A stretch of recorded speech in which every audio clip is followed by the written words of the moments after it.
Hello, Groove. We're doing the thing. I debated canceling the stream, but we're here. So everybody don't yell at me when I said I was going to be back on Wednesday. It's still Wednesday for me. Welcome in. Hope you're doing well. Mwah.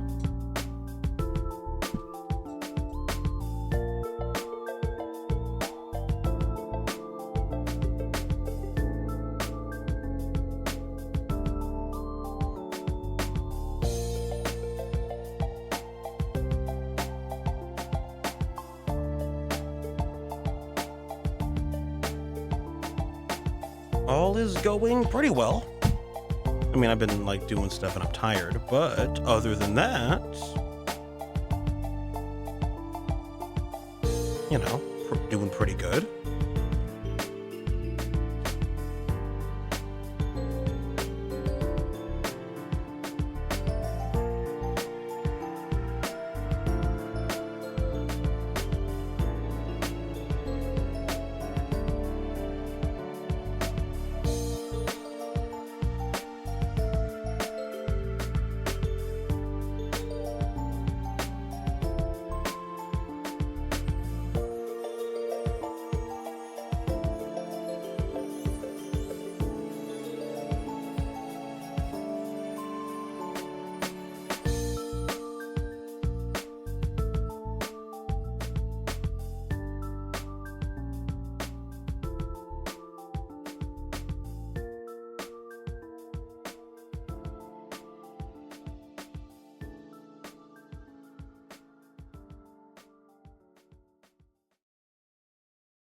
Okay, where was I?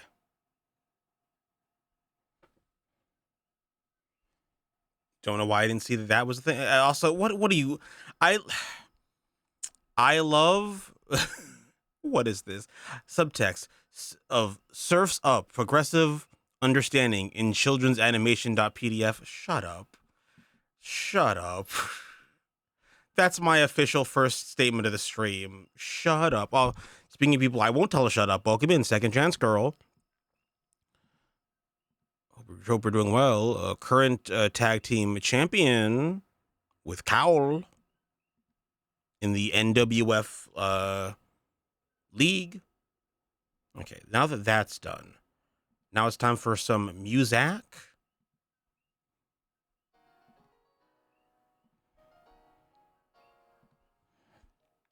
But quieter in my ear.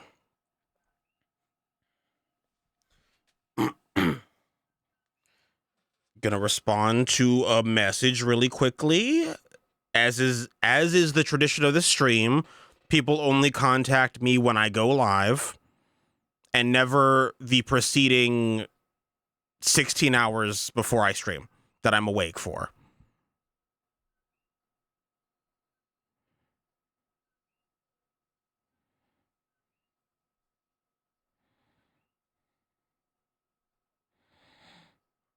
Okay. Okay.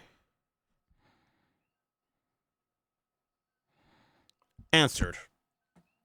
Welcome it. Welcome. Also, why I'm so small in this. So I like how in this you can just, the microphone is such a defining part of this. I'm making myself a little bigger. It's my month. Hey, welcome in shells. Got a perk move for the list? Well, get ready. We're doing part one. This is gonna probably be a shorter stream than most. But yeah, part one of us doing the queer films. Here, I first I thought, did I put that in the title? Yes, I did. I don't stream for a few days, and suddenly it's like I don't know what I'm doing. Every time. Welcome, Raspberry. Welcome, everybody. So I started this. I have a side channel that I streamed on Monday, and I was taking some suggestions about what queer media. Okay, what is this? What is this? Get out of here, you. As I was saying, there's some queer media people were suggesting that I need to catch up on, and I guess it's good that I'm doing this as a multi-part thing, so that way if there's something I just don't see on the list that you guys recommend, I'll just have the opportunity to watch it between now and whenever the next time I do this is. But we're here. We're officially getting back on track.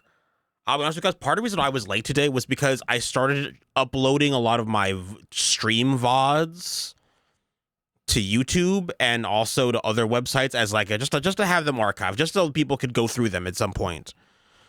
And let me tell you, it did in fact take like 6 hours, and that was for one of my shorter streams. So we'll figure it out, but we're in the process of archiving every single stream I have ever done. It's gonna take some time, apparently, but we're on our way. So what I'm planning to do is to just keep up to date with streams I'm doing. So this stream will go up hopefully soon on whatever on the YouTube or whatever, and then I'll just like slowly make my way back. And you know, which is kind of a task. I've been streaming since 2020, so that's hundreds of streams, but we're doing it. Queer themed movies, queer things of queer interest made by queers, about the queers, you know, in one way or another in the queer space. That's like 2 whole years. It feels that way.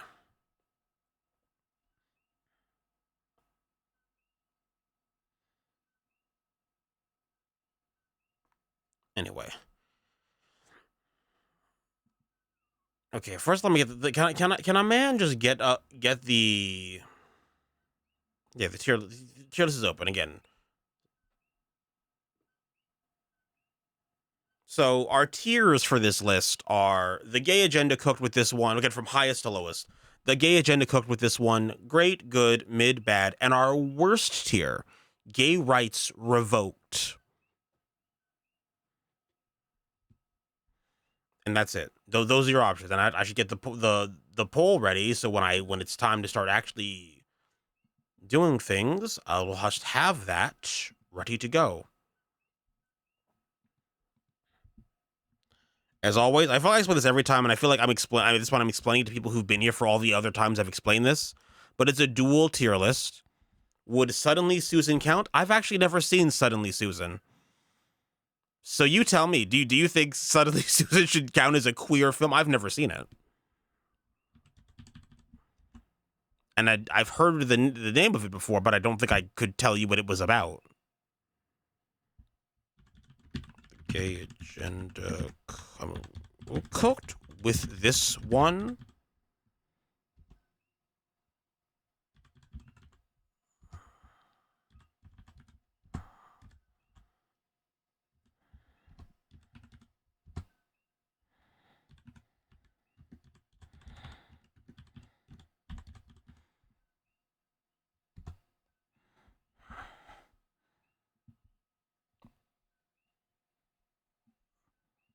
There is a channel point redemption that I never remember the name of, and I always have to look and be like, it's called add to the tier list.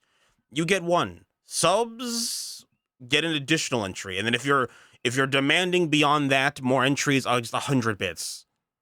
Well, what is it? Let me see. What did I label as? Is it 1? Is it 2? I change this all the time. You get 1. You get 1 from the heart for your channel points. Will you put it on the board? Speaking of, Will you put it on the board? The gays. Speaking of things that give me all the gay boners, Tierlist Productions, thank you for the raid. How was your stream? I mean, I was there for part of it. I should stop being like, how was your stream, to streams I was in earlier. I know at least on some level part of how it went. Hope you and Drew and your other guest were doing the thing. Mwah. Appreciate you. Shout out to Tierlist Productions, a channel I'm a fan of. Shout out to them. They do media review stuff like I do.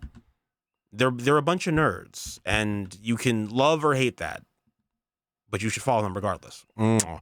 Kiss on the forehead, and first celebratory jump kick of the stream.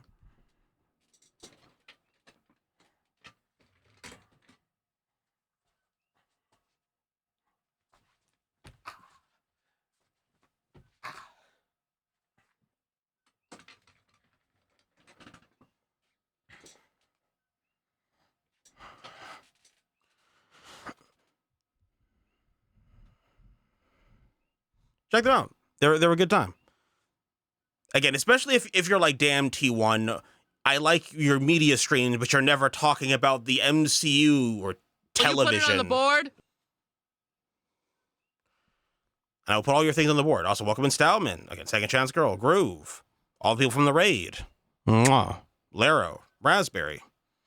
You know who you are. Kiss on the board for all of you. Mwah. Let me adjust chat. I see chats. Okay, I'm moving a thing over here that you guys can't see, and thank God you can't see it, because why are you in this window and not this one? I'll never know.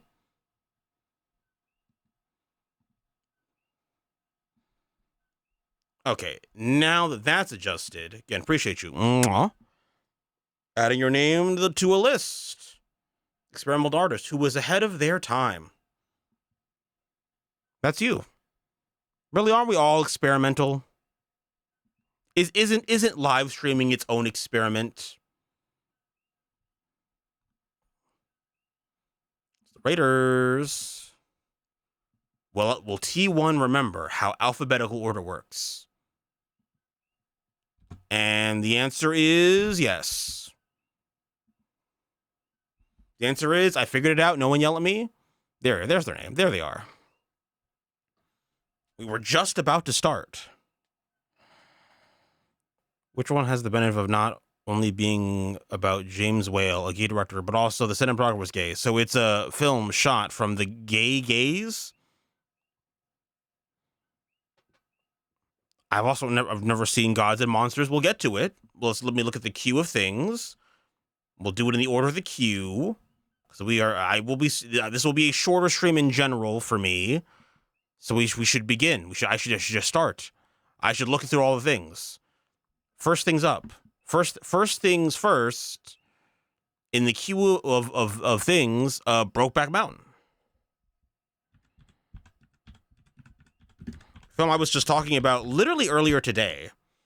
I had people hitting me up being like, what are some gay things I should watch? And one of the films that came up is Brokeback Mountain. So I'll welcome in Roller of Eyes. I don't know if I know enough queer movies, except I saw the TV. I still have to see I Saw the TV Glow. I hear it's very gay. It's very gay and it's very trans, and I should watch it. And it's on my list of things, especially during this month, to watch and report back to you on.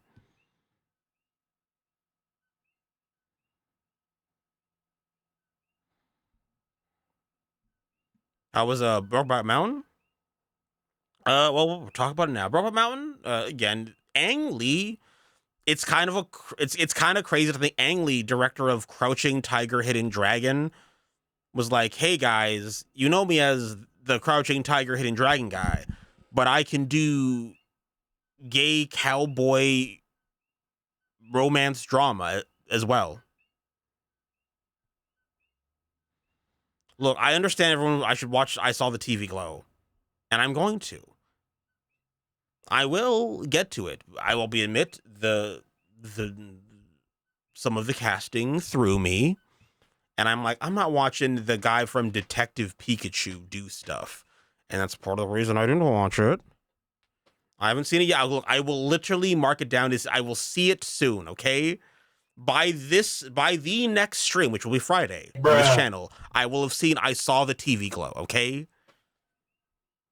Sometimes you gotta close a door to open a window. Will you put it on the Also board? true. Being John Malkovich, I mean, one could argue in an abstract way, yes. You could make the argument that on some level in the process of being John Malkovich, you could look at it as part a trans story and part an awakening that you could interpret as being about sexuality and gender. You could argue this. Someone could argue this with being John Malkovich. Peak Gyllenhaal. Gyllenhaal's great in this.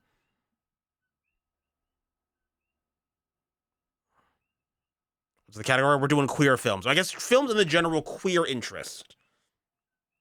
Because there's films I'm going to include in this list that are going to make people yell at me, and I'm going to be like, well, the gays are into this, so you can all fight me. General queer films, films made by queer people, about queer people, or in their general interest. Because there are some things I'm like, sure, there aren't any gay people in this, and no gay people, as far as we know, made it. But they're like there's something about it. We'll get to it. There's a few of those. So we are not putting Mrs. Doubtfire on here. I don't think so. Unless we're gonna say every time someone does cross dressing, or I don't know. I don't want to open the door that every time someone does cross dressing, it's queer cinema.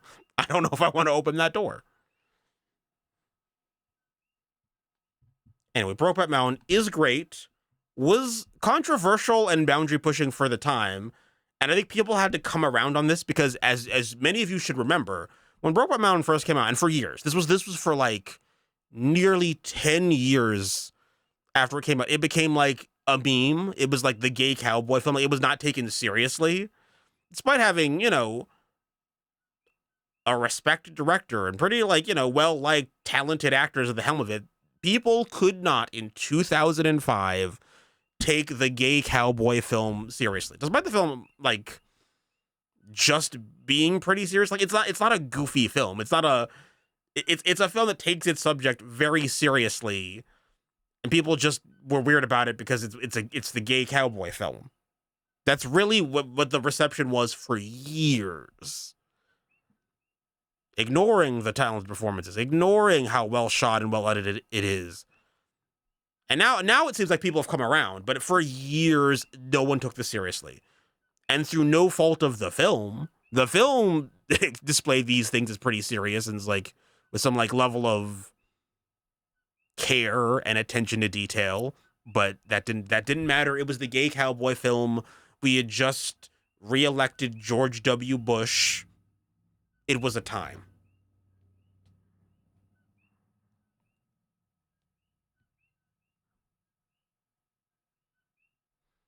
Is it not still the gay cowboy film?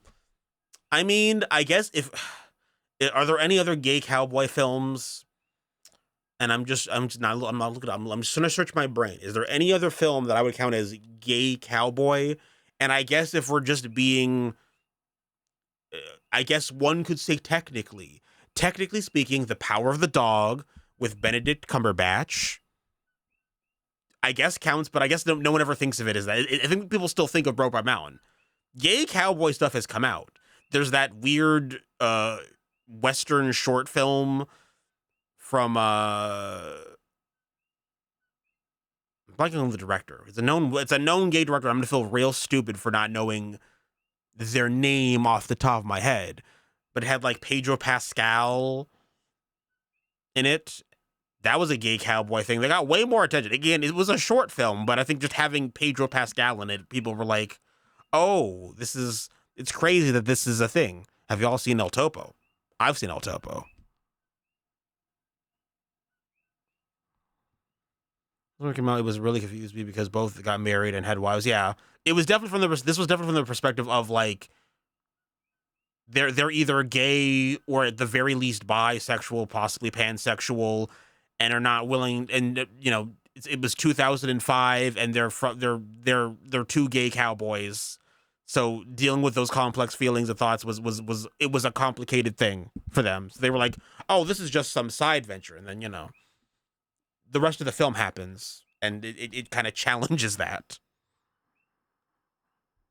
My only contribution is going to be Birdcage just to annoy T1. Well, if that's your only contribution, then you do you. Yeah, pretty solid film, and we will watch a trailer about it. We're gonna trailer about it before I officially rank it. But overall, pretty solid thoughts on it. I think that it's a solid film. You can do both better and worse than it, but it's a great film. It's a film that should not have its legacy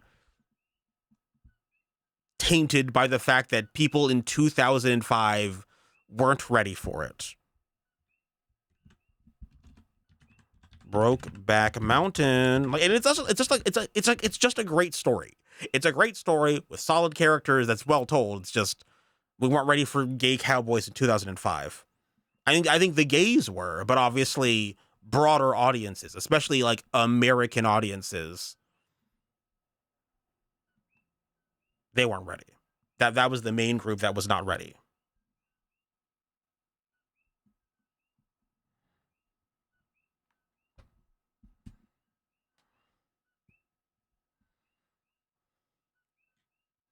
Yeah, in terms of performances, one of Jake Gyllenhaal's best and one of Heath Ledger's best. You know?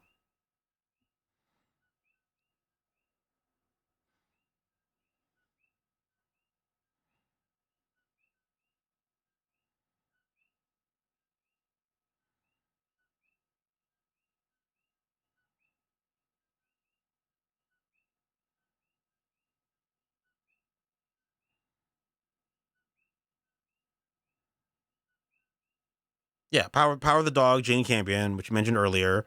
Yeah, it's not a like overly explored subject matter in popular media, but they exist. Never actually saw this. Well, Saxton, it's our month, and we'll forgive you for not seeing it if you watch it during this month. That's how it works. If I didn't see this and I probably should have, then well, there's the month. You got the whole month to figure it out. Is Tom of Finland on the list? I mean, there is a Tom of Finland film. Also, welcome in. I guess. No one has submitted it yet. We could talk about this. It's worth watching. At the very least, it's worth watching as a part of like general film history. Like Will you put it on the this board? is definitely a film that was controversial coming out in 2005. And it's worth noting just for like general film, not even just queer film history, just film history. It coming out when it did, And Tom of Finland is now on the list. Also, underrated performances from Michelle Williams. He was great. And also, I know people think she's annoying now, but Anne Hathaway was also great in this. Two actresses that don't get enough credit. And to be fair, in Anne Hathaway's case, it's because she's annoying and a theater kid. But, she was great here.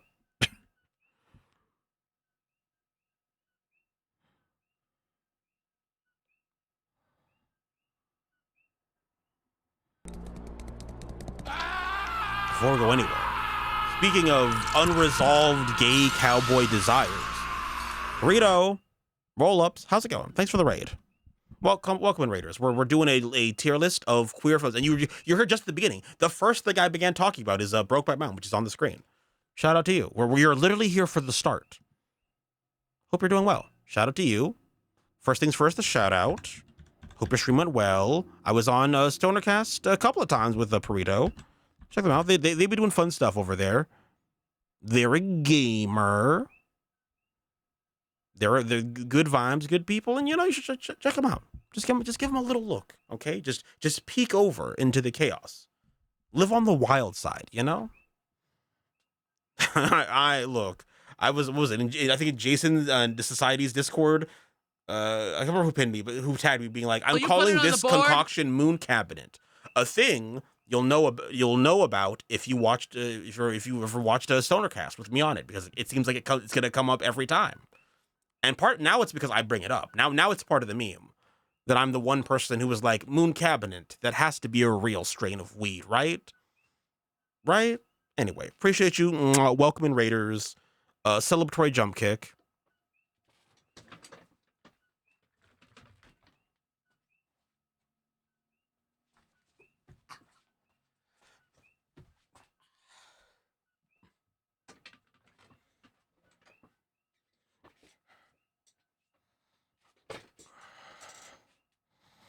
And change being John Malkovich to Dog Day Afternoon, please. I got you. And appreciate you. Mwah. Experimental artist who was ahead of their time. That's Burrito. Really, list of people who are just hidden gems. And I hope one day, much like Bjork, they just wear their experimental swan dress with pride. Okay, can I do alphabetical order? Am I? Do we need to open up the schools? No, we don't have to open up the schools. The schools can remain closed. I figured out where it is. I figured out where your name goes. There it is.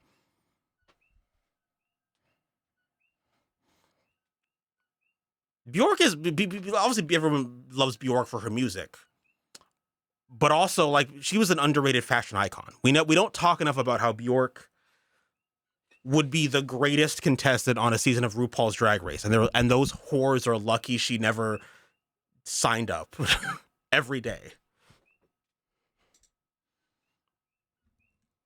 I feel like that's the case now.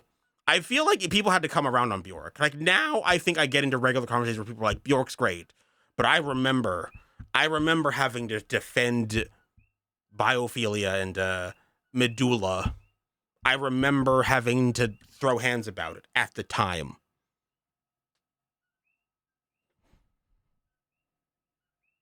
Yeah, like, definitely the last 5 years, you'd be hard pressed to find, like, a serious music person who isn't at least like, you know what, I respect what Bjork does. They might not always like what Bjork does, but they're like, now it's like, okay, you know what? She's weird, but it's important. It is what it is. Honestly, yeah, Bjork will throw hands. Bjork seems like a very nice person, but she's like, yeah, I'll just throw hands. The time for throwing hands is now, and we respect that. She was perfectly justified in that instance, and she did it. We love her. Anyway, we caught us in the middle of watching a trailer for the ending of a trailer for Brokeback Mountain, the Ang Lee gay cowboy film, starring. Well, we'll back it up a little bit, starring Jake Gyllenhaal and Heath Ledger.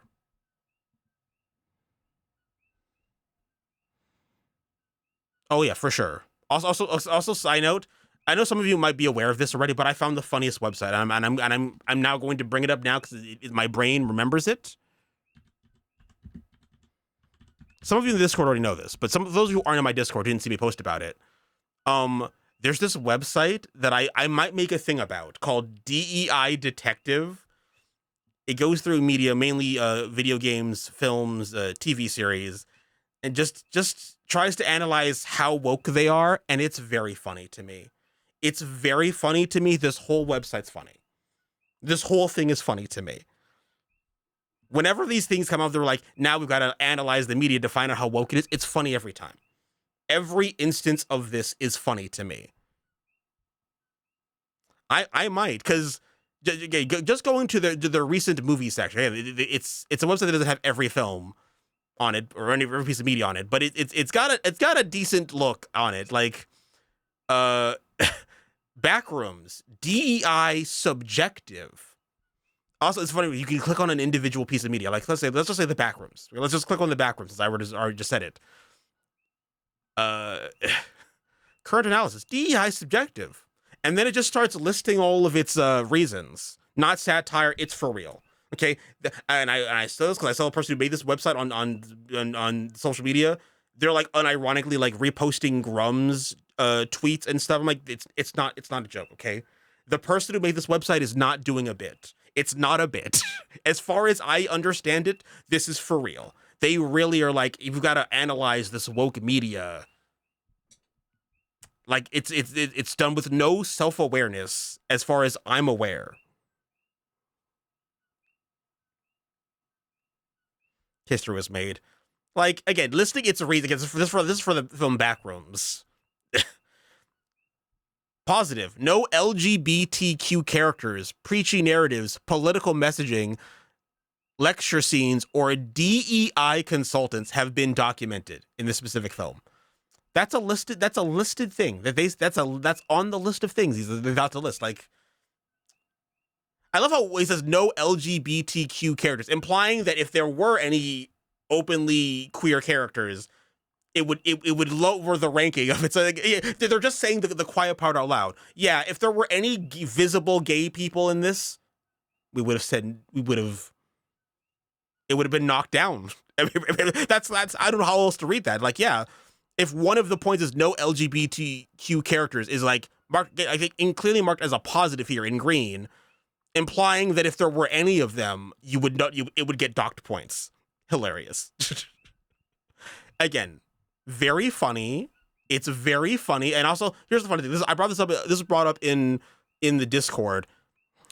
You know what's a piece of media that they've labeled as DEI free? The current horror obsession, the current horror film, sweeping the box office, Obsession, has gone the rating of DEI free.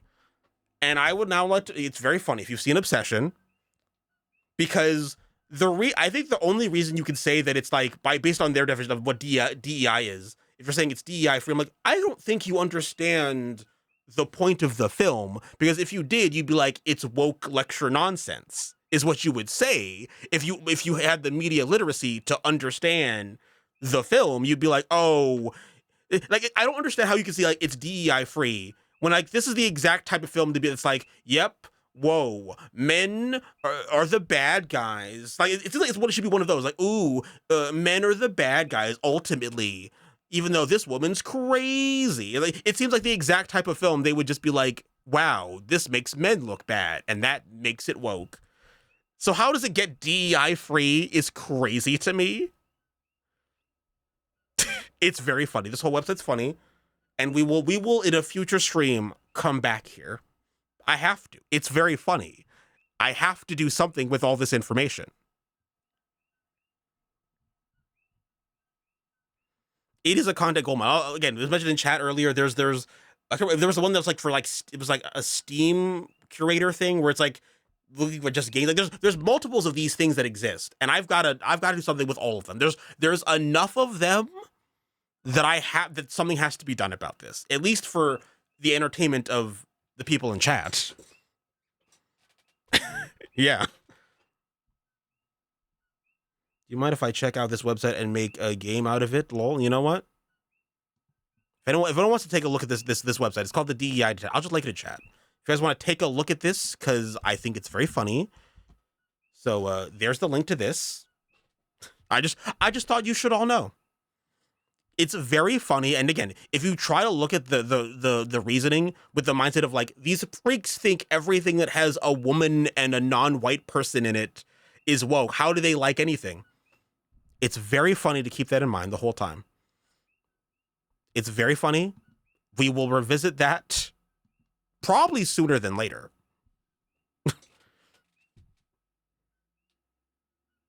Yeah. The only way you can say that obsession is DEI free, again, by their definition. It's like, if you just don't understand the film, sure. If you just don't understand what you're watching, which is likely because the media literacy of the kind of person who would think to make a DEI detective website, I'm going to go on a limb. Not the best media literacy going on there. Also, stream streak, 10 stream streak. Is Black Snake moan woke? Something tells me that if they've talked about it on that website, they would maybe argue no. They might argue that it's not. they would have to do mental gymnastics to say so, but something tells me they would say that it's not woke. Anyway, that exists. Also, 10 stream streak. I'm doing jump kicks. We're doing jump kicking for stream streaks that hit at least, I say at least 10, right? 10's a good number. Okay, we're doing a jump kick, then we'll get back to talking about Brokeback Mountain and then the stream. Mwah.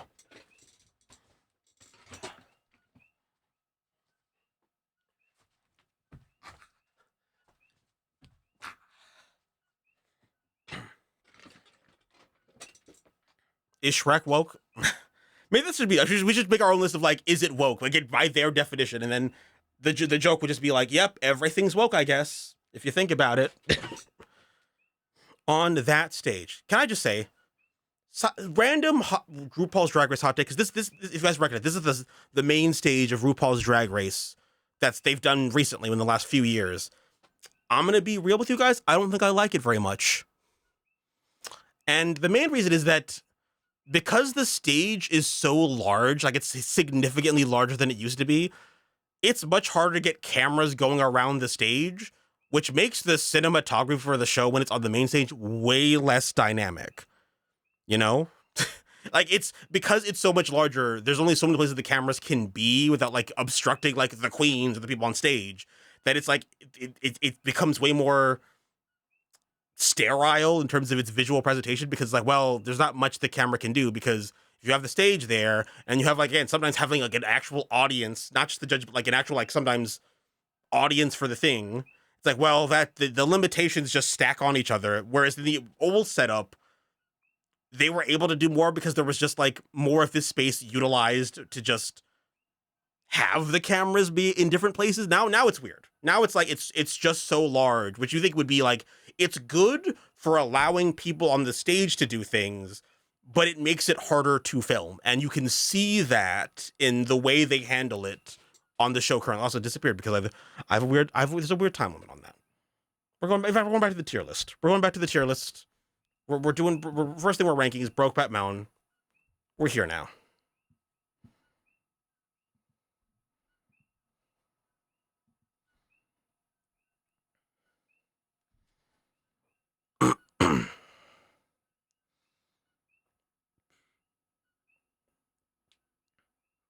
My dude's missing the point. Falling Down, Fight Club, Starship Troopers. They don't get that one either.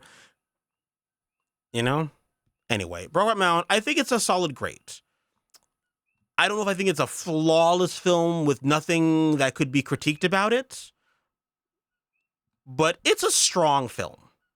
I think it's a strong film with a lot going for it in terms of what it was doing for the culture at the time. It's just, I guess, its general filmmaking and its acting. And I wouldn't call the screenplay super complex or anything, but it's well written. It communicates effectively its messaging. One could argue it could have gone further, which is one of my critiques of it, but for what we got, I think it was a strong showing. Also, rip Heath Ledger for sure.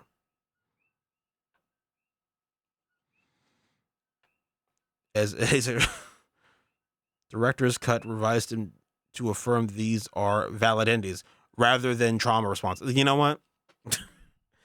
We live in a clown world. It's a clown society.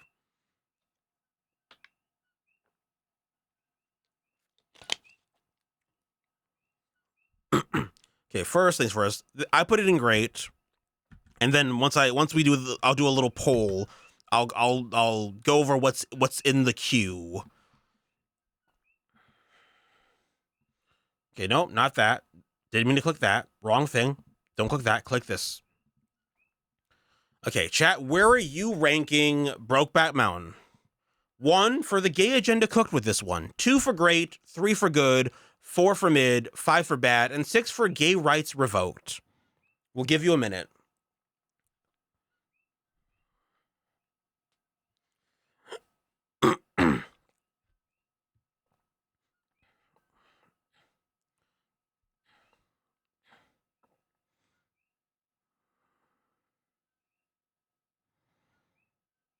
That's fair.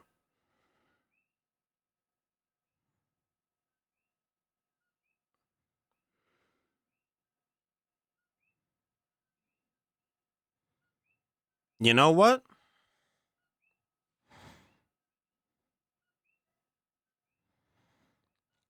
You know what's funny?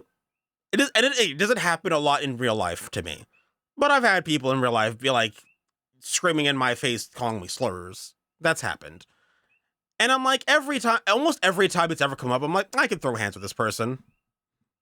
I don't know what it is. There's a type. There's a type of person who wants all that conflict, but then I'm like, I don't consider myself a particularly fit person, but you know, I could take you. I've been in a fight before, you know. I've been in a fight before, and compared to the people who were yelling at me, I'm like, compared to you, I'm gonna put you in a body bag if I have to. Yeah, I don't go out of my way looking for this conflict, but there's a type of person who probably needs their ass kicked about it, you know.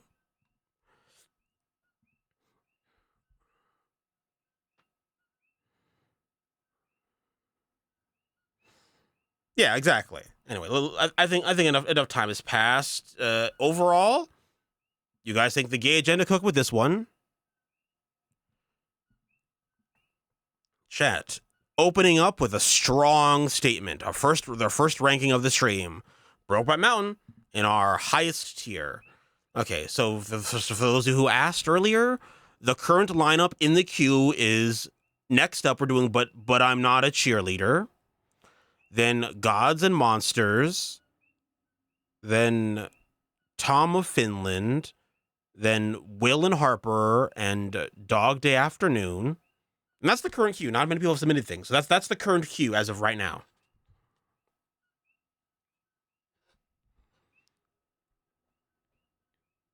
So next up, But I'm a Cheerleader.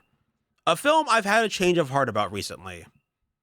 And I mean like within like the last couple of days. Will you put it on the board?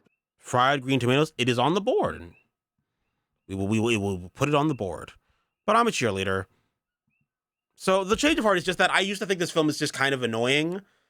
But like I do think as time has gone on, and especially like seeing some clips from it again, I'm like, you know what? I think that I get more of what it was trying to do than when I originally saw it. Is Bohemian Rhapsody a queer Will you put it film? on the board? I mean, it is about a queer man. Billy Elliot, let that boy dance.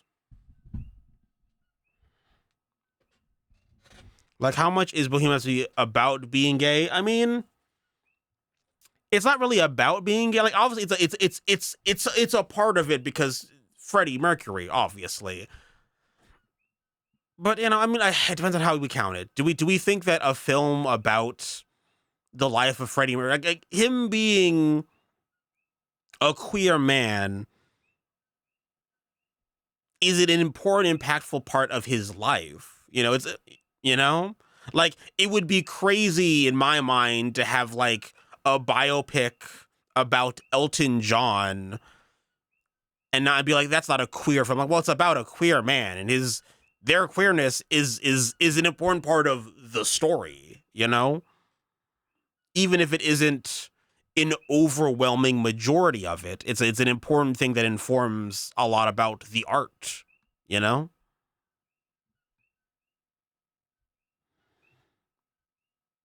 You know, I would agree with you because I think that if you really think about A Nightmare on Elm Street Part 2, I think that's clearly a queer story. And also, I think that things have come out about it since where I'm like, there's no way to not look at it. We will talk about that. We're gonna have to. 100%. I agree with you. I think I felt that way watching it the first time, and then the more I thought about it, and the more that people who worked on the film came out and said stuff, I'm like, you know, it's clearly to me. We'll get into it. Who would play Elton in a biopic? What who's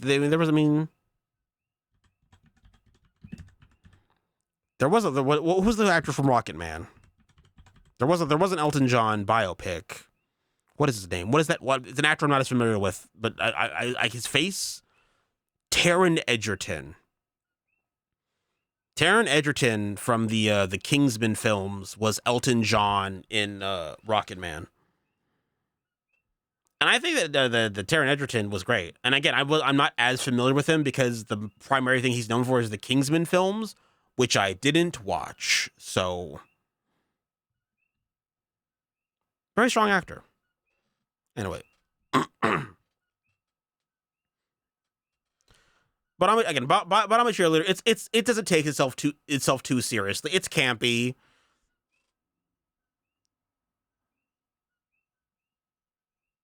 He's the evil guy in Apex. I actually liked him in that.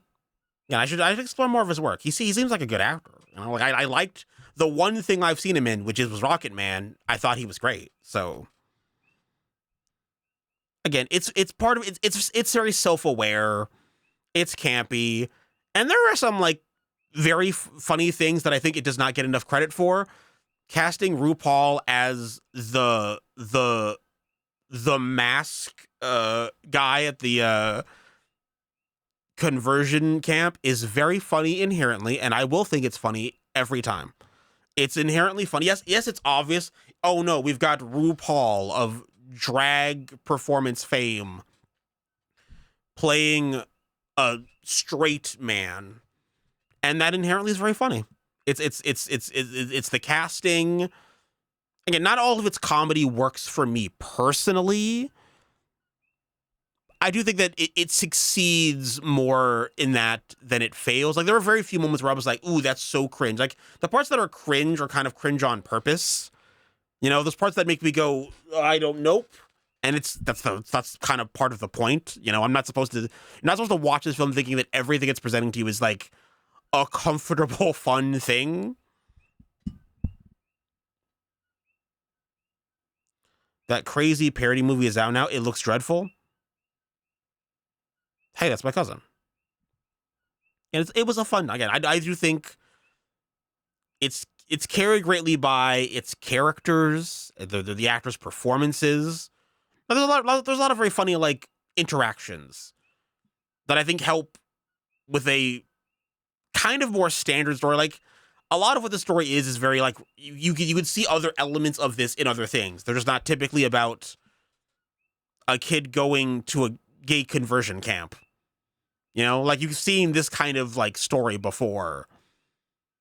I guess I give it credit for even daring, even daring to take aim at the gay conversion therapy crowd. And Natasha Lyonne is great. She's phenomenal in this. Some might say underrated. Some might say it's kind of an underrated comedic performance because she's hilarious.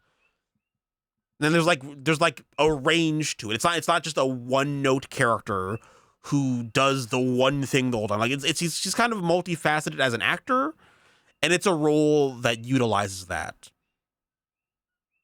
So we're fans of Natasha Lyonne here. Gotta watch They/Them. You should. Let's watch a trailer about it. Let's trailer it up. Hello, thank you for that, Rina Sawayama. But now it's time for But I'm a Cheerleader. Are we allowed to just episodes from a TV show? It should. I mean, we're gonna have a TV variant of this, so I would just say films because we're going to at some point this month get around to talking about like queer TV shows. So yeah, I would just say this will just be films, but there'll be a thing in the future where you will be able to submit. I might as well make it every episode of TV shows. Like there's gonna be like queer TV shows, but there's also gonna be like specific episodes of TV shows that kind of almost matter more than the whole product in terms of this. Would Breaking Bad count? I don't know. I don't. Is okay. I know we've gone over this before. Is there gay stuff in Breaking Bad? And I'm saying this as someone who's never finished it. Is there like an explicit like, oh, we're doing gay stuff now? Because I didn't finish Breaking Bad, and I'm assuming whatever gay stuff you're talking about happened after I stopped watching.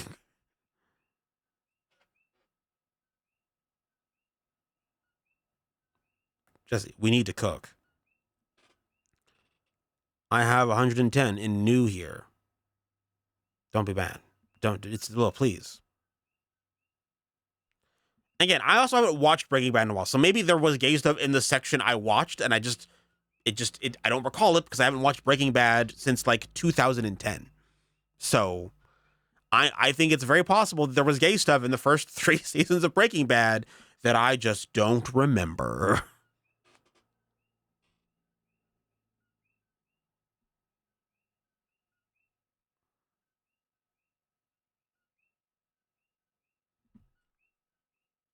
You are new here.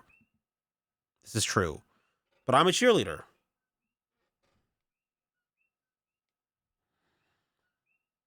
I mean, I will say I've seen the Red Band trailer for this before. In fact, I saw it like literally a couple of days ago. I guess I get why it's Red Band, but it feels like it might as well have not been. Like in terms of like, there's nothing like it's not like a gore horror film or like a film where the people characters are having lots of like sex or whatever. You know, like it's like a Red Band for this is not the spiciest thing.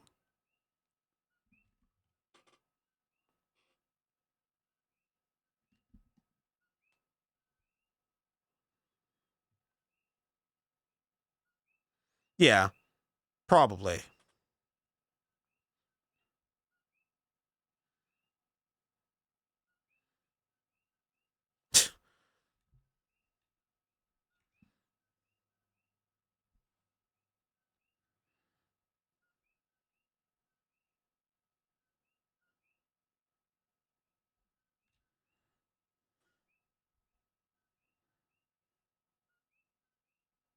I was once, yeah, like RuPaul's casting is inherently funny to me. It's inherently funny. They got me, and it's going to be funny every time.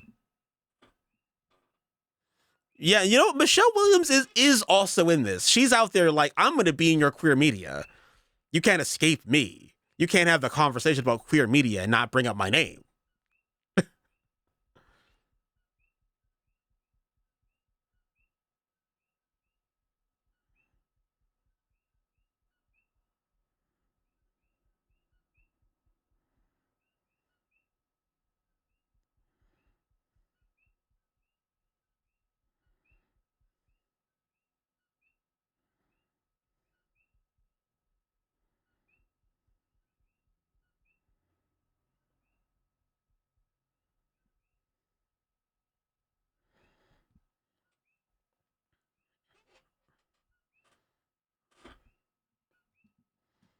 Look, it's campy. It's self-aware. I think that's kind of the saving grace of it, is that, you know, it kind of knows what it is.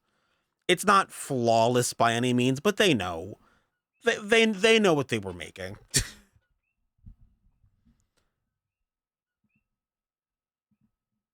So with all that considered, considering all of that, I would say it's good.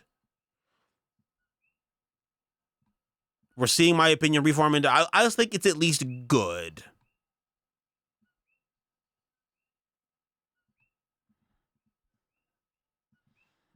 Ranked. So far, so good.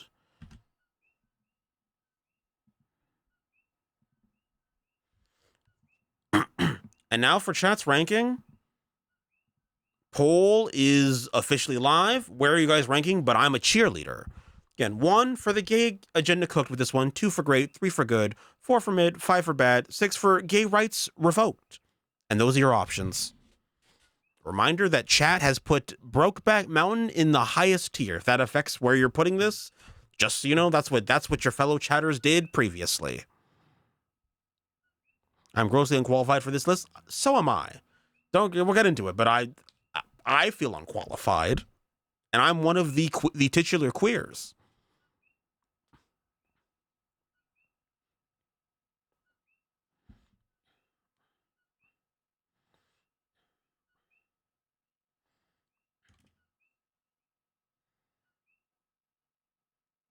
Oh, no, there we move that over there. Okay.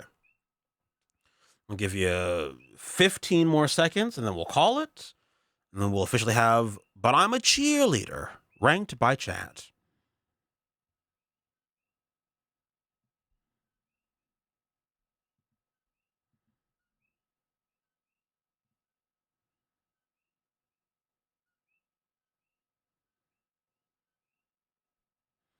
Look, you're within the culture, technically speaking. And chat has agreed that But I'm a Cheerleader is great.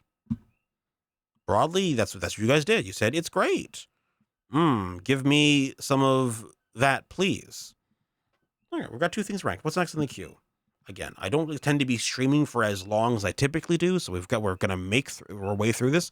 Gods and Monsters. See, we're already at the part where I have to reveal that I am not the all-knowing media wizard I claim to be. I've never seen Gods and Monsters.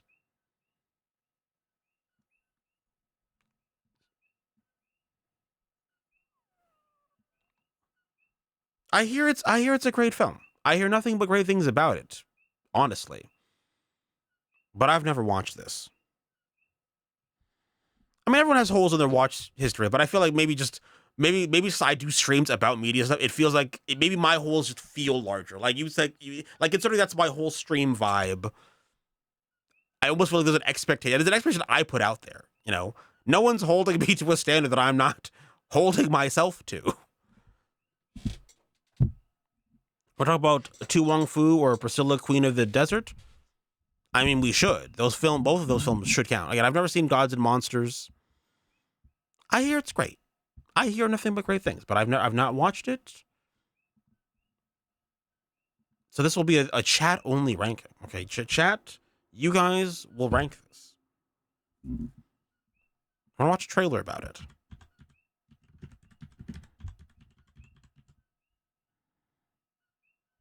Have you? I don't know. Only you could. Only you know. Maybe you don't. I don't know. Maybe, I'm sure you've seen a film that at least is LGBTQ adjacent, and that there's there's gay stuff in it somewhere, hidden deep within your heart. In the culture, don't worry. That's part of the point of this. Well, hopefully, at the very least, you'll be exposed to just hopefully some things you'd want to see.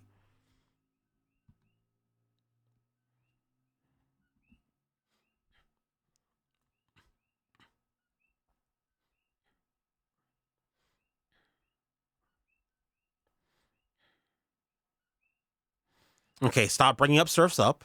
Surf's Up is not queer cinema. It's illegitimate.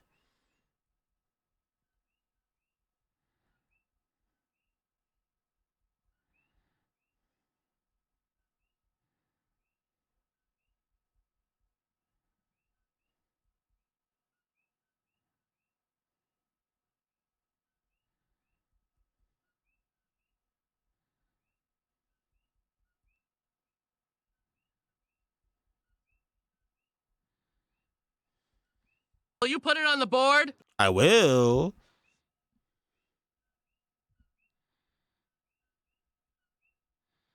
Two gays. Also, maybe just me. Maybe it's just I don't know what it is. Seeing Brendan Fraser here, I'm like, I don't know. Pressing accident. Also, Rumpelstiltskin.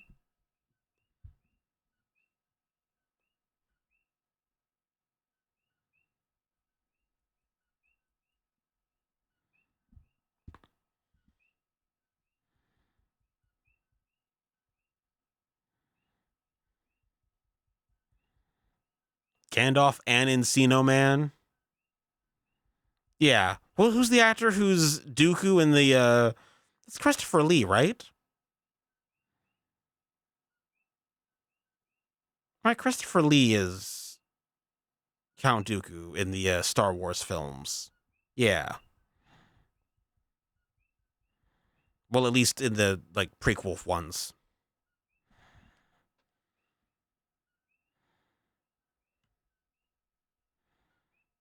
Brendan Fraser. A woman whose name I've never seen before now. Gods and Monsters.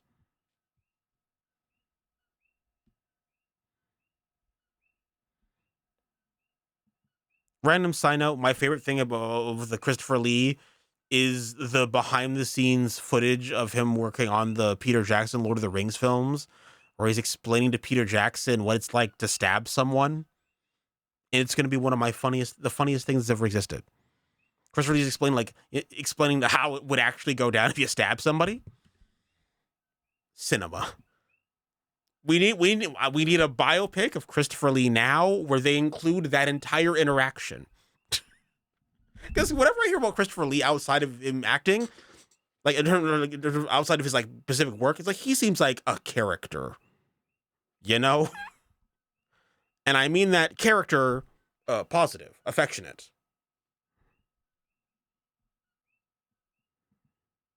Again, I have never seen Gods and Monsters. I refer to you, the people in the chat,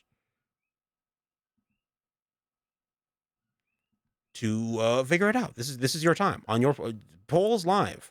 Where are you putting Gods and Monsters? A film I should apparently watch.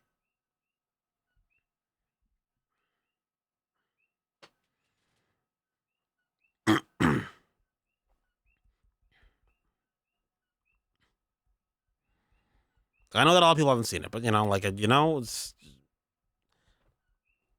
In fact, I haven't seen it. In fact, I should see it. I should see this probably, right? Was the Brendan Fraser movie where he was a Jewish and outed at the boy prep school? Is that a queer film? I think I know what you're talking about, but I couldn't think of what the name of that film is.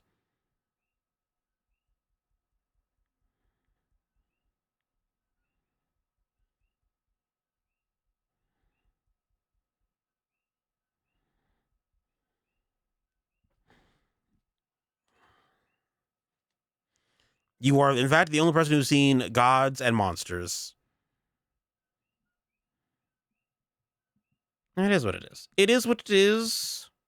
The power of one vote.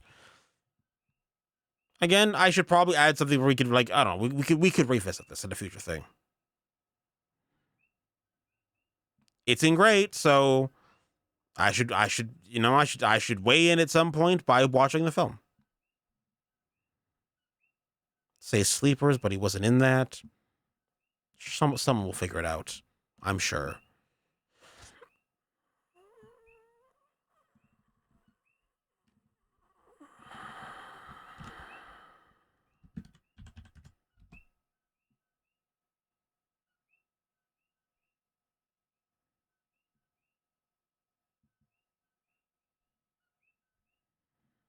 Now to a thing I have seen.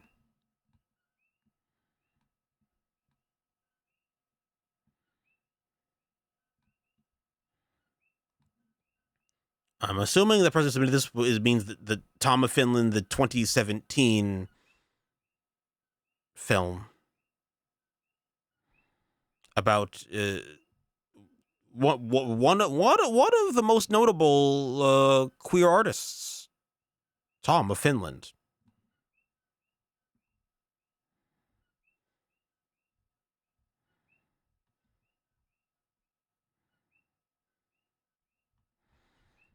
Okay. Well, first let me move that around. What is that?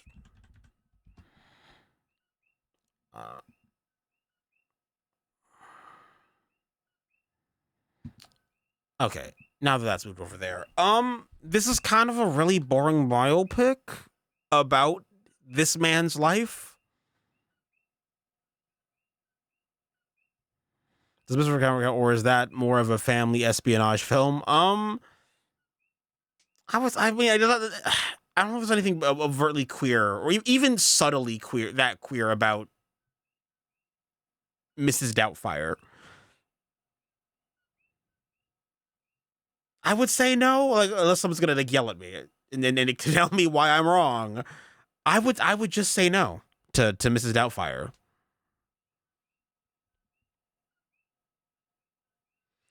That's crazy. Finland only has the one Tom. That's crazy. I mean, it's just kind of a boring biopic about one of the premier homoerotic artists of all time.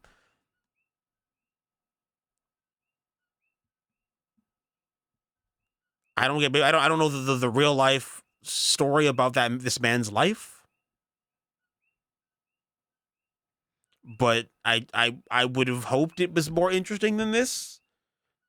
And it's like a biopic where you have to have the moments of like, And then I saw a guy once, and I'm like, that was hot. I should turn that into a form of art. It just has those. It just has moments like that in it. Will you put it on the board? I think someone already added milk. I have to double check. I think milk is already in the queue of things. In fact, literally the person before you added in milk. So if you want to substitute something else for that. I don't know. I just feel like it was boring for what it was.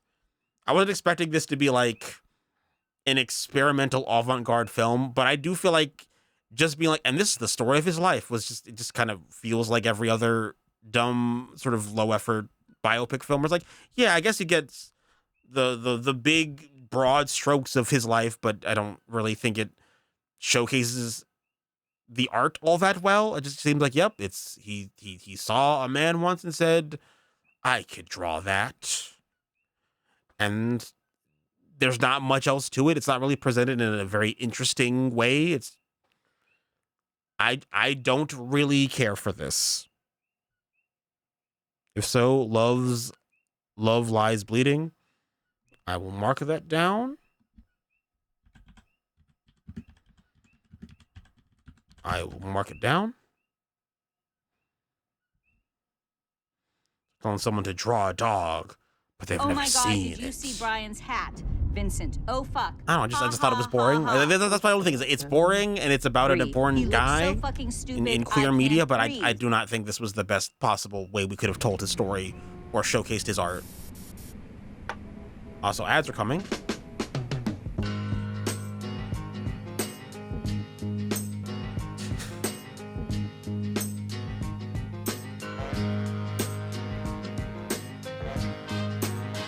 Welcome to this nightmare. When a cold chill begins to burn at your very soul, that's the sweet touch of love. Oh, when just a drop of a name. I was horrified when I discovered this was a real commercial. That's the sweet touch of love. Oh, yes, it is. Just the thought of not seeing you would blow my mind. Oh, that's the sweet touch of love. Oh, yes, it is. I was about to give up, but you can't. It's an ass body spray. Like, it's just so, why would you? Anyway, ads are happening soon. That's what that exists to tell us.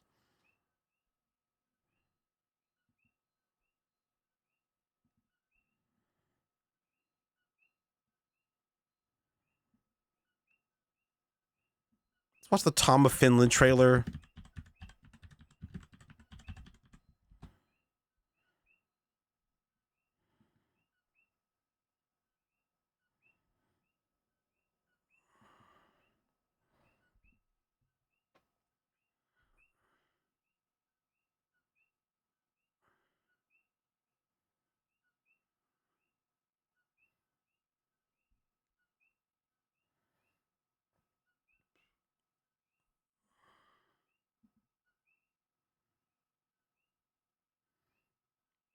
Again, it's just kind of an uneventful biopic. He was a soldier in war.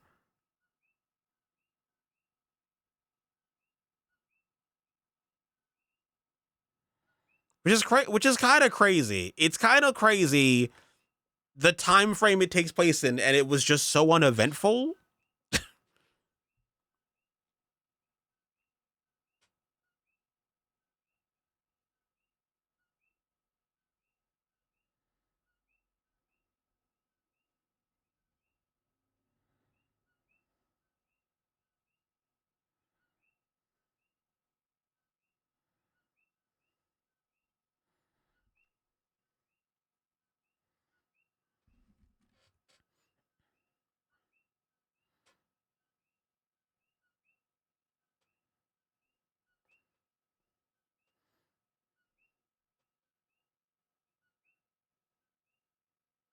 It's just so sappy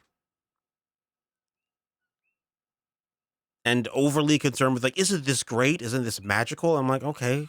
It's like, okay. And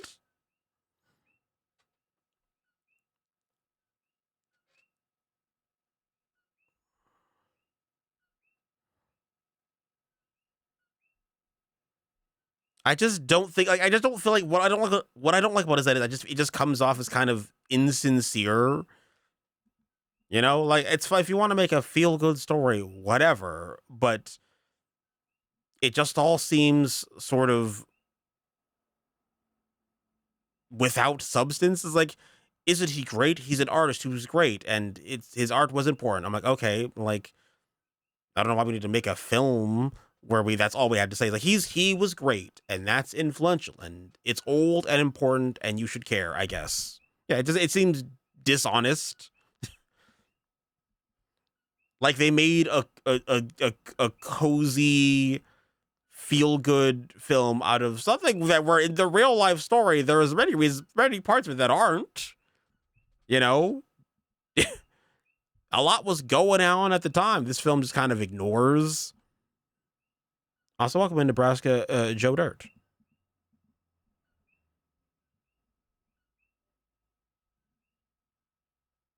There's a minute more of ads. Enjoy Share. I think it's mid. It does feel like the kind of film that, like, even just playing the trailer for that, I do feel like it's not more than the trailer is. And it's because there's not that much going on in the film. Yeah, it just doesn't seem real. And again, I think Tom Holland should have an adaptation of his work, but I feel like this might have been one of those instances where it could have used a more enlightened approach. Like, instead of just being a biopic, being like, and this man lived, you know, maybe even like an anthology short series of things were inspired by his art would have been better than just telling the weird Oscar bait version of his life story. Also, Poutine Dreams. Mwah. I think it's mid. They were not cooking there.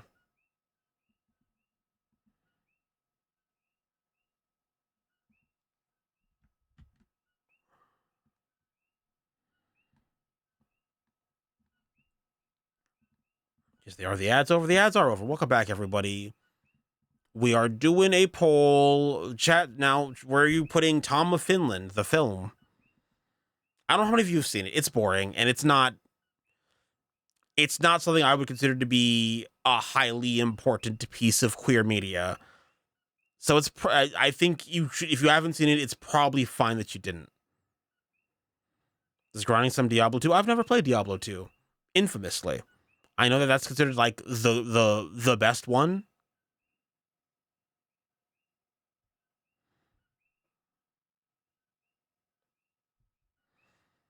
Again, I feel like the reason this film does not, like, most people have never even heard of it. Like the Tom of Finland being turned into films, because like there's nothing about the film that's super interesting.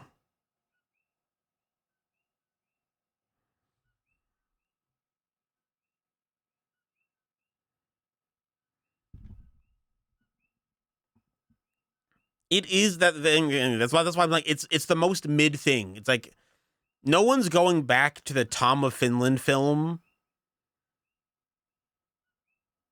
and being like, no, it's some hidden queer gem.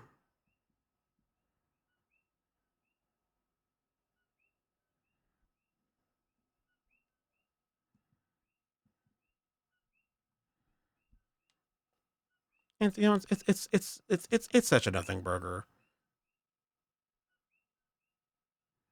And so it only has the one vote because someone actually said bad, but like bad in the context. You know, what's you know, well, I won't even bring it up. You know, no one even voted on it. Really, it could just not exist on the list. We could just go, it didn't happen, and move on. You know, we could just go, that didn't happen, and we can move on.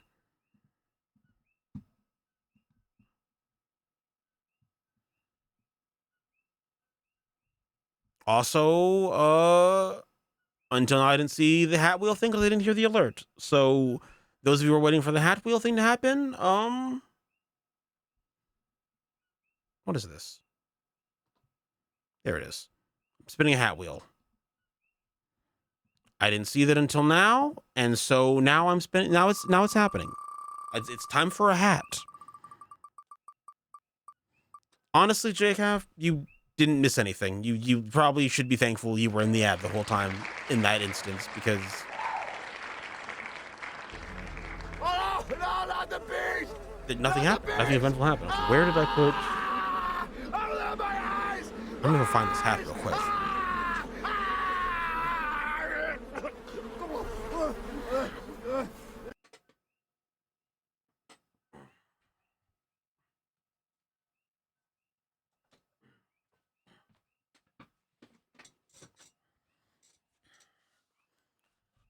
Did I heard a thing?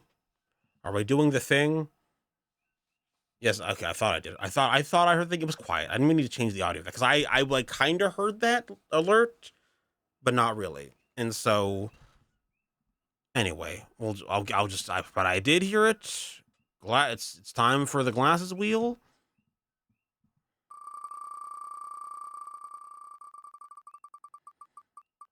We should buy T1 some shawls and scarves. It's funny. I definitely do have scarves.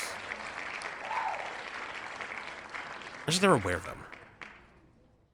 In fact, I have things purchased for things that I was gonna do last year that I just didn't do yet.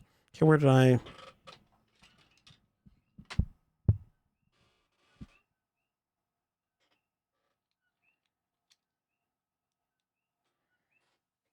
Where is?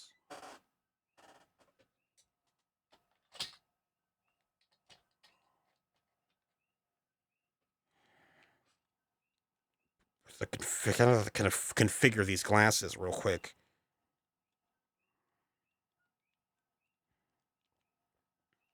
Okay, can we not? Or is that not? Okay.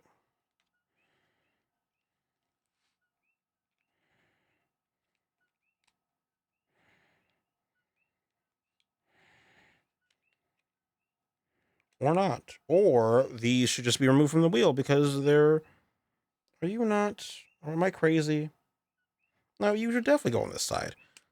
It would be crazy of you not to just... Okay. I've decided life is too short. I'm not fighting with these glasses anymore. And I'm spinning it again. Life is too short. They're annoying.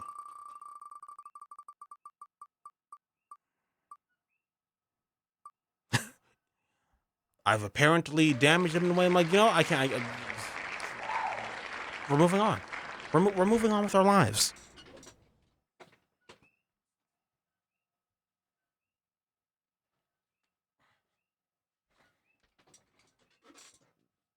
This is a great song. The Satanist by Boy Genius. Yeah, it's a great song. In fact, I think it's a great album and overall, honestly. Three of my three of really of our best like current singer-songwriters. I got Phoebe Will you put it on the Bridgers, board? Lucy Dacus, Julian Baker.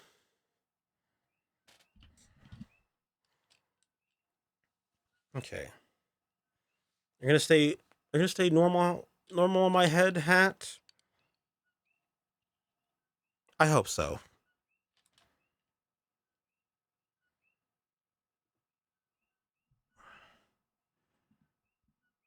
That's welcome, Bill Casey. Okay, what's next? Let me see what's next in the queue. What is next in the queue?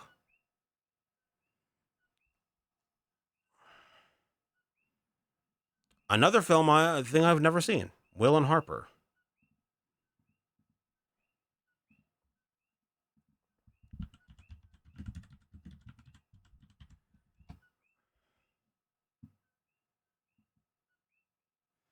House of Poutine Dreams. Oh, I didn't recognize Will and Harper by name. I'm assuming that the person who submitted this is this Will Ferrell documentary that I think I meant to watch at some point, but I didn't. Haven't seen this yet. I hear very good things about it.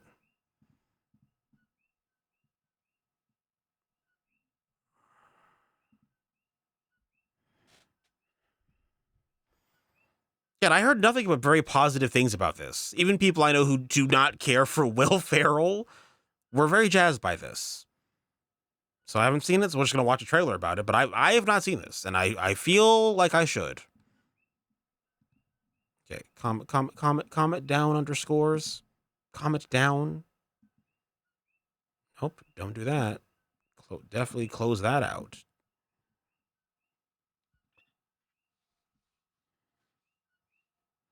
Okay, so we're gonna play the Will Harper. I forgot. I didn't recognize it by name when it was added to the queue, but I am aware of this. And I feel like I should watch it. Will and Harper documentary starring Will Ferrell.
Okay.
It seems very heartfelt, and I should watch it.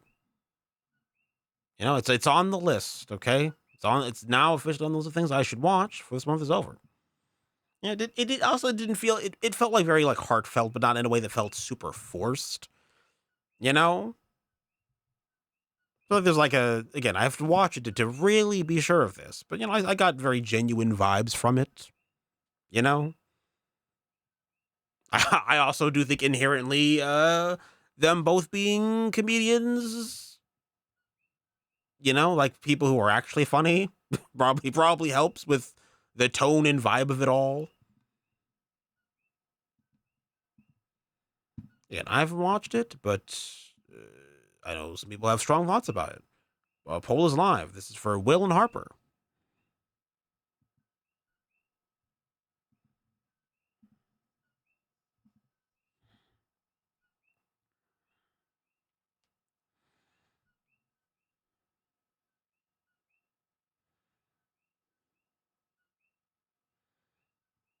And Malbro, that's it's a very relatable scenario. Oh yeah, you're trying to you're trying to one up me, and they should probably be like, yeah, well, so that's fair. This does have this I have a gay friend energy for sure, and I agree with you. But it's like, well, they are friends. I feel like if anything, it's like it's probably the most reasonable I have a gay friend energy you could probably be. Like they were friends before this happened. So it's like at least it's like a long term I have a gay friend and it's not just an imagined thing. You know?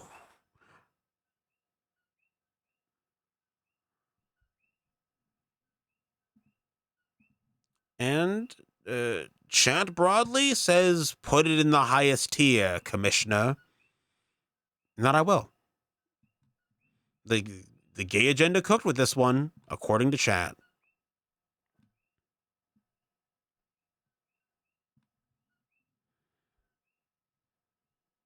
Okay. Next in the list.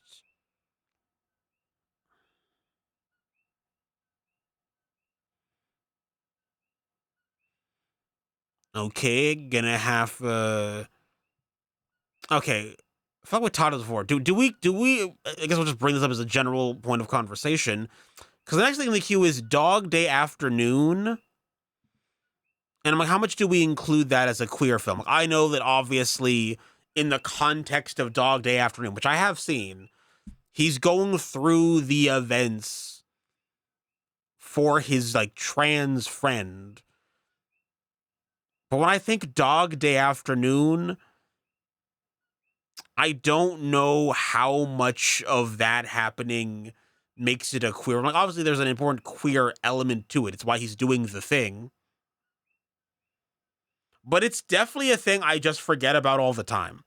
Like, when I think of Dog Day Afternoon, I just think of it being like, you know, he's holding up the place and the drama of that. And I'm like, oh yeah, that's the thing why he's doing the thing. I don't know. It feels more tangential to the experience.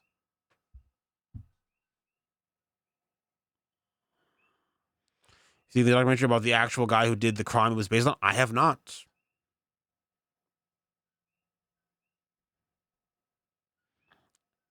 You know,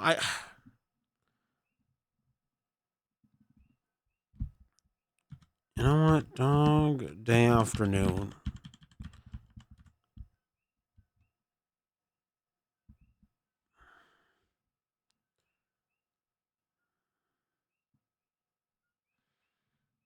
I don't like this. I'm like, you know, like, I guess even including the element at all, you could argue is especially for like 70s cinema, right? That it's not even implied, just outright said that it's considered a very sympathetic. The film is sympathetic to Al Pacino's character in his pursuit of doing the thing for his friend, right? So you could argue that it's explicitly expressing a sort of like pro queer messaging in that, right? If we're supposed to be like, again, it's the way the film is presented, it's like we're supposed to be rooting for Al Pacino in this. Well, what are we rooting for? For him to pull this off for his queer friend, the dog, 2013. I'll look that up real quick as well.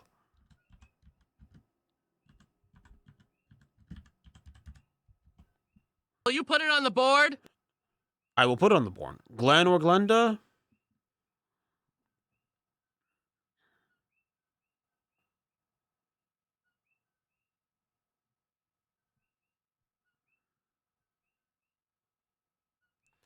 You know, I think it should count because it's the reason for the thing, and also I will also take into account that this came out in the 70s.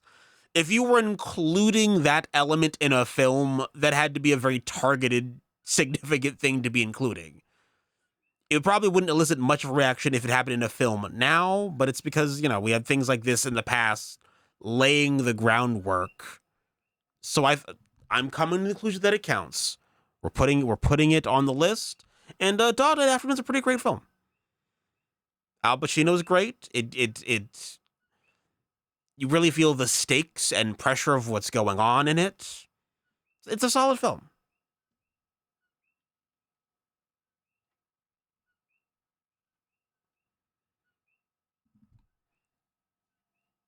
So how long was Dog Day Afternoon? I think I'm looking up right now for my own sanity. Well, about a 2-hour film, a little over 2 hours. You know, I will give it credit. I don't think that it necessarily. This is one of those films where like you feel its length, but because it's just the situation, Like you could definitely feel like, okay, we're still trapped. Like, well, that's what happened. You know, at some point you have to just lock in that it's that's the experience. You know.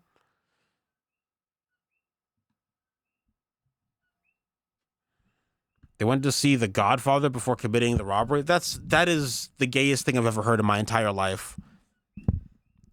Gayest thing I've ever heard in my entire life. Affectionate? Is Cruising a queer film? I've never seen Cruising, but I would. I mean, if the queer element is so baked into the story of it, like I've never seen Cruising, but I'm just off the top of my head, I'd say yes. From what I understand about Cruising as a film, again, this is solid. Strong performances. You really feel the stakes. You really feel trapped in the environment. You know, it's I think it's solid. I think it's a solid. Again, I haven't seen it in a while. Maybe I would feel better or worse about it now. But from what I remember Dow Day Afternoon just being good. A solid, like, it's good, well acted. You know, it's solid. It's worth your watch.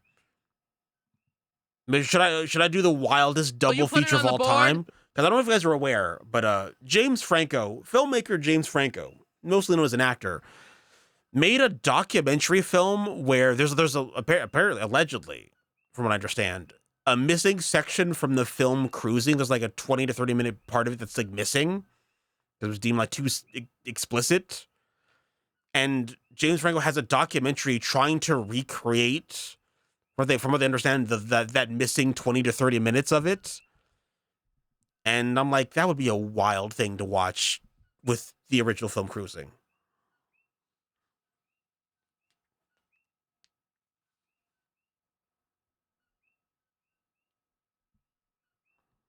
Anyway, let's watch the trailer for Dog Day Afternoon. Thank you, Madonna. Thank you. Thank you. Thank you.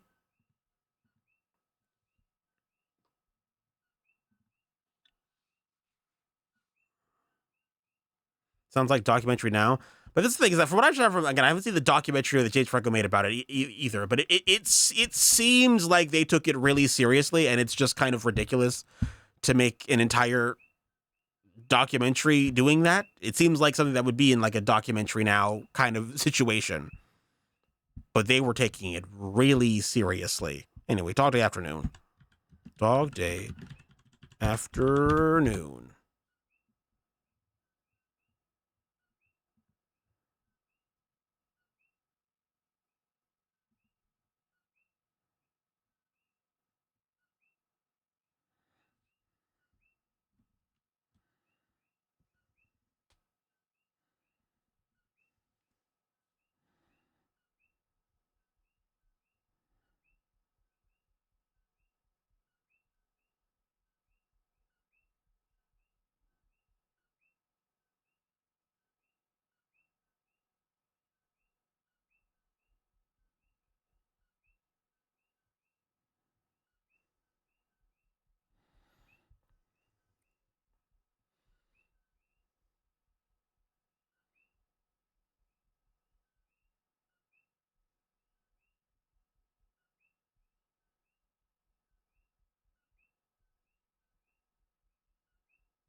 Bottoms. It's a dog. Yeah, they said the thing for sure.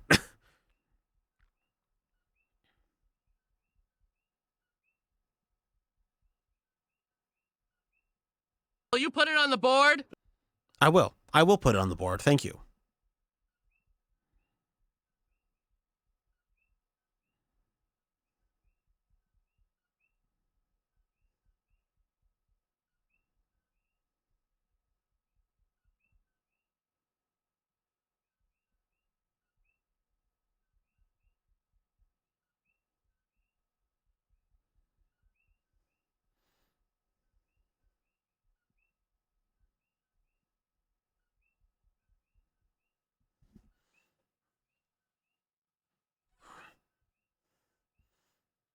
You know, it was of a different era, you know?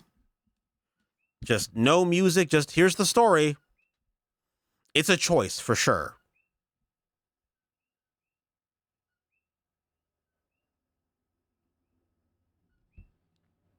Attica, Attica.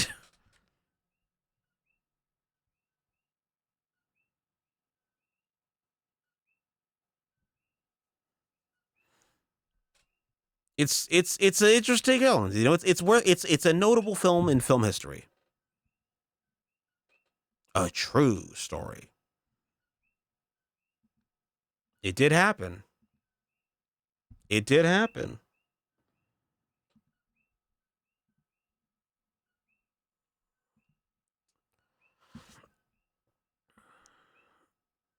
I think Dog Day Afternoon is as solid. It's good. Again, part of this is just based on just like remembering. I remember it being solid. I remember it being good. I remember liking things about it. I do not think it's as good as Brokeback Mountain. So based on that, good. Yeah, that's what's happening in the film Groove.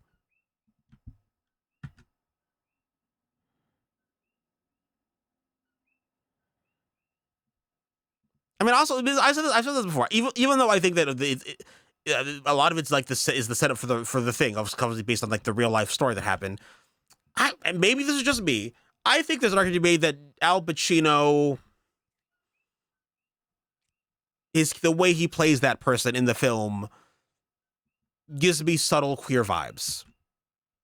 I don't know. Like from what I recall from him, again, most of the performance is just like, yeah, that's Al Pacino. He's doing Al Pacino stuff. But also sometimes I'm like, subtle choices being made.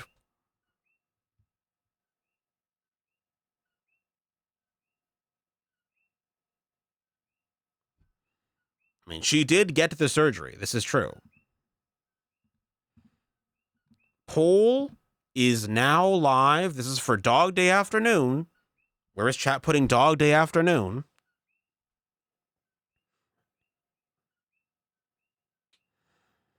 Yeah, Al Pacino hasn't taken a real risk as an actor in a long time. Which is like, because when I see him, I'm like, he's great, and the things I like, you could tell that there was some like force pushing him forward to be like, it's time to deliver. Like he's great at be a very chaotic character. It's kind of one of the things he's very good at.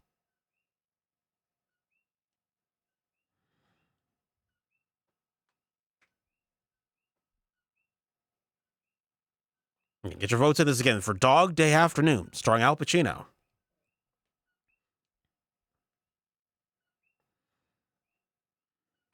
It's Dunk. You're right. How could I forget about the rebrand?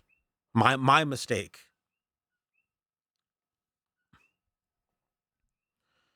And it looks like chat's saying the gay agenda cooked with this one. That's what I'm seeing.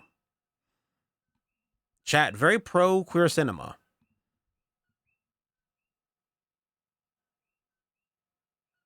How could we forget about Dunkachino? Okay, that's that. Next thing in the queue.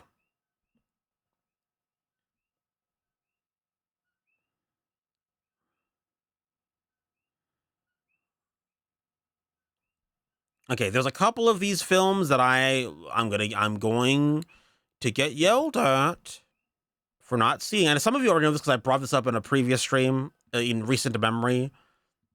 But I think that we all know I've never seen this film. It's next in the queue, and I'm gonna just let you all be surprised that I've never seen this. I guess they'll just all look at me and go, "How has he never seen Fried Green Tomatoes?" Some of you might be asking.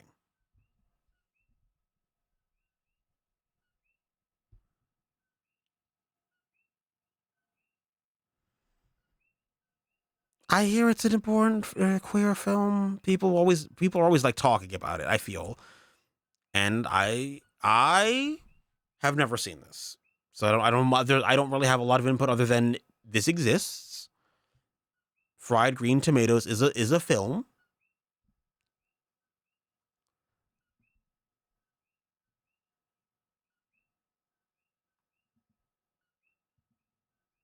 Okay, silence, Ethel Kane. It's time. I guess watch it. I've never seen this film. It comes up in queer discussions all the time, but I've never seen Fried Green Tomatoes.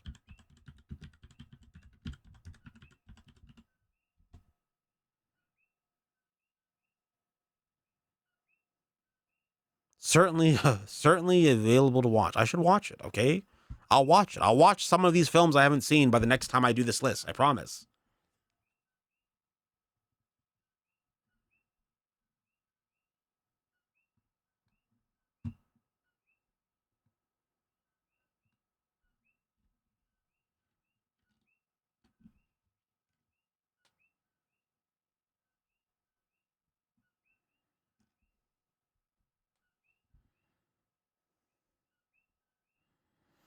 I think I like Kathy Bates overall. Like, I can't think of a role where I'm like, she, did a bad job. And the one role that I don't like her in as much as everyone else is the one that'll get me put on the cross and burned.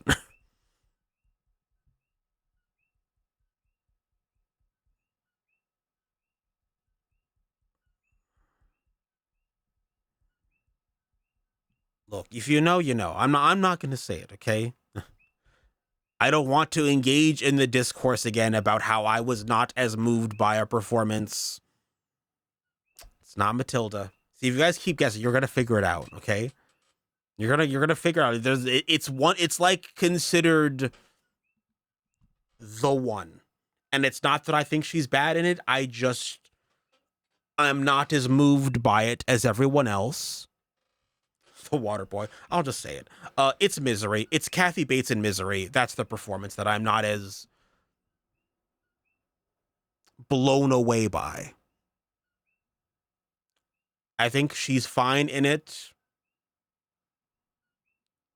She's fine. I think it's respectfully an overrated performance. She's fine in it. But I just don't understand why everyone loves her in Misery. I've always struggled with this very, again, it's a perfectly fine performance. It's very one note and obvious and just does all the things you'd expect from that performance. It's fine. It's perfectly fine. But then again, I also have a digital side hot take. Don't really care for the film Misery that much as time goes on. I think there was a point where I was like, it's fine. And I'm like, I think maybe it's less than fine. I think that I'm on the opinion that Misery is like getting worse in my memory. Because it has this sort of, and I mean this as a slur, it has a very made for TV feel to it. And I don't think that benefits anything it's trying to do. And those are the opinions.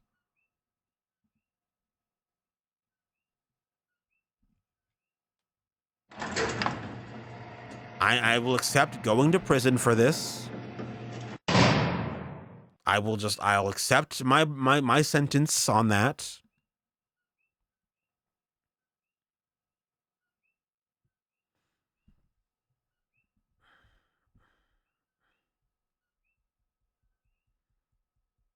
Like, that's what I'm saying. Is I think it's a solid film, and she gives a solid. But I do feel like it's the kind of thing I can see getting remade just so the filmmaking is better. And I feel like genuinely, if we just, again, it's the editing, it's the cinematography, honestly, the score for Misery is also not great. It's perfectly serviceable. Like, there's so many things where I'm like, if this had just been done differently, if we had just someone else doing it, like, just imagine Misery if it were directed by Frank Darabont. Just he's still alive, just get him to do it. Just he's still alive, He's already known as like the Stephen King adaptation guy. But they didn't do that. That's not what they did.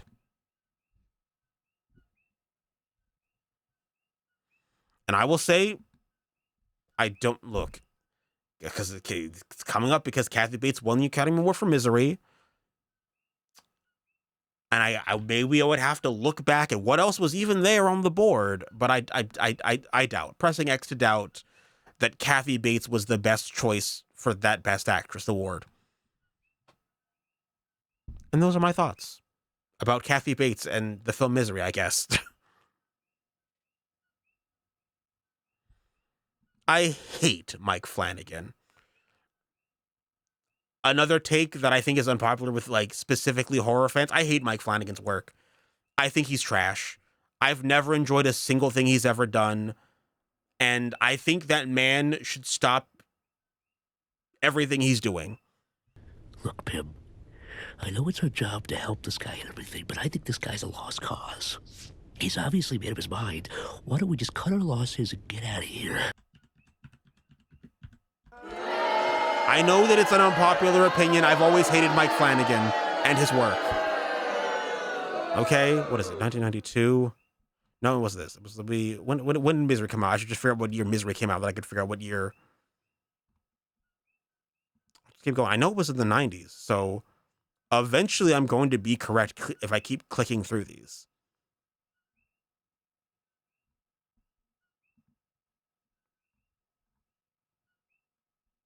Nope, it was for Best Actress, right? Am I crazy? Did she not? Okay, maybe I have to go back. Maybe it was earlier in the. Maybe I went the opposite direction. Like, it's definitely not. It's like an early 90s. Even like 1990. I want to say, and so I should just go back in time. I should just go back in time until I get to the thing. What was she up against? Thrilling. Okay, Kathy Bates. It was for the 63rd Academy Awards, which for films in 1990. The award happened in 1991. It was Kathy Bates who won over Angelica Houston in The Grifters, a film I've never seen, so I don't know if that was good or not. Julia Roberts in Pretty Woman, Meryl Streep in Postcards from the Edge, and Joanne Woodward in Mr. and Mrs. Bridge. Okay, I have no idea what's going on here. I'll be honest with you, I've seen none of these other films, so I have no fucking idea. I'm like, no, Brian. Walking it back, I've seen Pretty Woman, and it's whatever. I could see Kathy Bates being declared the winner over Julia Roberts in Pretty Woman, but these other films I have not seen. Is Dr. Sleep any good? I don't like Dr. Sleep, and I feel like that's controversial. I think it's one of the most unnecessary sequels to a thing that has ever existed, and I think it's stupid and goofy in ways that are just unintentional. Life of Chuck. I haven't seen Life of Chuck. Mike Flanagan. Now I'm just gonna go defend my Mike Flanagan take by looking at his filmography. Now, as soon as we're just on the subject, Mike Flanagan's getting flamed right now. Didn't rate it. Did I not? I didn't rate it.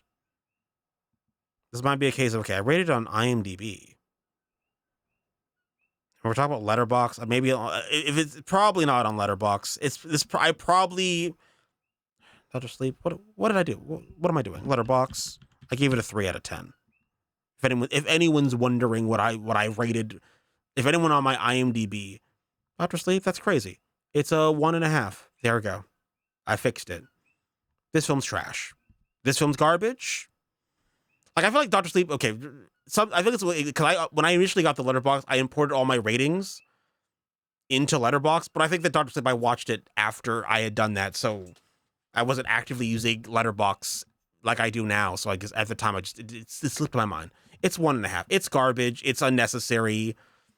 It looks stupid, and it's directed by Mike Flanagan, who, haven't seen Life of Chuck, but I have seen Dr. Sleep, Gerald's Game, Before I Wake, Hush, Oculus. I don't know how someone could sit through all these films. These films are all garbage. Again, Dr. Sleep, an unnecessary sequel that no one asked for. Kind of not great performances from several people, including Ewan McGregor, who's usually fine. Don't get what the appeal of Doctor Sleep is.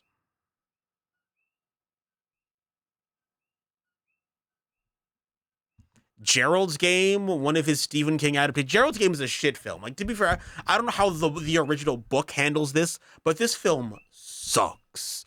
It's garbage. It's terribly acted. It feels like it goes on forever. And it's one of those films that I always talk about how the character's not doing a thing I thought of. Like, if your life depended on it, I think she could have done some other things, and I'm ready to die on this hill. I'm ready to die on this hill. The fact that she didn't try to, like, her life depended on it, and decided, well, she decided at no point to not just, like, get her legs under these fucking mattresses and, like, kick them out. She didn't even try. It's not like she tried it, and the film came up with an excuse for why she couldn't do this. She just didn't do it, and it keeps me up at night. Gerald's Game is terrible. Before I Wake is a film I've seen, but I forgot about this one. I obviously didn't like it because I gave it a 3 out of 10. So I guess it was forgettable. It was so forgettable I barely remember it. Hush, I remember, because Hush is garbage. Hush is absolute trash. It's literally what if we did a home invasion film, but our main character was deaf. And sometimes I question whether Mike Flanagan and the people around in this film understand how deaf people work. I'm just going to say it straight up. I doubt their understanding of being deaf as a disability. Genuinely, scene for scene, I'm like, oh, did you just forget that? Like sometimes I think it would just forget about it, or would assume something else because she was deaf, and that's how certain scenes are played out. Like, there's a scene where she's in a bathtub, and I truly believe it's like they think that her being deaf stops this from being a thing she would notice, as though her other senses aren't fine. She's in a bathtub. The main antagonist guy jumps through a fucking window behind her. And she's like, she doesn't respond to it because, like, oh, she can't hear. I'm like, okay, she can't hear that, but there's glass flying all over the place. She jumped into the bathtub with her. She didn't feel any of the vibrations of that and went, what's that? Of an entire the entirety of an adult man jumping into this. She didn't feel that. Okay, I guess because she's deaf, she just can't feel vibrations, I guess. Is implied by the scene, I guess.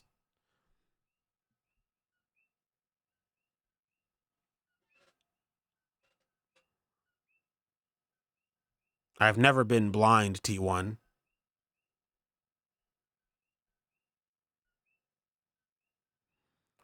Sure, we've never been blind, but I don't know what this. I've never been deaf or blind, but I've interacted with deaf and blind people who are for real the thing, and nothing about interacting with them makes me think that, yeah, this film is accurate. Like, in fact, when I describe this to them, and I have, they're like, that seems crazy. And again, not all blindness and deafness is the same.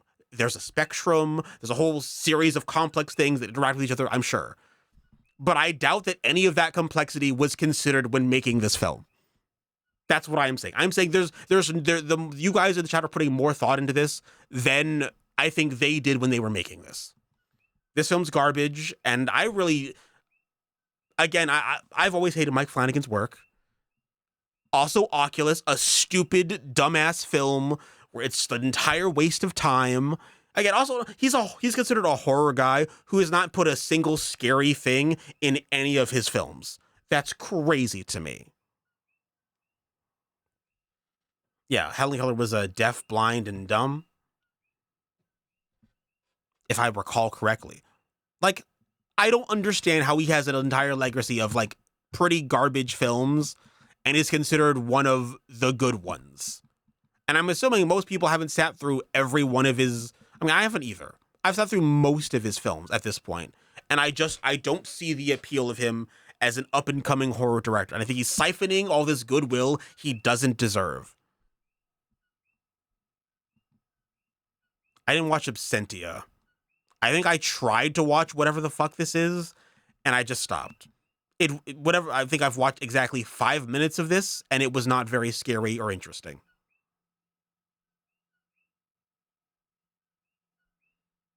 It looks bad. I don't ever feel. I don't like. Again, he just to me has a career of garbage, and then he moved over to making a bunch of TV shows I didn't watch, and then apparently some people like The Life of Chuck, a film I've not watched because this man has spent a decade plus making garbage.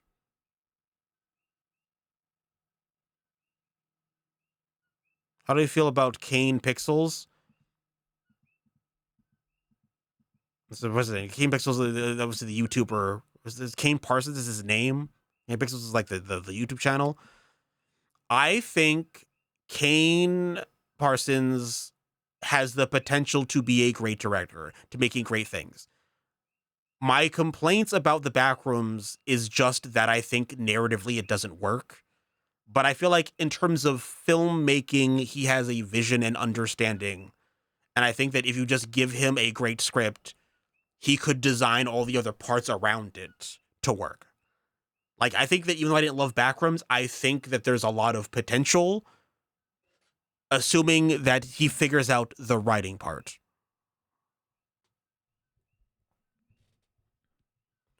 I've never seen Starship Troopers 2. You tell me, is Starship Troopers 2 a queer film? I've never seen it. I've only ever seen the first Starship Troopers. Again, I just don't know how, again, I just don't enjoy his work. And again, maybe his TV shows are fine. I don't think I've watched a single one of his TV shows. So maybe those are fine, but his filmography, at least in regards with Oculus, Hush, Before I Wake, Gerald's Game, and Doctor Sleep, pass. Pass. Pass. I don't care for that.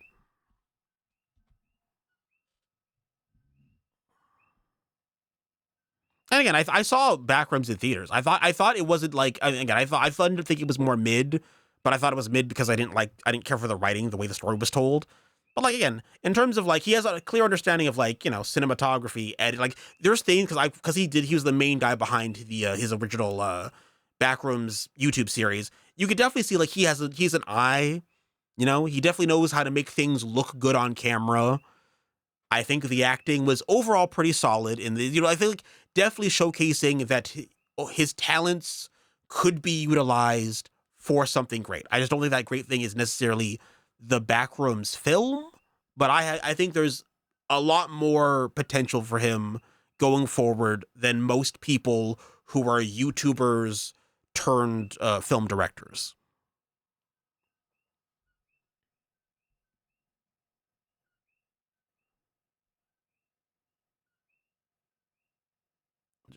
Is a Wachowski Sisters movie, right? Automatically queer? I don't know if I would think it's. I mean, I don't know, but I don't know if it's automatic. That's right. Speed Racer is queer. Fuck you. You know what? I don't care if it makes me transphobic. We're not including Speed Racer. Sorry, we're just excluding specifically Speed Racer. I'm sorry to the trans community that likes Speed Racer. I'm not counting it. Anyway, I just think there are better horror directors than Mike Flanagan. In closing off the statements, I think that we live in a great time for horror where better people are making better art. Curry Barker came out with Obsession. Obsession is great. I'm looking forward to see what Curry Barker is doing with a Texas Chainsaw Massacre remake. Curry Barker, Obsession is great.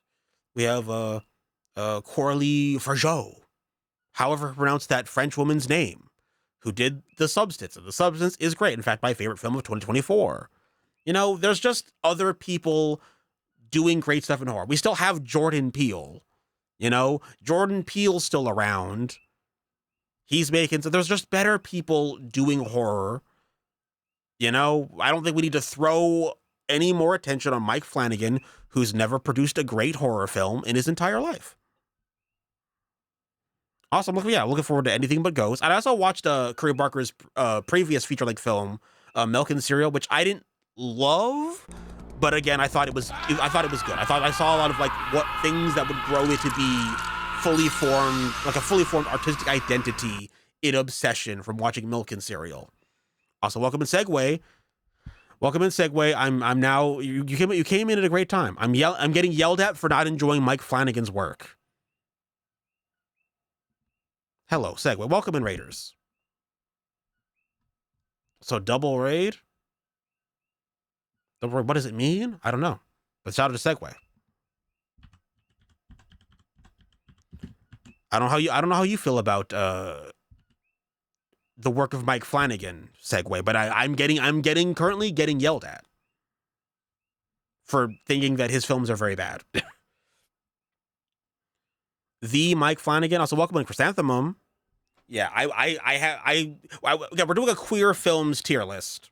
Like part 1 of that is happening.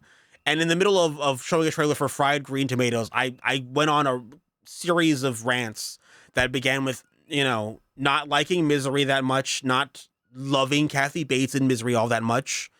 And then Mike Flanagan, who I came up as like, maybe someone like Mike Flanagan should do Misery. And I'm like, keep that man away from every property, is what I said. And now you're all caught up. Thank you again for the raid, Segway. Follow Segway Films, someone who I should soon, in the near future, possibly be watching a thing with. So check out their channel. You might see me pop up there. Appreciate you all. Mwah. Again, I will have the caveat that I didn't watch any of his TV shows. So maybe his TV shows are better than his films. So put a pin on that. Again, thank you for the raid. Mwah.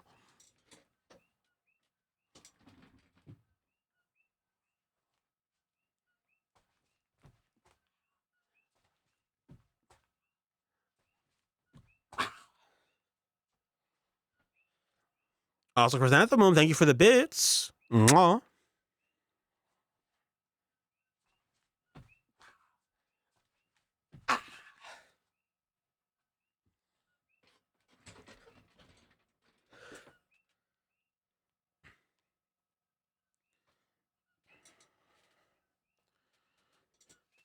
I try my best, if it's going to be my one thing. Also, Chrysanthemum earned the 1K bits badge. Do I even have a what do I have as the 1K bit badge? Do I have anything as that? It's crazy. It's a thing to consider. Again, appreciate you. Thank you again for the raid, and thank you again for the bits. Both of you. Mwah, mwah.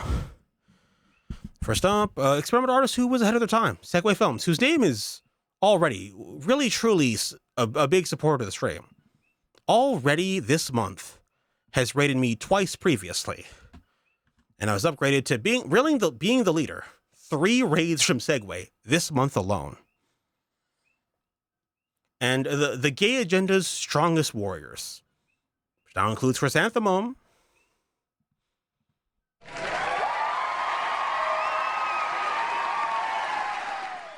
Assuming that I could figure out how alphabetical order works.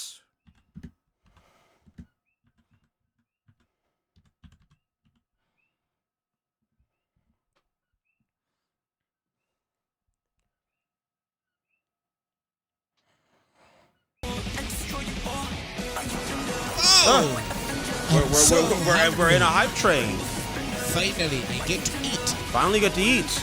Also, why am I not in this scene? It's sent me here. Thank you, Saxton, for the gift sub. Now we're in the hype train. For every sub or 200 bits, it gets a wheel spin. And we're also getting. So thank you, Z-Tech, for the spin. Okay, great. You got to do a couple spins. One spin for just initiating the hype train, and another spin for the 200 bits. Okay, let's wheel spin the wheel now. First wheel spin is happening. Wheel spin 1.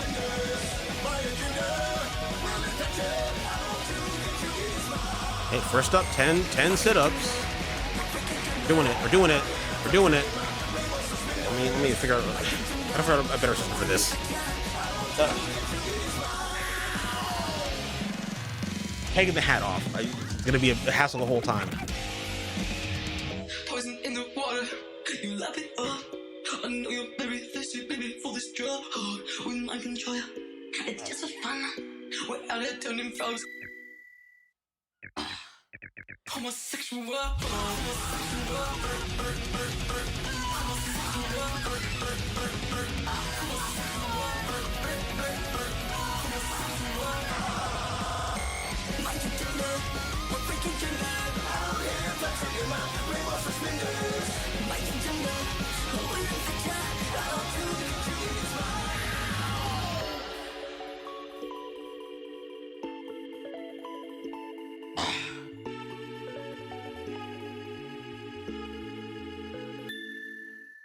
Okay, wheel spin 1, complete. Wheel spin 2.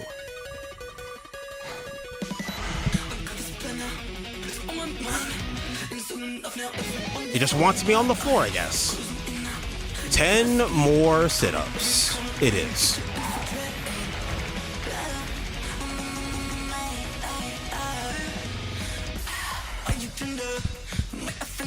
Out here flexing in my rainbow suspenders. My agenda, I will infect ya. Out to get you, it is night. Have you seen my pamphlets? Have you read my blog? Have you seen my army marching down to sea? Oh, I'm so hungry. Finally, I get to eat. Haven't begun doing them yet. Thank you for the sub. Mwah. We'll do another wheel spin after this.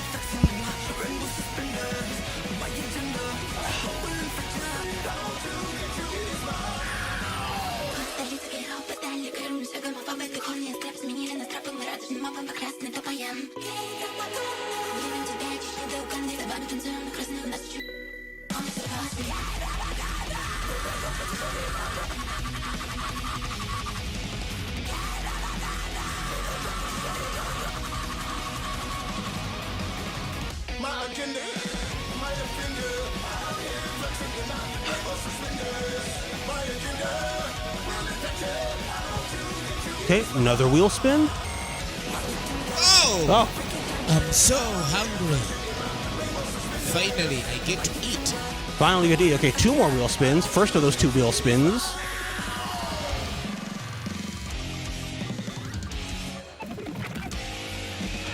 How many sit-ups can one man do?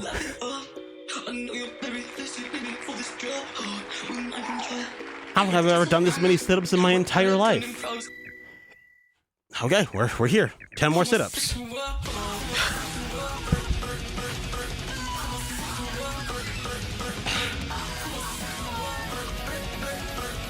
That's the plan.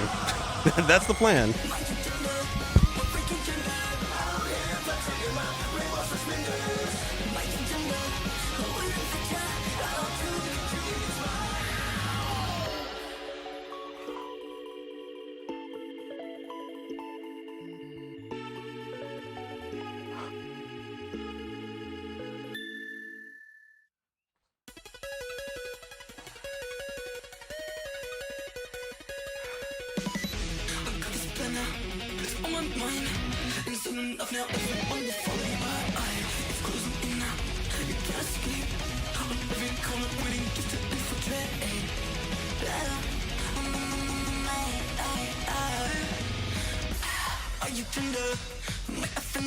Out here flexing in my rainbow suspenders.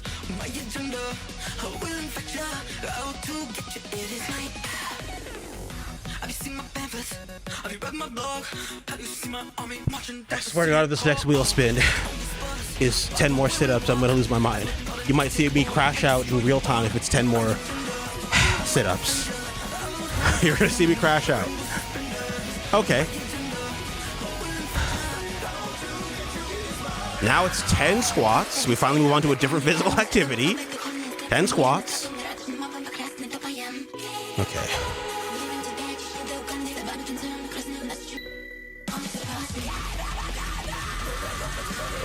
Whoop.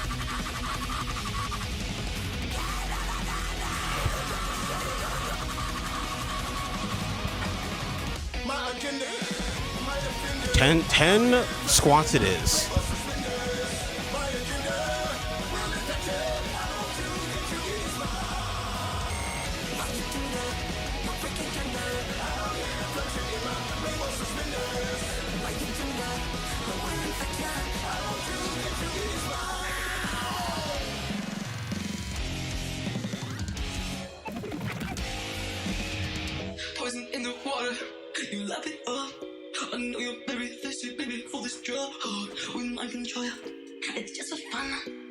alle tun im Faust.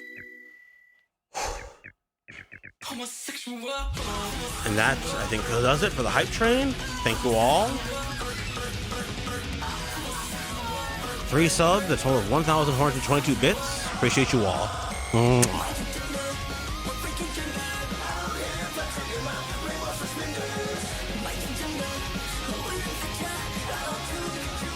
Okay.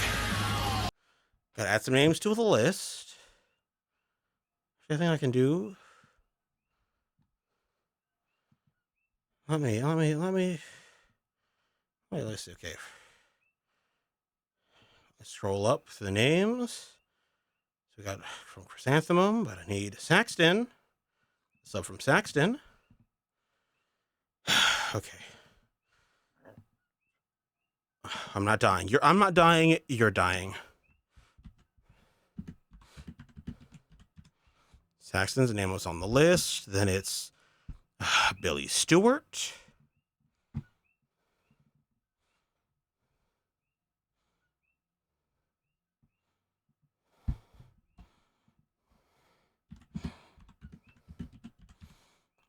Stewart. Also, I gotta forget about Z-Tech. Z-Tech. Earlier, Z-Tech gave how many? 200 bits? Z-Tech, 200 bits. Appreciate you. We're currently in an ad. So normies aren't seeing this. They're like, wonder what's going on in this crazy part of the stream I can't see.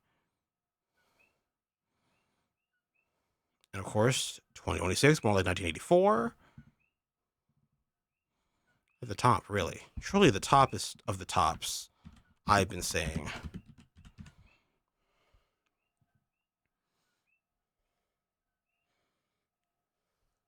We are dying. Anyway, fried green tomatoes. We've spent too much time for this. I guess to be fair, we spent a lot of time with me yelling at Mike Flanagan. And I have no one to blame for that but myself. Well, thank you.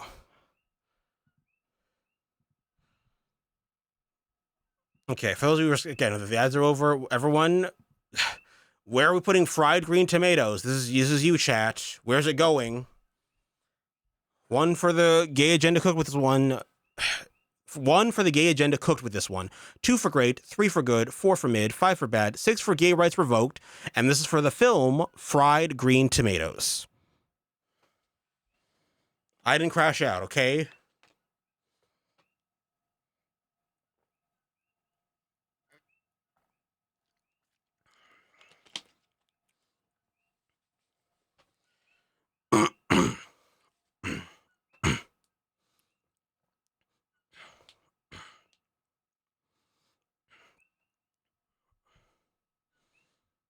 And we'll give it 15 more seconds. Currently, there's a tie between great and good. Do what you're going to do.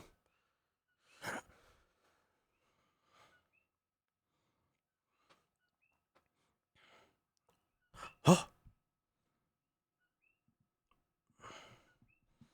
Controversial, some have been saying. And just like that, mid green tomatoes.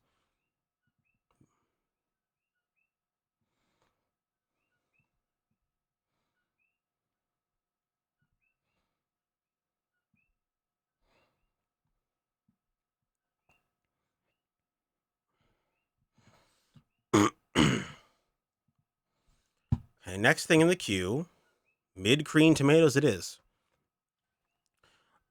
They're kind of like whatever for me. Like the food, like fried green tomatoes, they're okay. You know, I don't think they're like disgusting or anything. I just, I don't go out of my way to see any of that. You know, like if it's on my plate already, I'll be like, whatever. But if it's like something I wouldn't go out of my way to eat.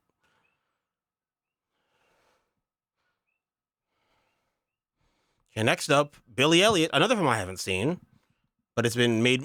I'm told that this film is very down with the gays. It's just some boy who wants to dance. Yeah, I've never seen this. People tell me I should, and that this is of queer interest. He wants to be a ballet dancer, and they won't let him. And that's pretty much what I understand about this film. That's my understanding.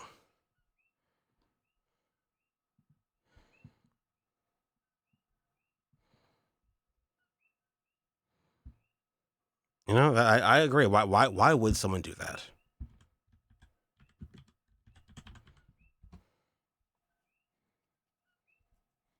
Billy Elliot,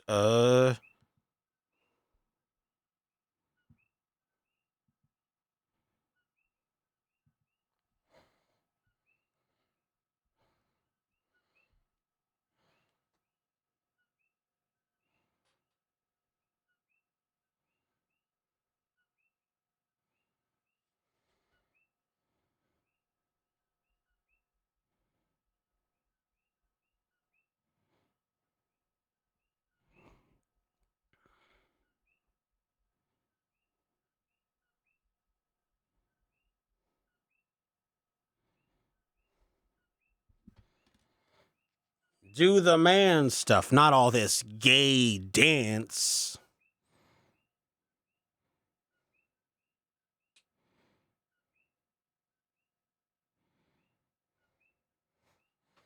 Relatable, you know? Again, I've never seen this, so just I'll refer to you in the chat. I've been told this is a film I should watch. And then I am a fool for not seeing it before. And I'll take everyone's word for it. I'll watch it, I swear. But as for now, this is a poll for chat. Where are you guys putting Billy Elliot? Polls live. Billy Elliot. You know what to do.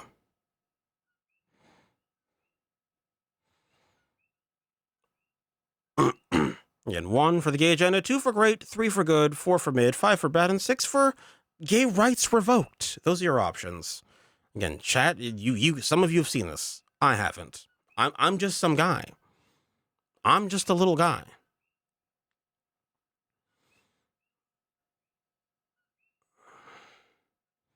I've since been delivered.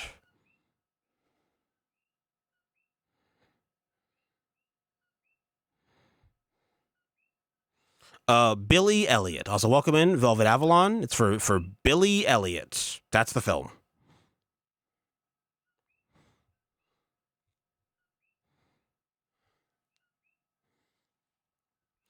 And I will give you all 20 more seconds, and then we'll call it.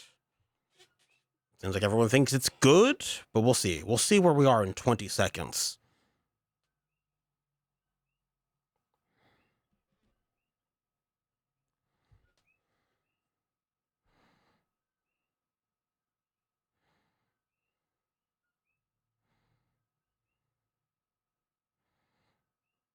Hey, some guy, I'm in this meow now.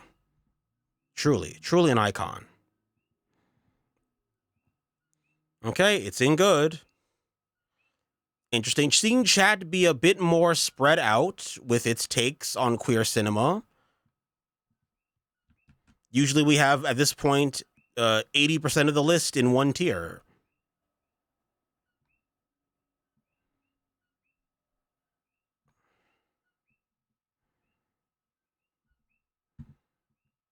Okay, next up are two films back to back that I have seen.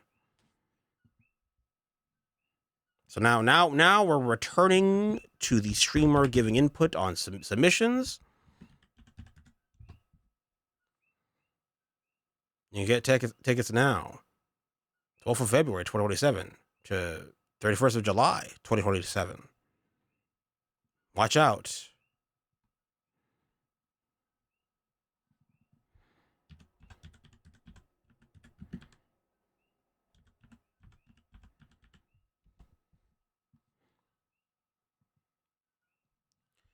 Next up, Milk, a film I've talked about just being kind of a perfectly adequate biopic film. Sean Penn does a good job playing the character, but it does feel like, Oscar bait. I don't know. It's perfectly fine. It's perfectly serviceable. And I kind of think that one of the only things about it that's above average is maybe Sean Penn's performance. He's pretty strong in it. I don't know much else to say about it. It's like if it's about, politician, Harvey Milk, game changer, did some groundbreaking stuff. But it's a kind of what you'd expect for a biopic film about someone being gay, being like, you can't do that. You're one of those queers, and we don't let queers do things. And he's like, I'll show you, and that's the film.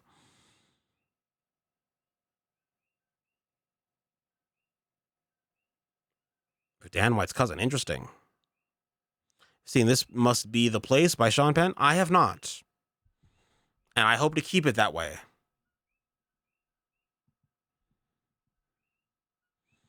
I don't really have much to say about this. It's if you've never seen it, it's just kind of pretty standard Oscar bait biopic affair about Harvey Milk. I really don't know if there's much else to say about it. It's not really a film where it's like there's deeper meaning to unpack. It's pretty upfront about what it's trying to say and do the whole time.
I do think this film does get a lot of, it's from the same director as Good Will Hunting, as the trailer just said. I think it's just a lot of goodwill because people like Good Will Hunting, but I don't think this is anywhere near as good as that.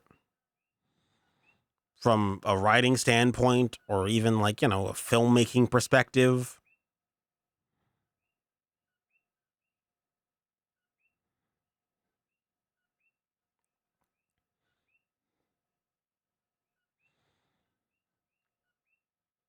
You know what? I can see it.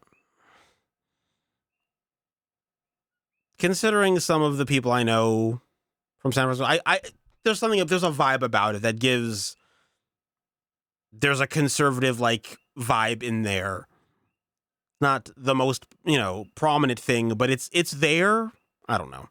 Maybe it's like that's the vibe I get from meeting people who are from San Francisco. I'm like, I guess you're like a liberal, I guess. Sure.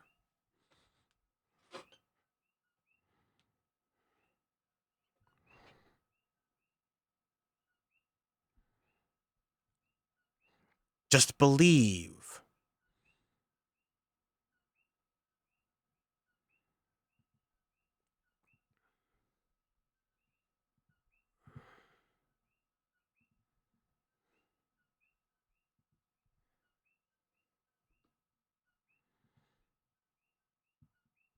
I don't know, I think it's just the more I think about it, the more I want to just say Milk is mid. Like, there's nothing really to return to that I didn't get out of it the one time I watched it. Like, it's perfectly serviceable, but I think that makes it boring.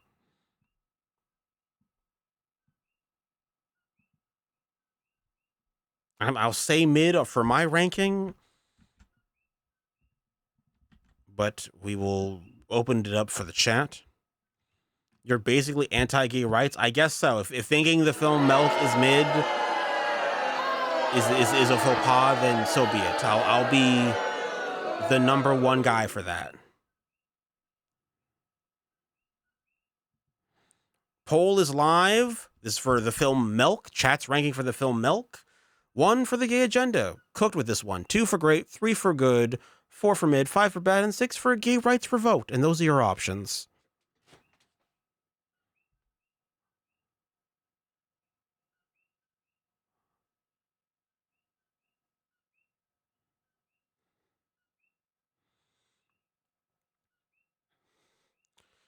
Chat, being Harvey Milk's greatest defenders.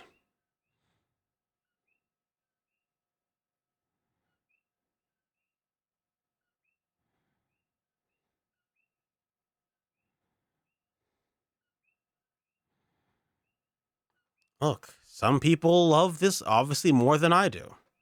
Okay, and that's fine. And that's valid. And we're closing it in 15 seconds. If you haven't got your votes in, 15 seconds starting now.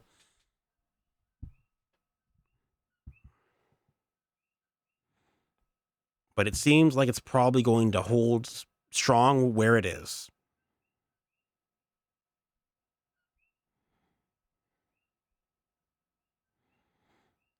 And just like that,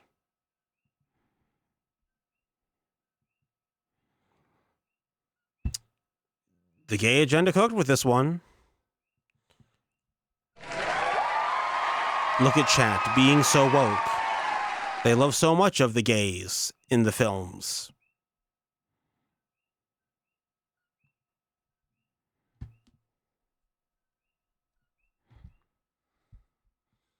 You did it.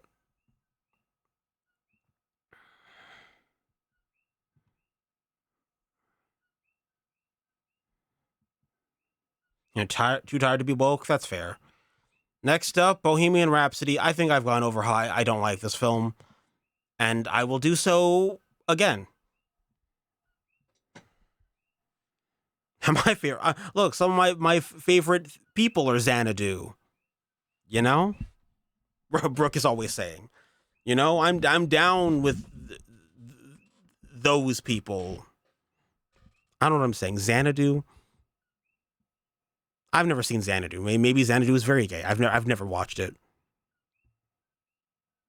My bad take on this film. It's bad.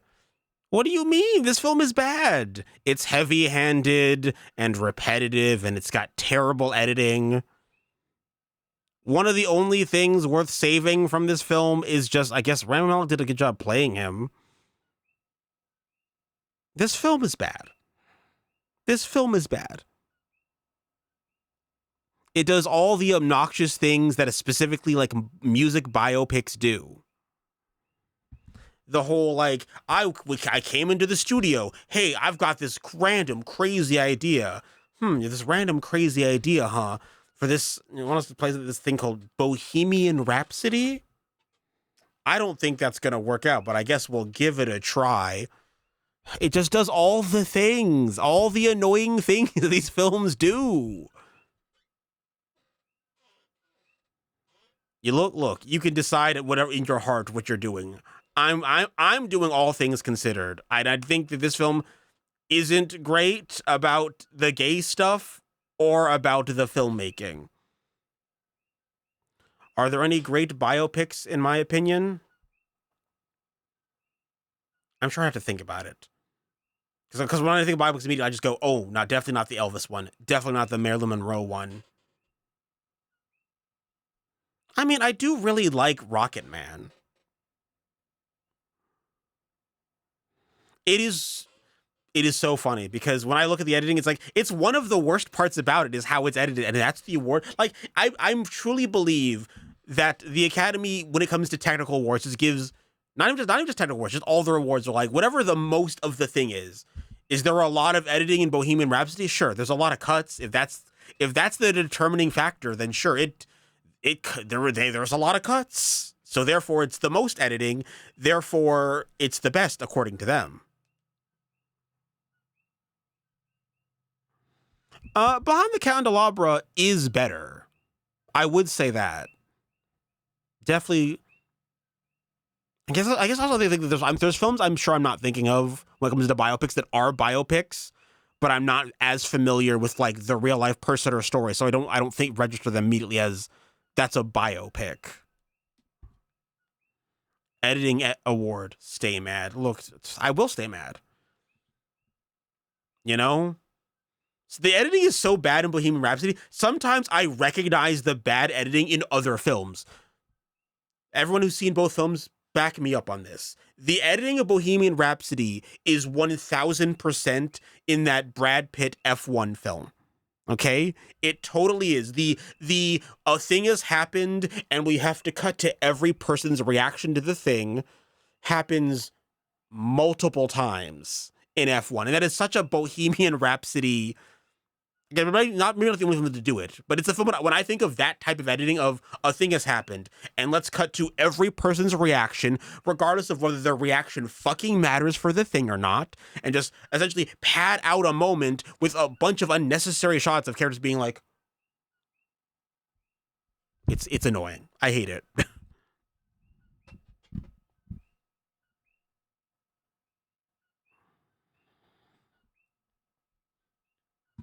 This film is not good.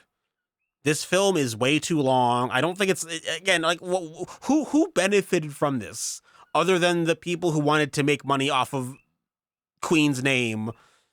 Like, I don't know what it's trying to say about Queen. This is pretty much a Freddie Mercury biopic. Like, yeah, the other band members are there, but this, again, it's really much a Freddie Mercury biopic that doesn't, I don't feel like I gained all that much about, I didn't gain that much knowledge about his life, because a lot of parts of it just feel fabricated to fit like a more traditional narrative.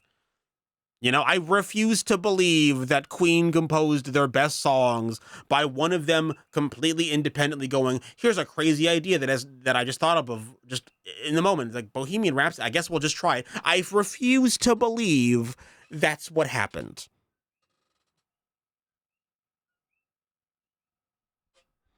This film is bad. Well, I'm going to play the trailer for it, but I'm telling you all right now, I was going to put in bad, and I'm putting it one step further. Gay rights are being revoked.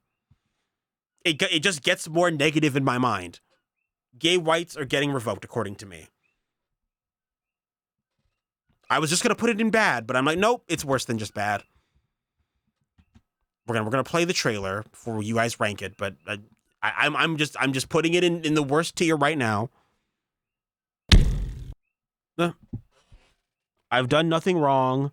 You're all just mad because I'm correct, as I typically am.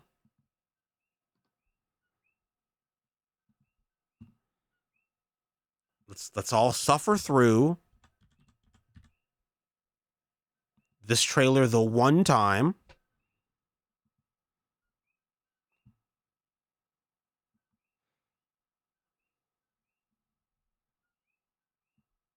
Turn it out a little bit.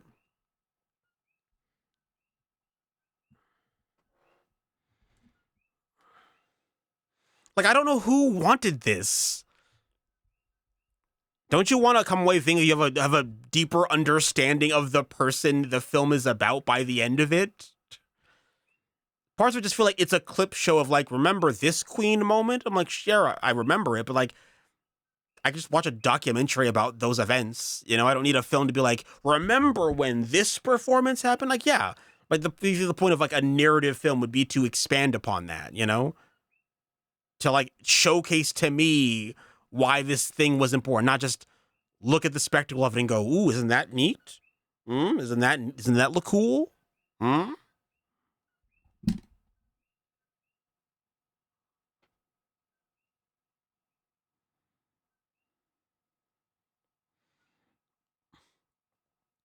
And I will say this, Rami Malek does give a great performance, but in certain shots of this, it's not the whole way through, but they give him this comical overbite and that's real prominent in certain Will you scenes. put it on the board? That I'm like, am I watching a film about Freddie Mercury? Or am I watching an SNL Freddie Mercury skit? Torch Song Trilogy? I've never seen it, but we'll play a thing for it. Welcome, Enjoy Evil. Mwah.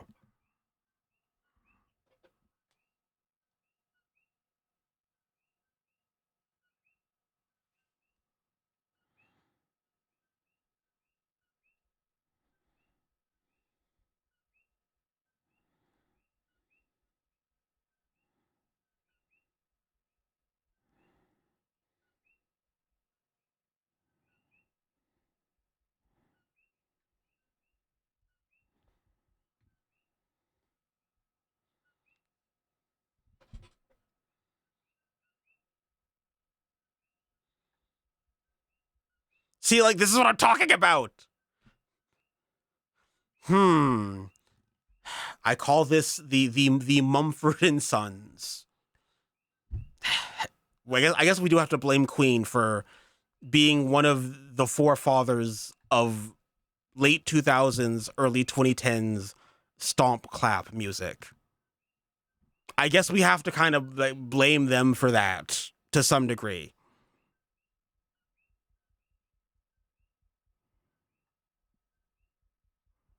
I don't think it's a stretch at all. I guarantee you, stomp clappers heard Queen and said, yeah, that's a moment, that's a vibe. I refuse to believe any original ideas came out of Mumford and Sons or any of the stomp clap bands of that era. The soundtrack is pretty good. Will I you mean, put well, it of on the course. board? I will put it on the board, yes.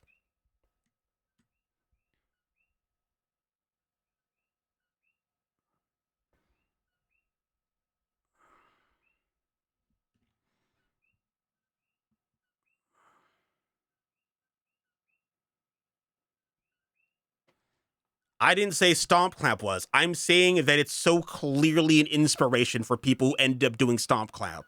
Difference. I refuse to believe. Again, it's also maybe I just think lowly of people who engage in Stomp Clap music. There's no way they're including Stomp Clap because they heard some random band no one's heard of doing it. I guarantee you, Stomp Clappers are into Queen, and they're like, you know what?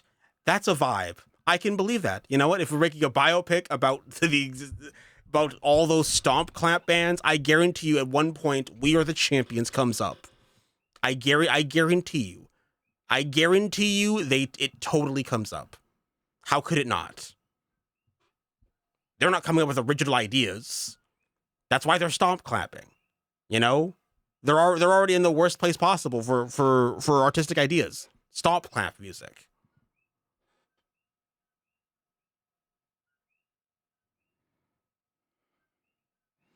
You know what's also wild about Looper is that they didn't make him look more like Bruce Willis.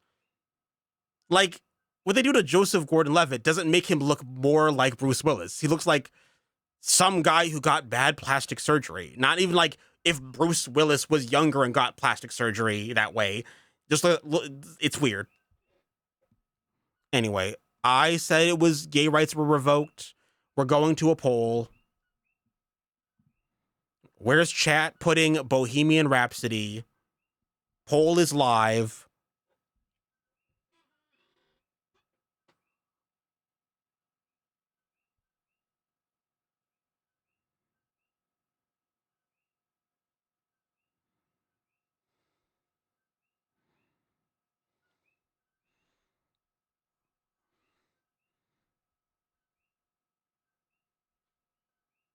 You never felt more straight? Well,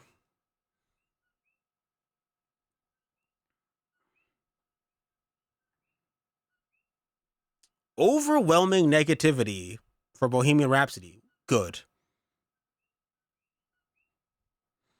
Also, in informing the gays, in 2 days, we've got a new Olivia Rodrigo. It's coming out. And yes, I am keeping track of it.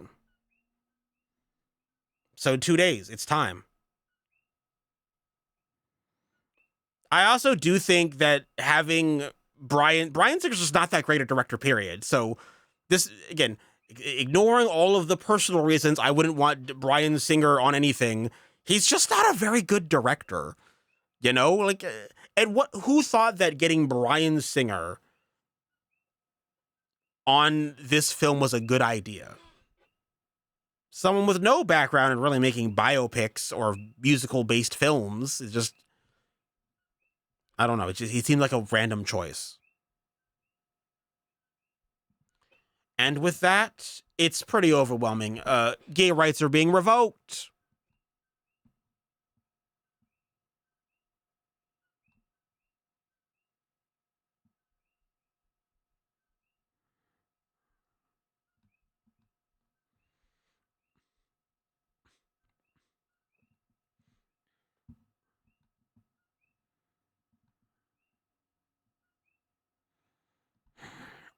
Okay, now we're at all the way to Marlboro been a bit ago, but now, if you're here, we're finally at Love Lies Bleeding.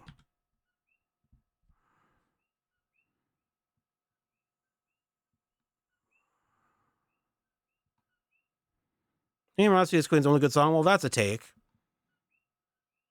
You know, that's definitely something you said.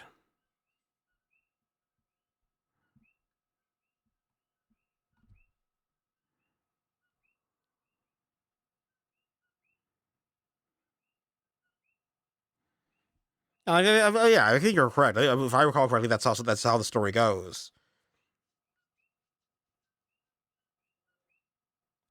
Oh my god, what's in my eye? Human Will body. you What put are it you on the doing? board? Frail, disgusting human body. What's in my eyes? Ah.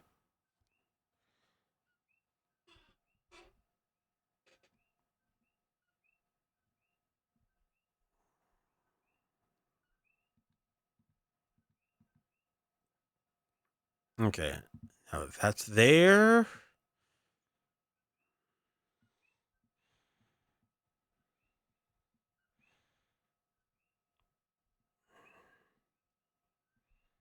Okay.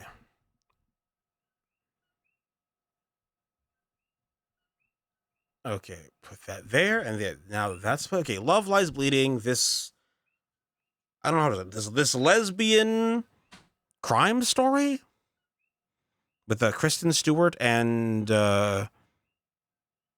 Katie. I think Katie O'Brien's the actress. It's from Rose Glass, who I think is an interesting filmmaker, whose previous film was what is it called? I don't remember what it's called. I remember what it was about. She made it like a very like religious themed horror film that I remember being crazy.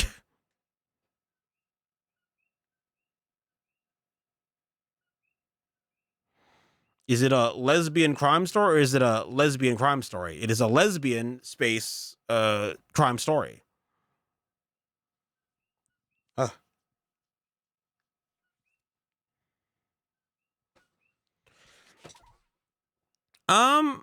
I think this is pretty decent.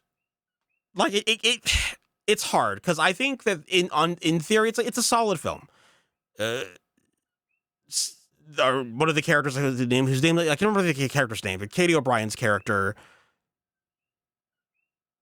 is like getting involved in the world of crime, and then she meets Kristen Stewart, and they're lesbians, and so lesbian things happen, and then they do crime.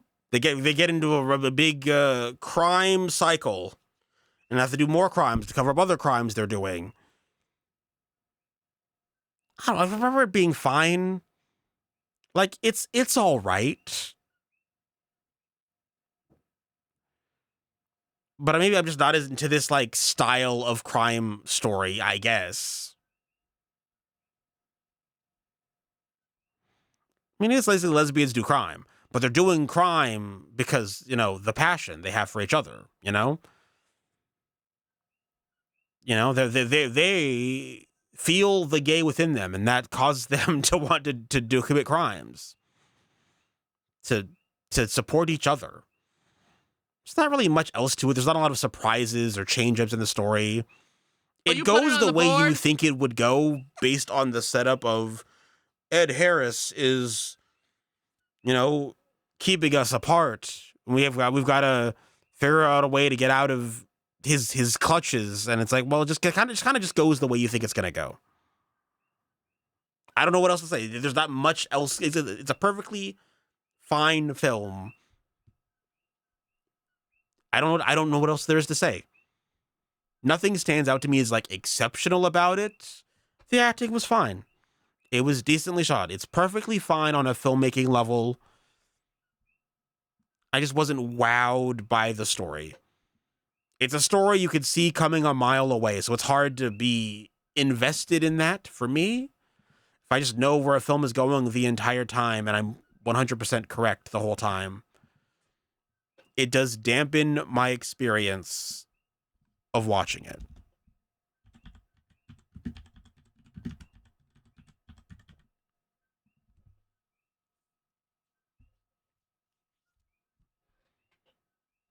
Are they coming a mile away? At least a mile minimum.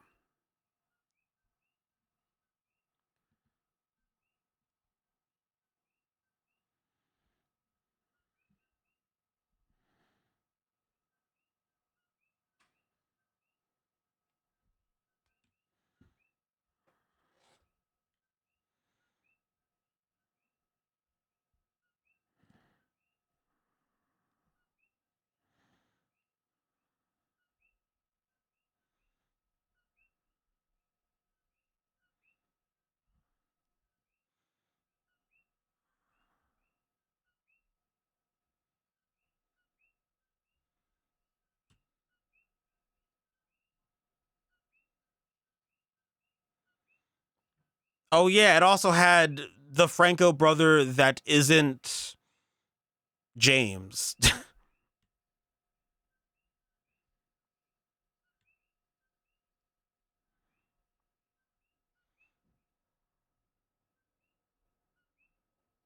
Dave. I'm like the other one. Dave, James Franco at a discount.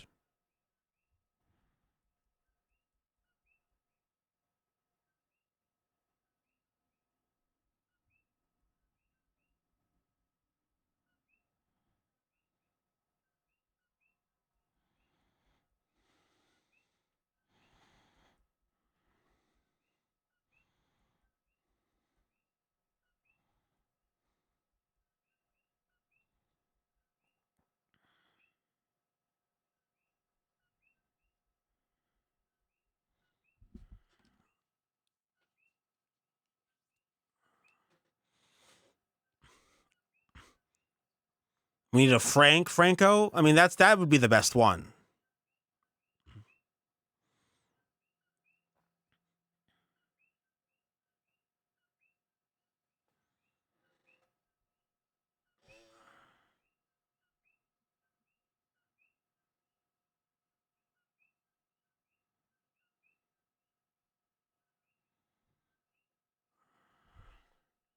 Like it was. Look, for what it is, it's fine. I just I struggle to be blown away by a film that's a very standard crime story, but they're lesbians. You know, I don't know what else there is to get there. That is basically the whole movie because there's just not a lot going on. Look, there's some decent performances. You know, I like Ed Harris, like Katie O'Brien.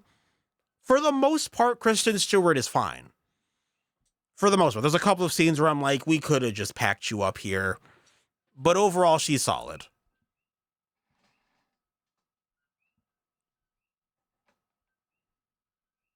I guess I'll say it's a low end of good because I do think Love Lies Bleeding is more visually interesting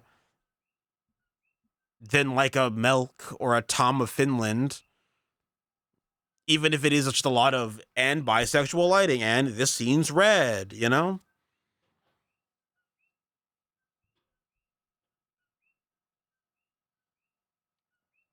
I mean, I don't really watch a lot of trailers outside of this stream.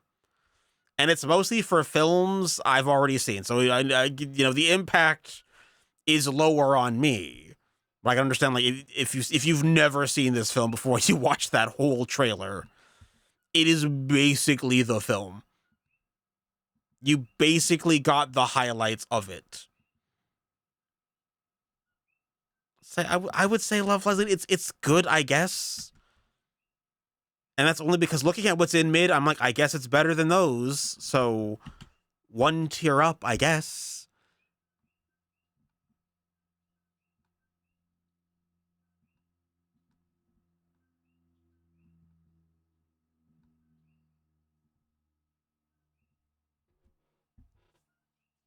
Poll is live for Love Lies Bleeding.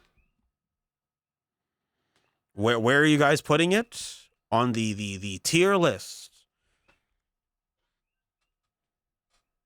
I don't know how many of you have seen this film even, but if you have,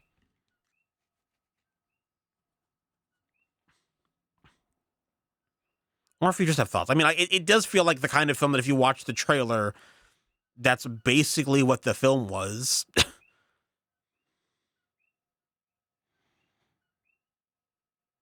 And we currently have a tie between good and mid.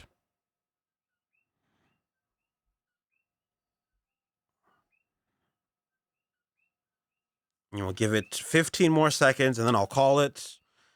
And that'll be that.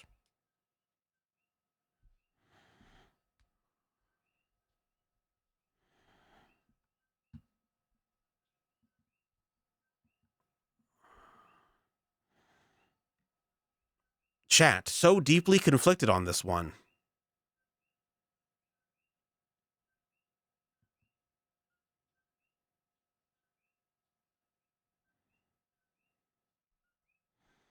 It's a tie.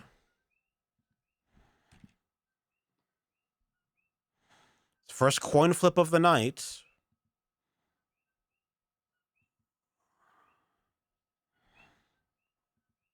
If it's heads, it goes in good. If it's tails, it goes in mid. Heads good, tails mid, and flipping the coin now. In mid, it goes.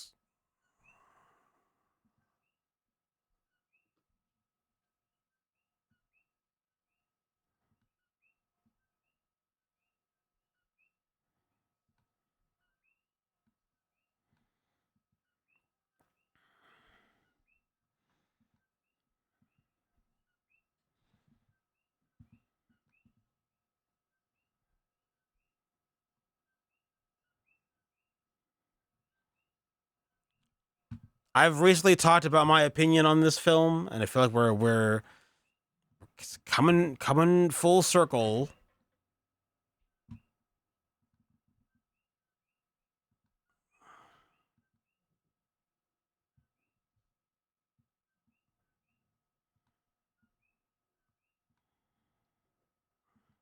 Rocky Horror Picture Show, a film I've recently talked about how I like the music and the vibe of it, but I don't think it's much more than that, other than, it's got a good soundtrack. And I like Tim Curry in this.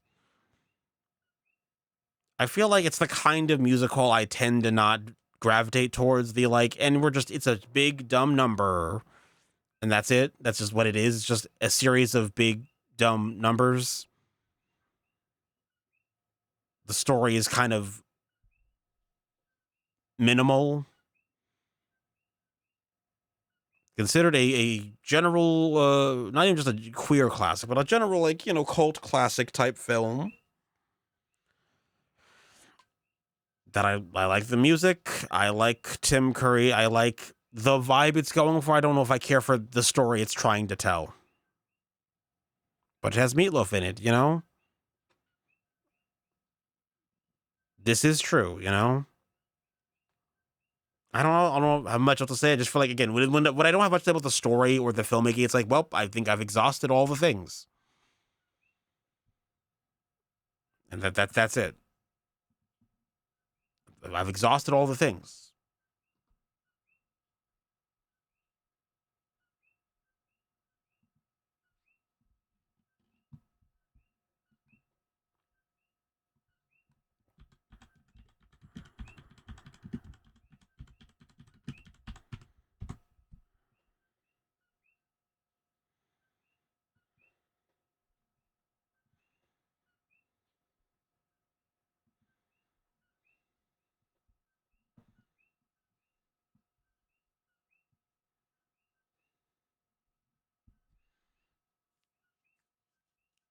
Is it? I don't know. I don't really care for Little Shop of Horrors, but I'm not really broadly a musical person.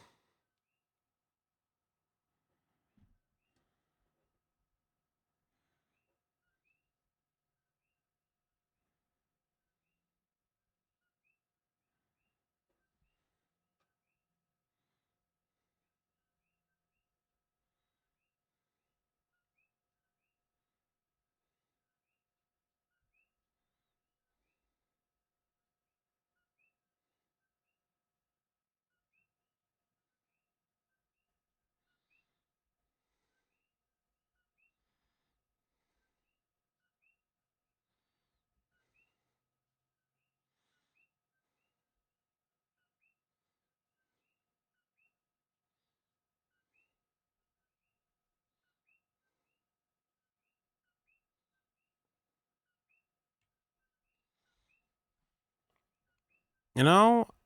But I feel like much like a lot of older cinema, it's like what it represents, what it means is almost transcending the actual film itself, you know?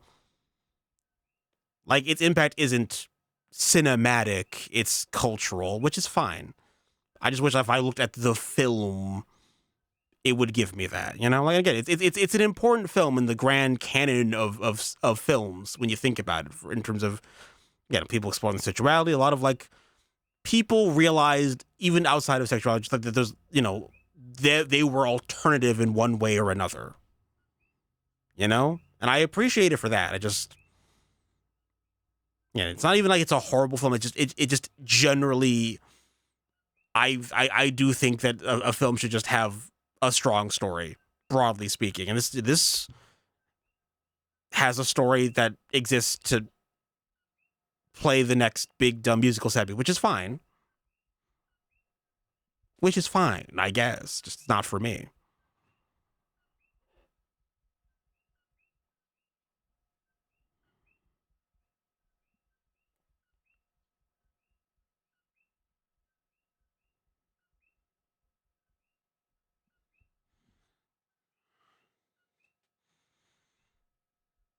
And it's credit. Like the set pieces are, really interesting to look at.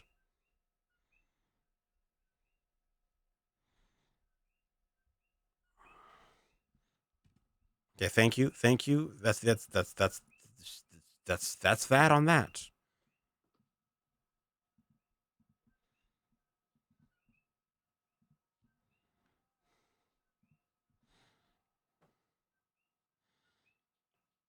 But where would I put it on the ranking?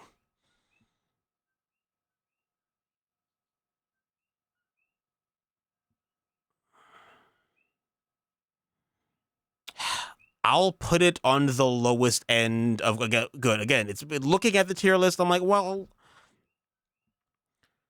it's more daring a film than Milk or Tom of Finland, so I would be hard pressed to feel as though I should put it in the same place as those films. So a very on the low end of good, I guess.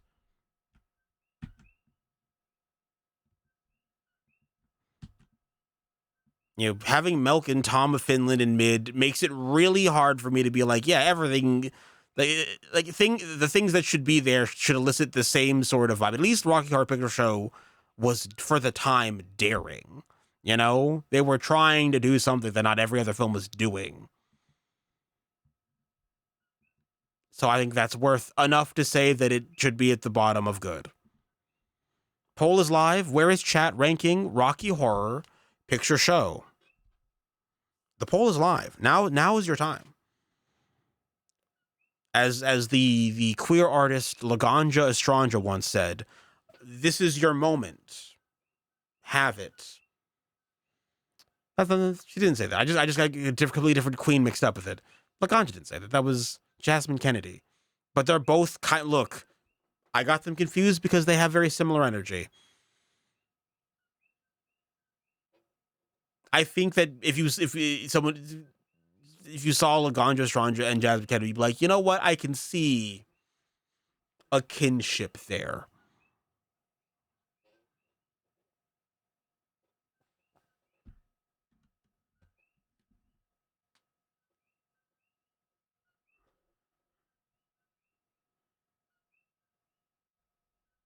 Yeah. Like especially for if you watch RuPaul's Drag Race and you've seen Laganja Estranja and Jasmine Kennedy, I think you can see why someone would in their mind associate them together. There's more crossover than there is a not, Chat says great. Rocky Horror Picture Show.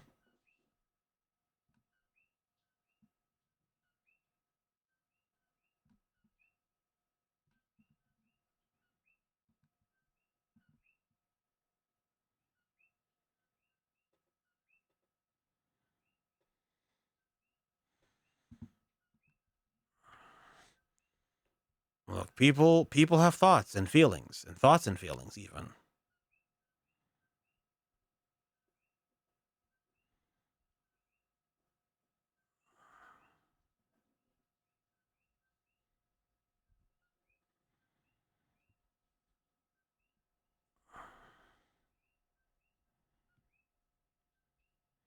I don't know. I will say part of it not having a strong story just does make me bored at parts of it. I'm like, oh, okay, well, when I just know that it's like, this is just because they thought this one part was neat, I guess, which is fine. It's just, it lowers my personal investment in a thing.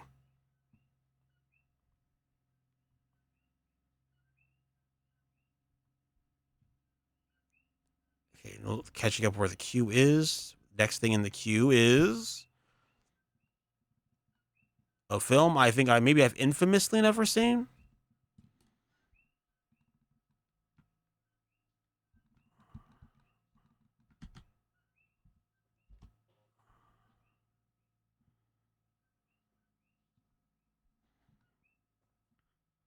I don't think I've actually seen Glenn or Glenda, which seems crazy because I've seen films that talk about the making of this, but I don't know if I've actually sat down to see Glenn or Glenda.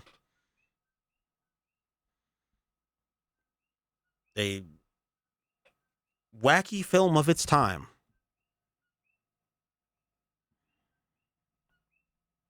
Problematic, some have been saying. Again, I've never watched this. I don't know too much about it. I mean, I'm familiar with like Ed Wood and his wacky. It's three tropes in a trench coat, you know? And I do like things when they're in a trench coat. Usually. Guess we'll just watch a thing about it. I've never seen Glenn or Glenda. So I feel like I should add it to the list of films I should watch.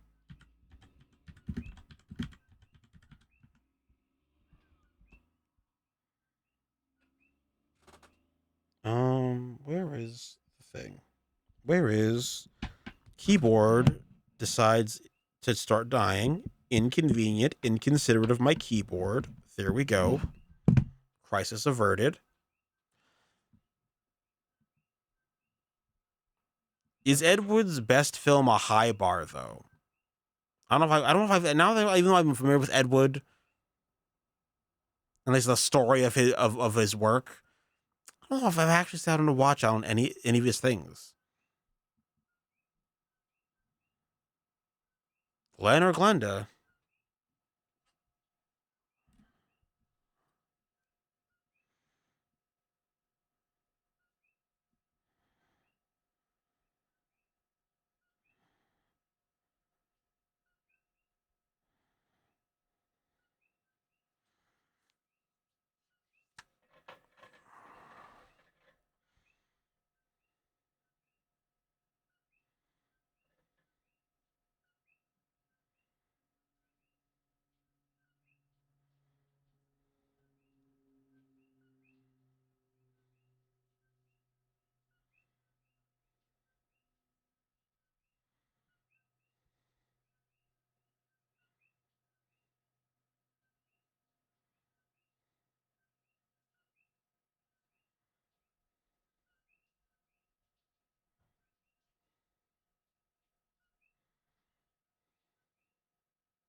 Like, I can imagine this was shocking for the time, for sure.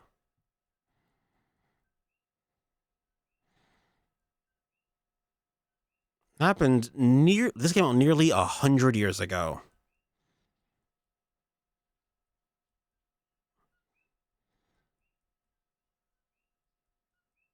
Shocking. Yes, I'm also curious because again, I've never seen this, so I don't know how the actual film handles the subject matter. If it's all just like trashy exploitation, or if there's like a bigger point.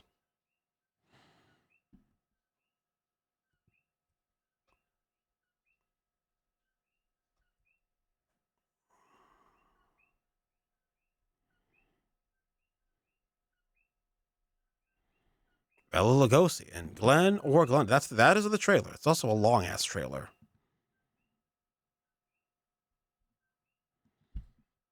Again, I've never seen this. It's considered important queer cinema, and an ad's coming up soon. And I only know this because I clicked on the thing.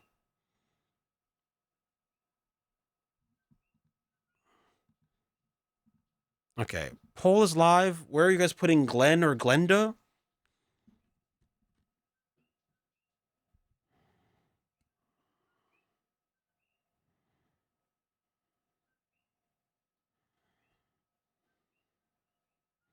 Poll is live for Glenn or Glenda. I've never seen it, so chat, we're going directly to you.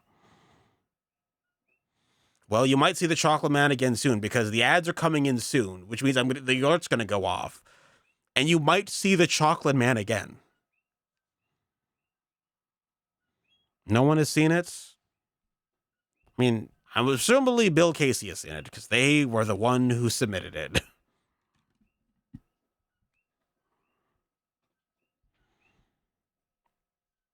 It is. I should really watch this, right? Like, I should, just for the sake of general media awareness. You struggle to rank it? It seems like a film that would be a struggle. I'll ask my mom to ask my grandma to ask her grandma about this. Well, please do that. Let us know what they think.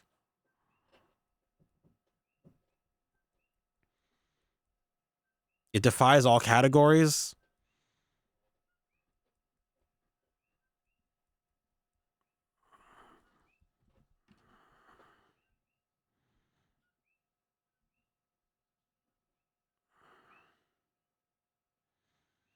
It's not good. It's not bad. It's not mid. I love how it's like you mean to say mid because you said mid. That's very funny. I don't know why would it say, why would it pick up on mid and not that you first said good and bad before mid in that sentence. Look, we'll just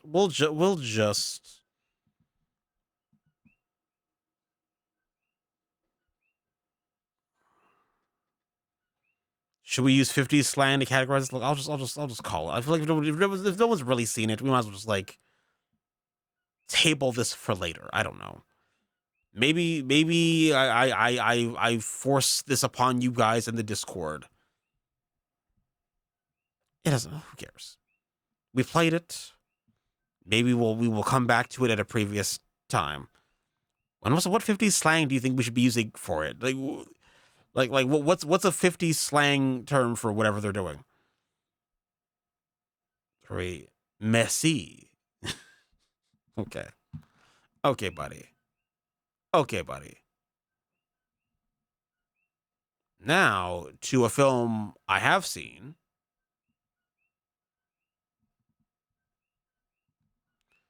And I'm glad I've seen it, so this can stop being on whenever I go, well, I haven't seen it, so it's whatever.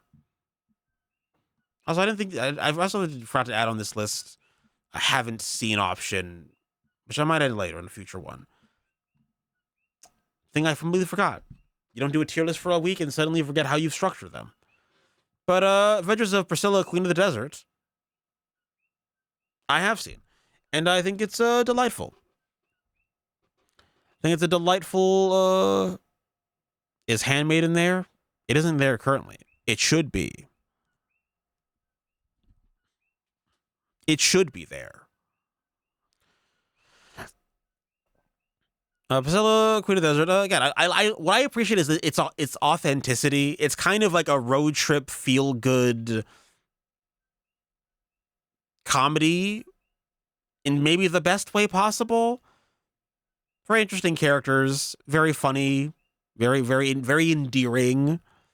There aren't really necessarily high stakes in this film, but no, they're Will you put it fun on the board? characters to follow. The birdcage. We'll talk about the birdcage. Tu Wong Fu is not on the list yet.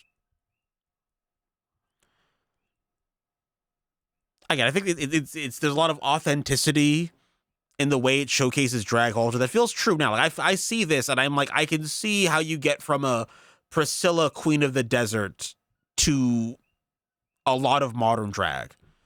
You know? Like I see why this film is influential in the drag space. You know? It really it really does get something right about drag as an art form and drag as, you know, drag, just general drag performance. Again, very interesting. Ads are incoming.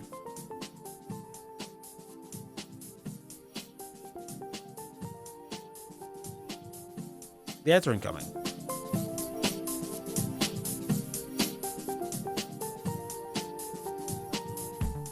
And everywhere I go, there's always something to remind me of another place and time.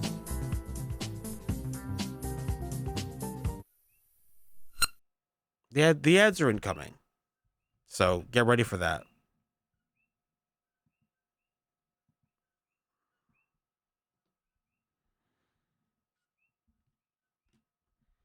Also, the ads is incoming text. I need to figure out a time for because sometimes the trailer isn't that long.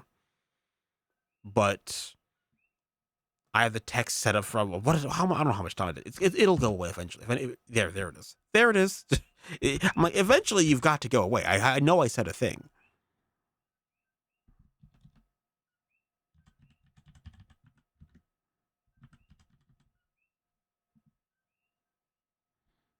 Priscilla, Queen of the Desert. The trailer.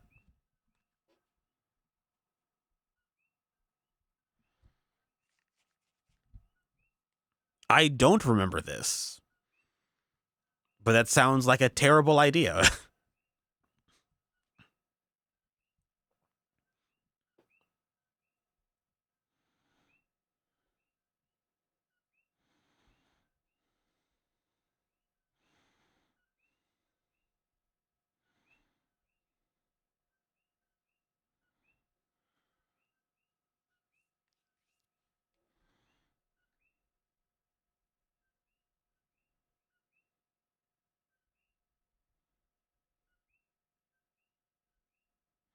Oh, I can imagine. Like, it seems like an upfront terrible idea.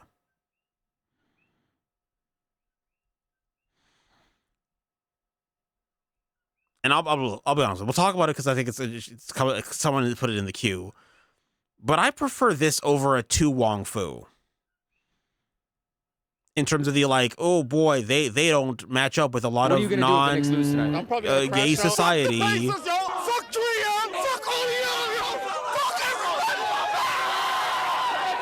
Welcome in, Aaron. See, it worked. You came in and the thing went off.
Also, there's a sequel.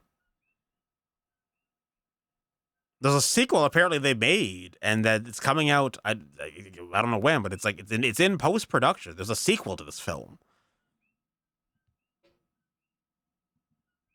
coming in so many years later.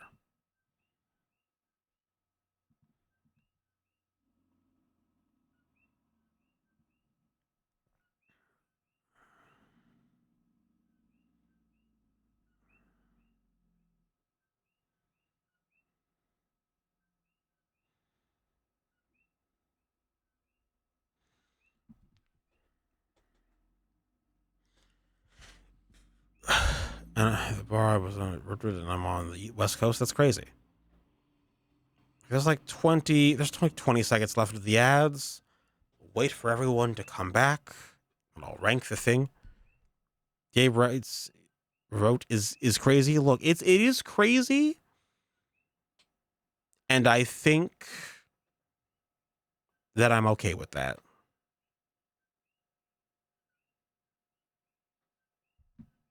Welcome back, everyone, from the ads.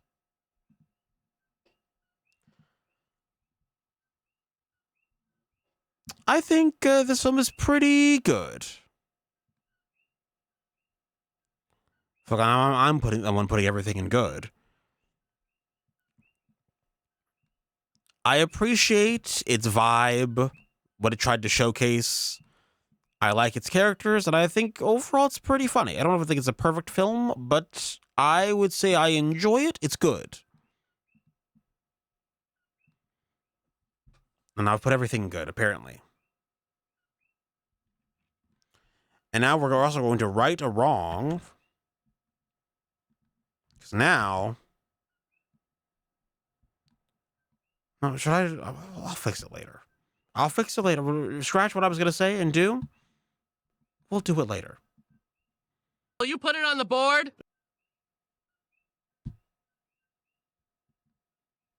Poll is live for Priscilla. I guess it's the adventures of Priscilla, Queen of the Desert.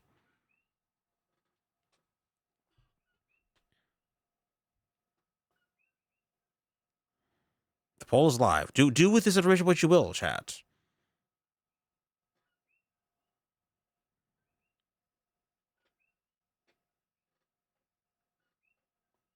Brooke says, yes, 1 gay for me.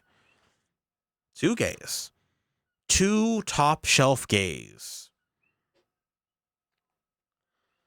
We had 1 for the gay agenda, cooked with this one, 2 for great, 3 for good, 4 for mid, 5 for bad, and 6 for gay rights revoked.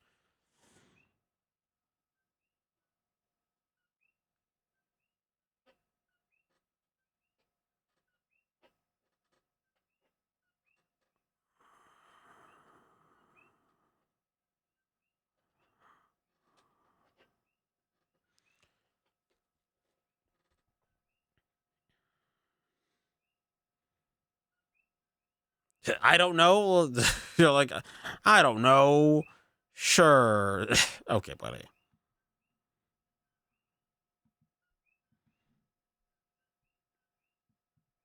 Our second coin flip of the night.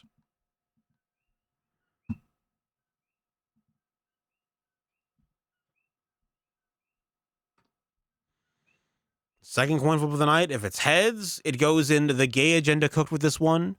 Tails, great. Heads, the gay agenda cooked with this one, and tails, great. It's Justin great.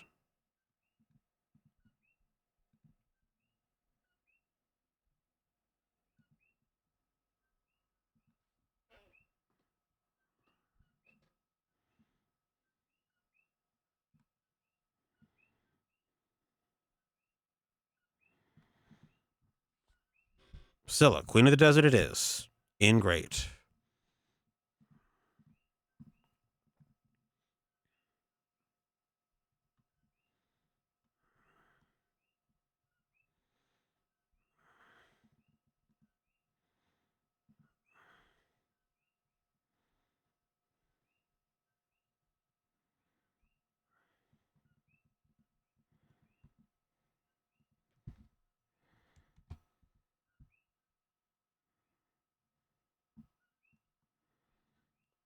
Bottoms.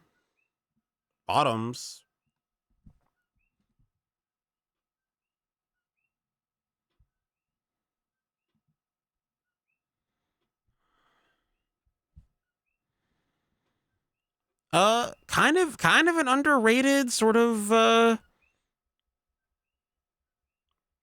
big gay lesbian comedy that on one part has sort of teen comedy vibes and another part has something else going on. It's kind of surprising. Like I this film's interesting. It's interesting is that it's not playing the sort of teen comedy thing very straight, for lack of a better term. Yeah, Cocaine Bear is bad. Bottoms is pretty solid. I think that it's pretty solid. That I do think that it's a comedy that's funny. So good things out of the way immediately. It's a comedy that actually is for the most part pretty funny. I think especially towards the end. Like I'll be honest with you, there are things I did not expect to happen with the setup of it being a film about essentially two girls who set up a. I mean, I guess it's not the only plot line, but one of the things they set up a women's only fight club so they could like hit on the girls involved. It's kind of a wacky thing. It's kind of a femme fight club. I mean, it's a self defense class, but they essentially just made a big women fight club. I don't know. Does that also else the word? It's kind of wacky. It's very funny. I like what's her Rachel Sennett, and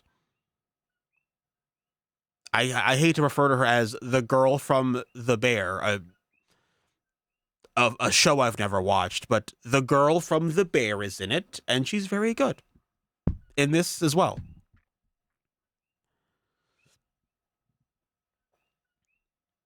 Yeah, a lot of good comedic chemistry. So it's not. I think it was surprising how good this was because I'm like, okay, we're just doing a dumb team comedy thing, and we're kind of doing that, but we're kind of doing this weird heightened version of it that gets pretty absurd in my opinion. It's solid, and we'll watch a trailer about it.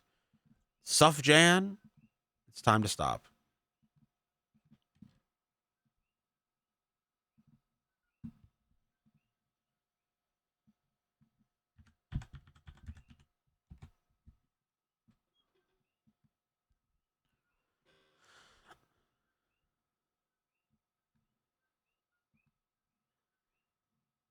Is Cocaine Bear a LGBT film? I don't know if I would count it as that.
Like, I think it's an inherently ridiculous setup.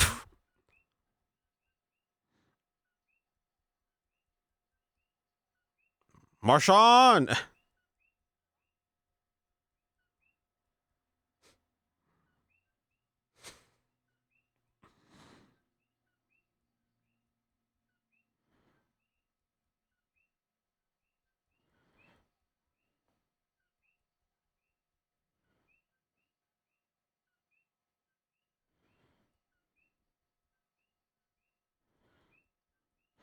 Like it does kind of feel like what if we did the like we're making a girl boss film but it was just insane. Like knowing what people think of like, ooh, we're girl bossing, gaslighting, and gatekeeping. What if that was the film we made?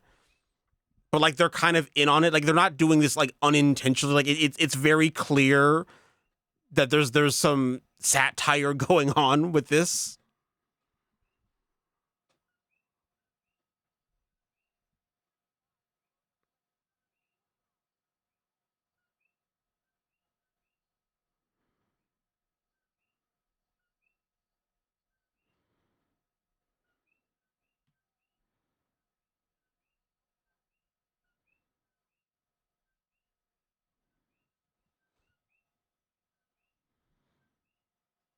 And also, I appreciate an R-rated comedy.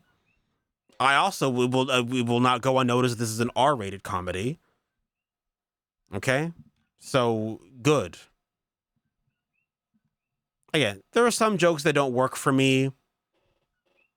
There are some parts I don't think are necessarily, regardless of intent, or all that great about it. They're here and there, but overall, it's pretty good. I feel like I put everything in this tier, but you know, it's better than what's in mid, but it's not as good as Brokeback Mountain. So, but I don't know why I'm rearranging them. They're all in the tier of good, I guess. Naked Lunch is not on the list yet. It could be. Some people can still demand that I put that on the list. So welcome in, Handsome Will. Okay. You know, I will.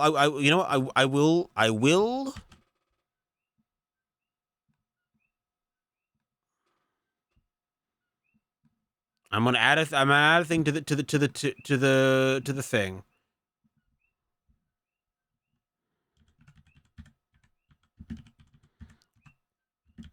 And I will retroactively add other things that probably would have just gotten this earlier.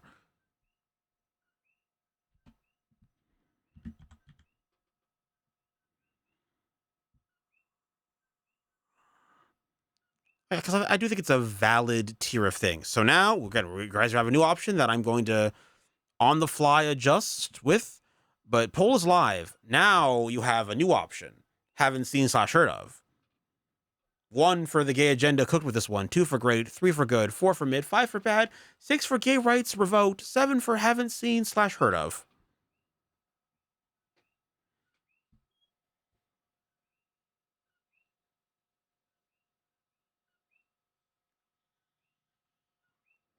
I feel like we should this was an option on the previous tier list, and it should exist. You should have the option to be like, And I feel like I feel like all of yours have been 7s, but now you're being represented. People who just have like, I don't know that.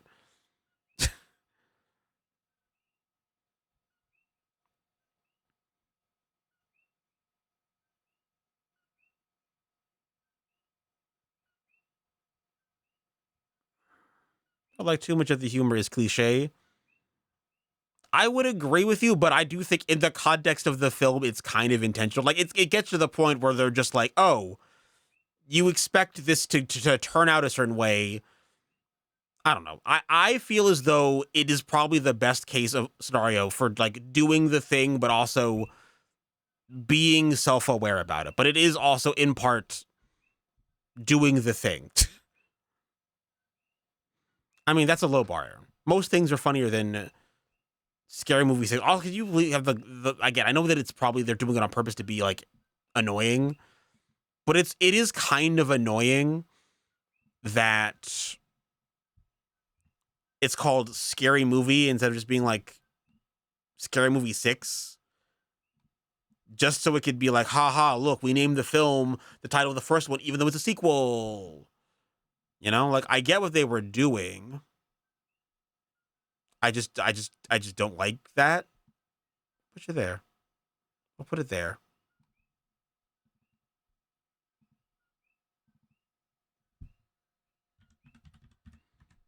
Haven't seen.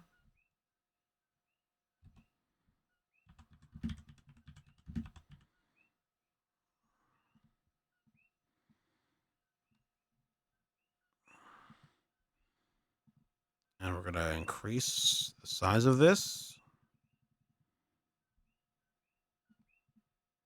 There we go. Retroactively, there's the thing. And now I'll retroactively go through, I think, some things that I just would have just, like, clearly things we've done before that I'd be like, wait, it's whatever. I'll just put them there. Like, I feel like this is where Glenn or Glenda would have ended up, I feel. So Glenda, retroactively going back, and you probably would have just been here. Glenn or Glenda, yeah.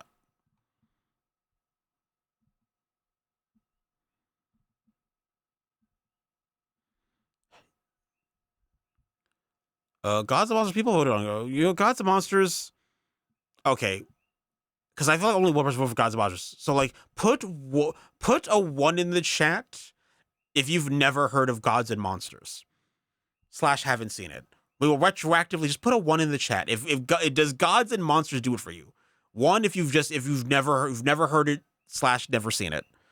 And if enough of you just say 1, I will retroactively just put Gods and Monsters in the newly formed tier. Can we do it for all of these? No. I feel like enough people have voted in the only reason I'm open up Gods and Monsters is that I think one person voted for it. The other ones had multiple people. I feel fine being like, you know what, it's fine. People had thoughts and feelings of the other ones.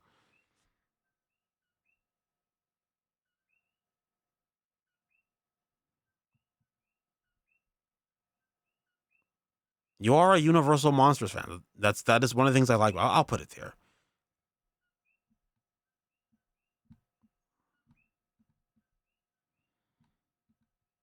The rest of them, for at least for chat, will stand where they are. I will have to retroactively go to mine and just add in all the films that because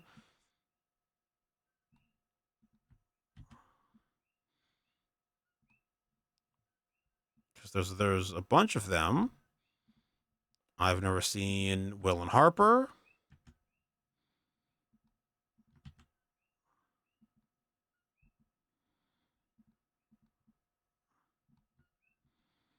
Seen Will and Harper. I've never seen Fried Green Tomatoes.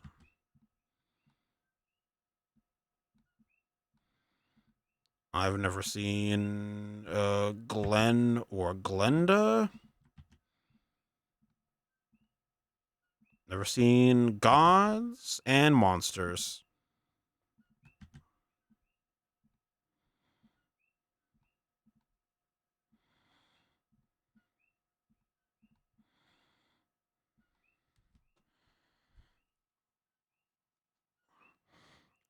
Speaking of the subtext, in Dracula's Daughter is a classic case of lesbian menace.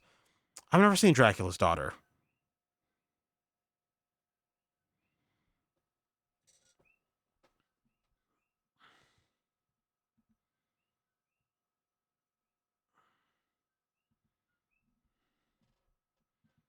And we're continuing. We're moving. We're going forward. Bottoms.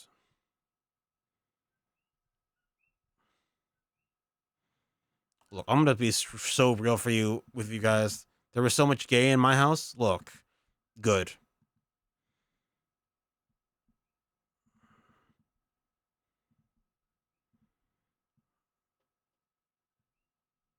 There should be. I hope there's even more gay in your house than previously thought possible. Okay,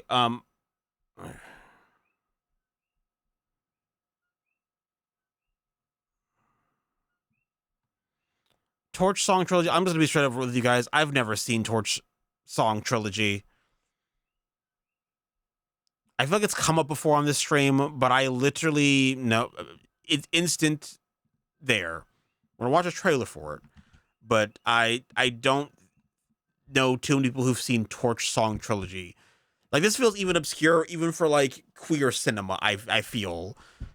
I don't feel like a lot of people are bringing up Torch Song Trilogy. Like, this feels niche even within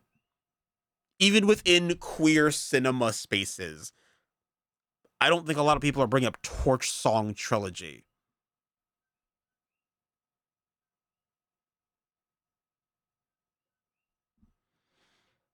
No problem, big dog. Mwah. I still haven't seen. I've seen Pink Flamingos. Haven't seen Go Fish Bound or the incredible true story of Two Girls in Love.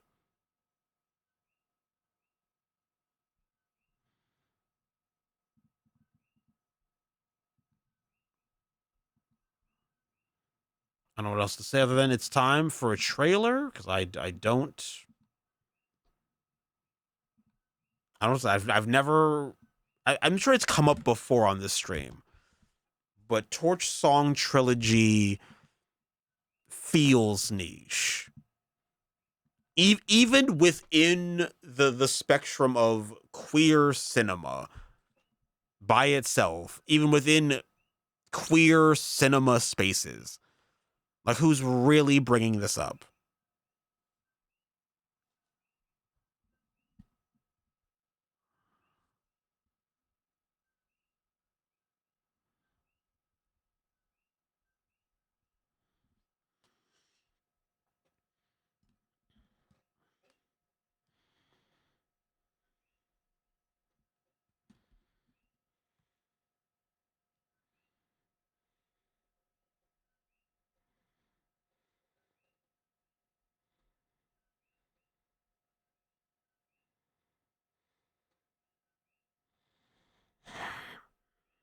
What I call everything everywhere all at once. I mean, it has a prominent, important queer character in it, and is one of the sources of conflict between her and Michelle Yeoh's character.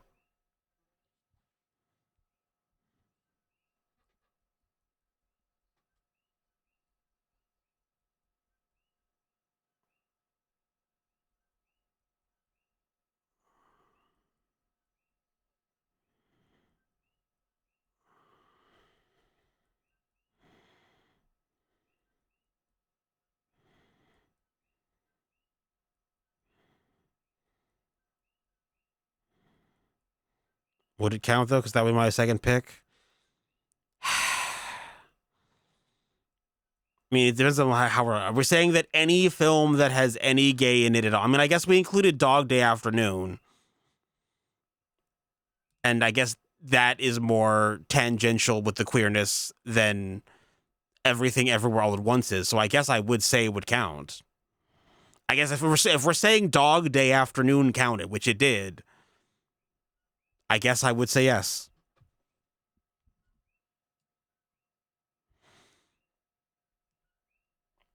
I also agree. Gay vampire films also feels like its own category of thing.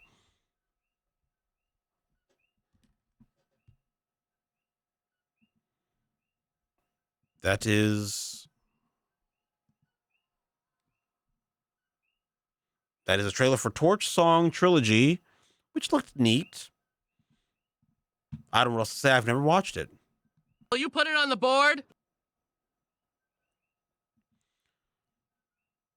Poll is live for Torch Song Trilogy.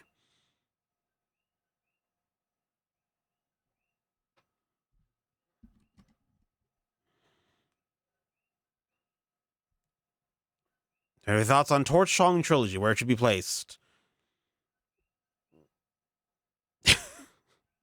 See, that's what I feel like. I feel like this is like even within queer media spaces, who's watching Torch Song Trilogy? Not this chat. You know? I think some people have never even heard of it until now. You know? Like it is a prime example of something that should be in haven't seen or heard of. Like it just seems like that kind of film. Seven sounds like anime. No one was gay after 2005, sir. You're also correct with that. Okay, I think enough people haven't heard of it. Good.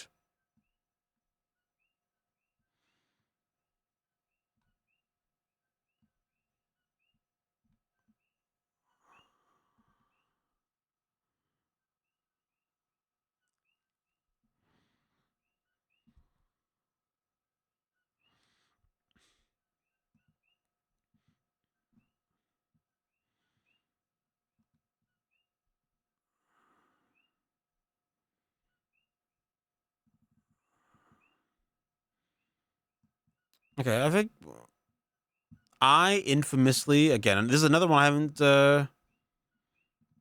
If I've seen it, I've not seen this all the way through, and so I basically should put this in the haven't seen. But Philadelphia, Tom Hanks and Denzel Washington.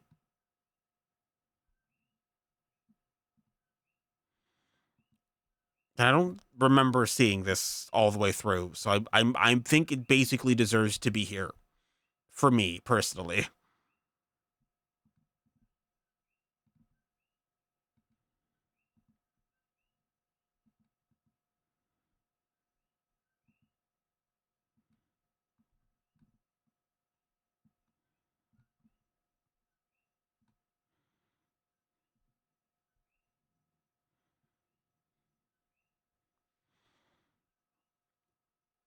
I remember seeing Birdcage in a theater too. We'll get to Birdcage.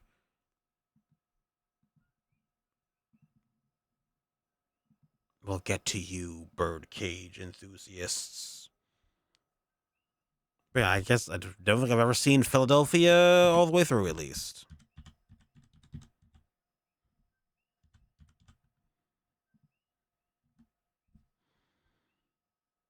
Scott Tom Hanks.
Ah!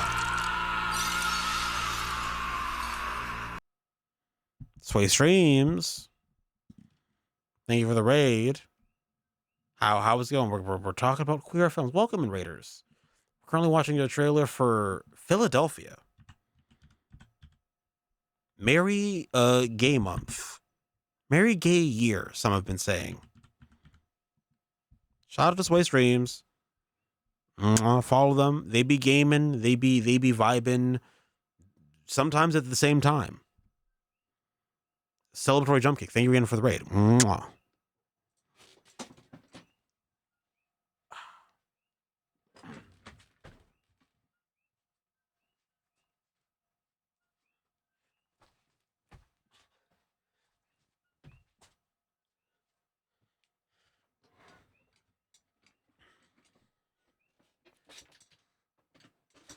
Also, hello, Luis Ascending. How are you doing? I feel like it's been a while. I hope you're doing well, too. Mwah.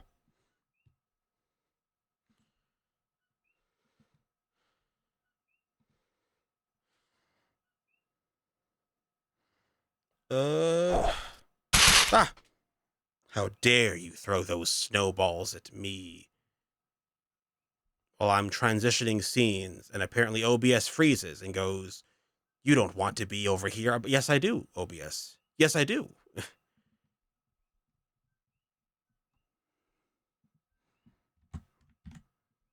Space Dreams. Appreciate you. Mwah, kiss on the forehead.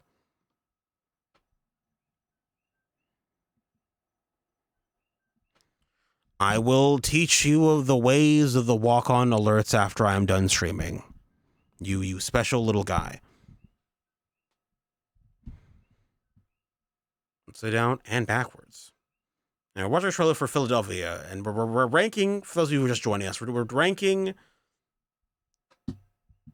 queer cinema.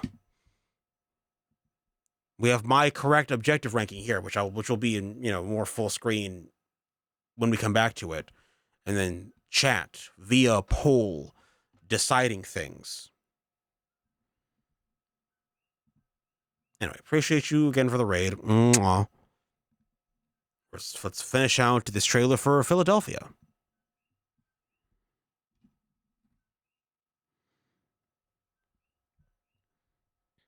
You know, I broadly have a very nice chat. I'm the thing that chat is usually the most antagonistic with, so they don't have that antagonism for each other.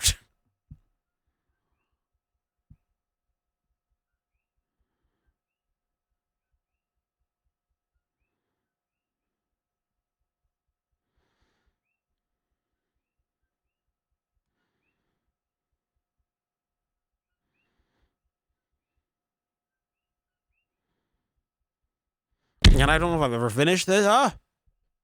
Why? Why at me? What did I do?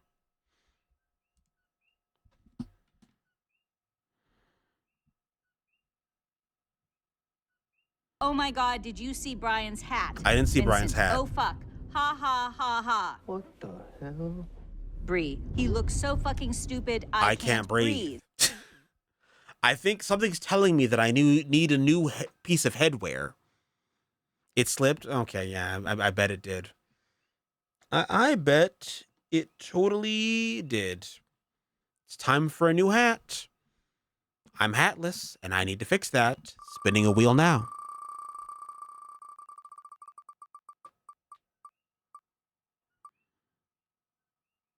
I guess it's chef time.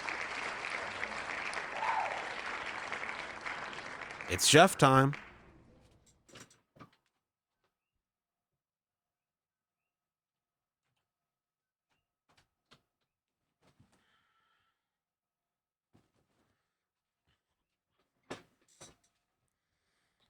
This is me, the beginning of my. Halloween's coming early. You guys are catching me doing my pizza tower cosplay, and that's the best it's going to be. Being on top of my head without me taking the headphones off, which I refuse to do.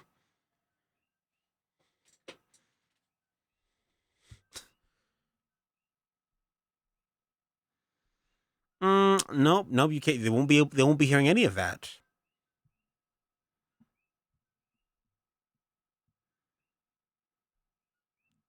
Look, he said, let me look. That's what I'm saying. Just let me cook.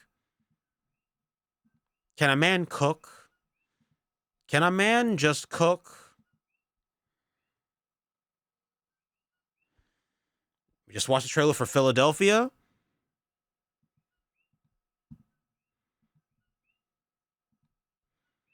If you have thoughts on poll is live for Philadelphia, do with this information what you will. Where is chat ranking Philadelphia? I have not completed seeing this film. But you people,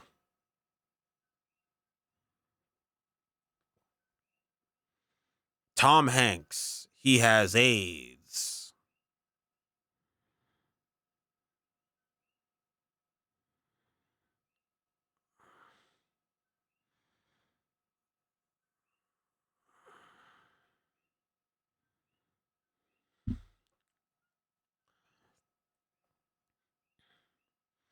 Rashad will make the right decision. You know what? I hope so too. You had 15 more seconds.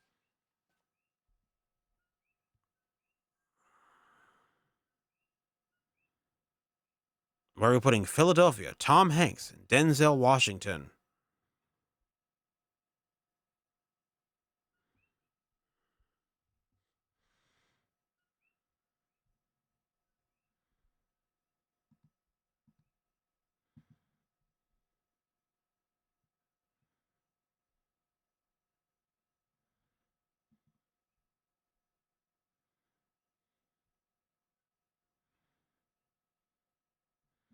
And with that, oh, that was going to be a tie, but it's up. It's in good. Philadelphia. Chat said you're good. You're joining Billy Elliot.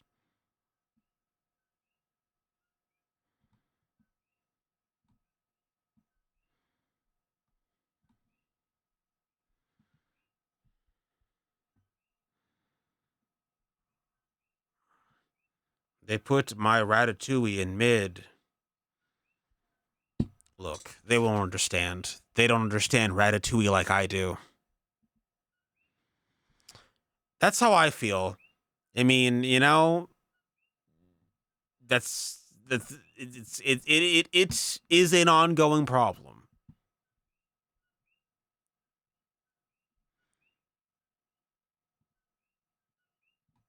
Okay, I'll be straight up with you guys. The next film on this, and that's in the queue, I've also don't think I've seen or heard of. And maybe someone could illuminate me as to what this film even is about. But was it Kinsey?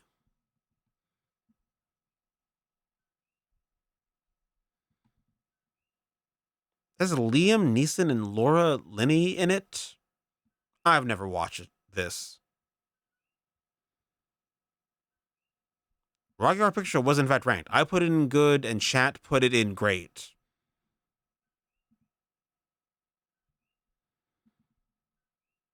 Okay, thank you, Sophie. That'll do. Thank you.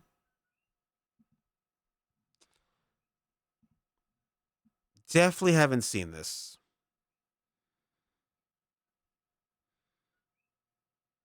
What is that? Kingdom Hearts IRL? Okay, I guess I'm just not well informed about that because I haven't heard of this film and I don't think I'm familiar with the real life person.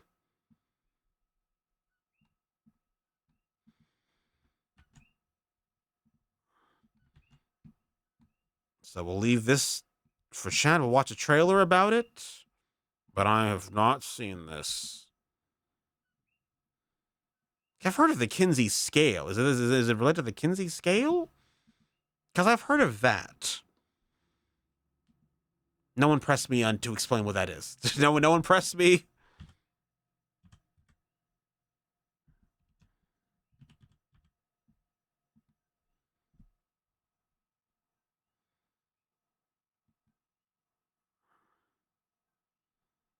Okay. Thank you. Thank you. We don't. Not every stream has to be about Creed. Okay. We don't have to force a meme about how I'm into Creed. Okay. Okay. We can all just move on from Creed at any time.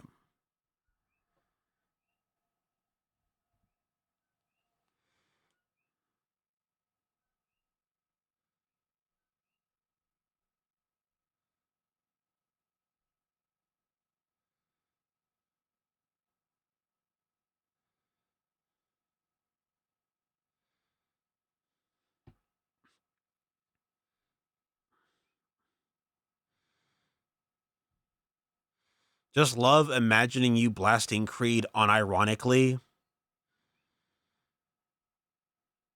Yeah, it's because it's comical because I would never do such a thing.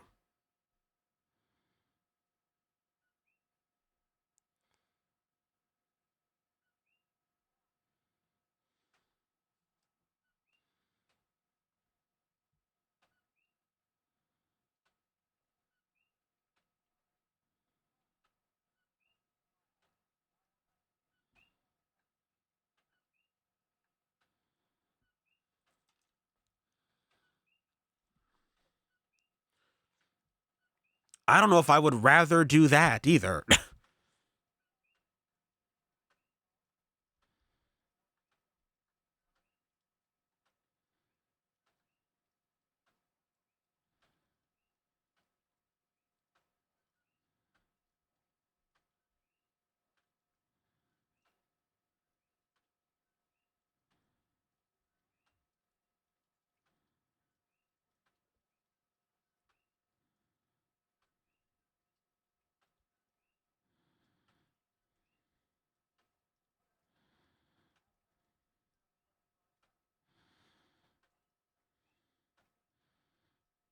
Stop using science for gay evil.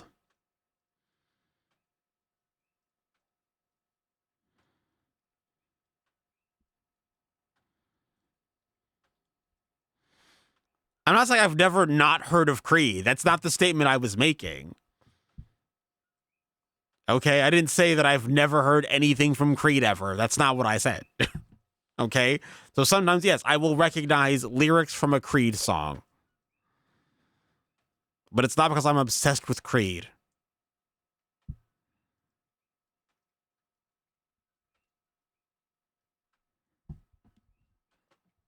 Yeah, I should watch this film. Also, Liam Neeson, interesting casting. I don't typically think of Liam Neeson as a serious go-to actor.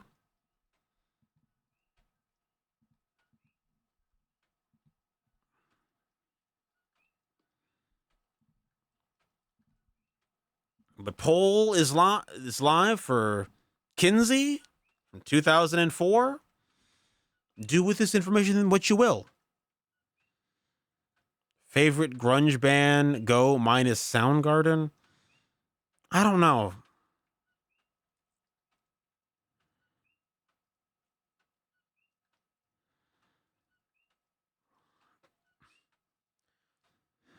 Almost, I didn't know this film existed until now. So,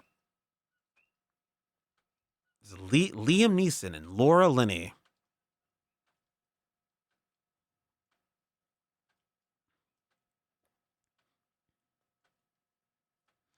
I had to Google Creed lyrics, but T1 happened to have them memorized. I've seen memes with Creed songs before. I don't know what to tell you. I know some of the lyrics to some Creed songs.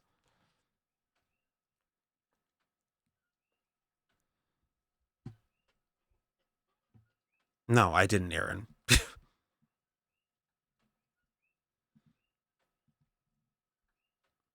I think enough people are like, yeah, I haven't seen this.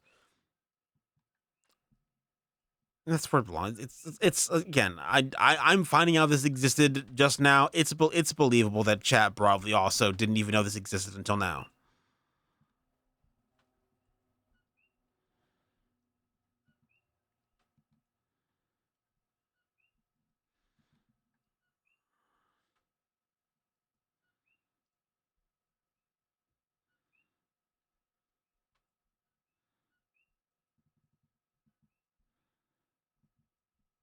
Okay, here's another one I infamously have never seen that is, from what I understand, considered to be an important queer film.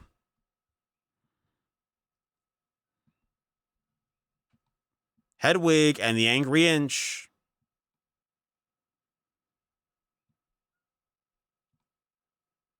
I don't know what to say about this other than I've never seen it. I know that it's considered important in queer spaces. I just have never gone around to it, so we'll just watch a trailer about it. Paris is Burning is in the docket of things to do. It will definitely come up.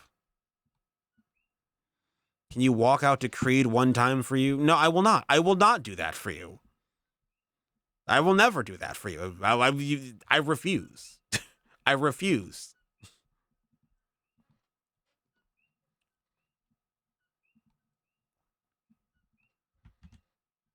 No.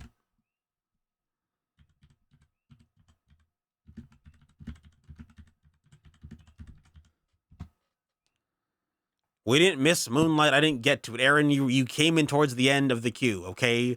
Your thing is still in the queue. It's still in the queue. You didn't miss anything. Nothing was missed.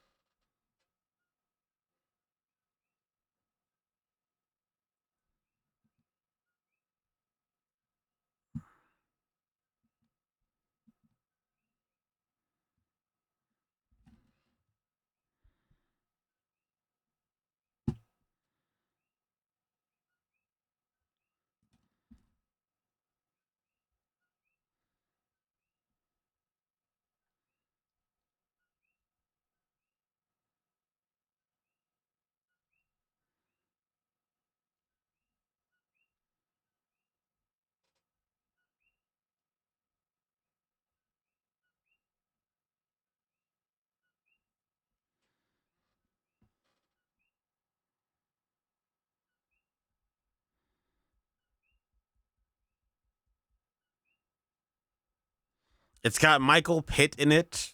Wild casting.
And I hear this is a fun film.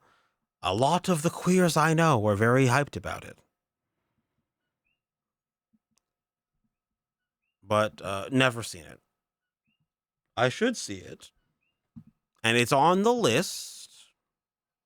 Okay? But where will chat put this?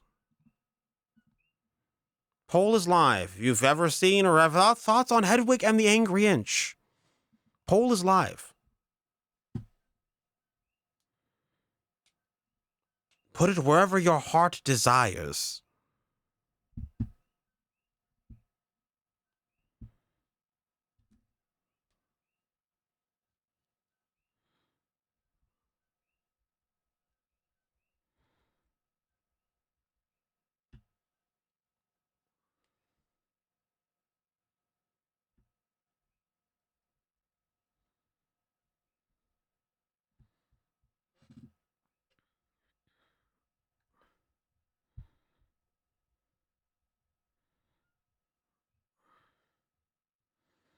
We'll give it 20 more seconds. But this does feel like it's more of a cult classic type film.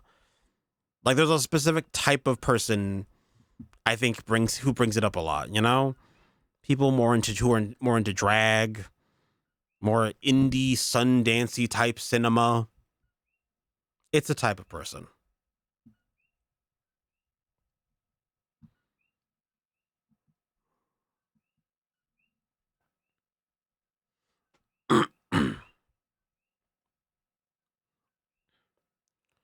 Seeing these people haven't seen it. So get on it, chat. All you people who've never seen all these things, it's I can't be the only one who gets shamed into watching things. Look what you did. You've never look at all this queer cinema you haven't seen.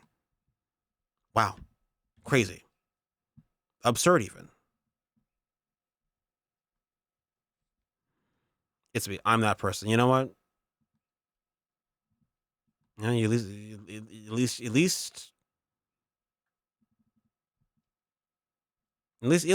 you own up to it, you know?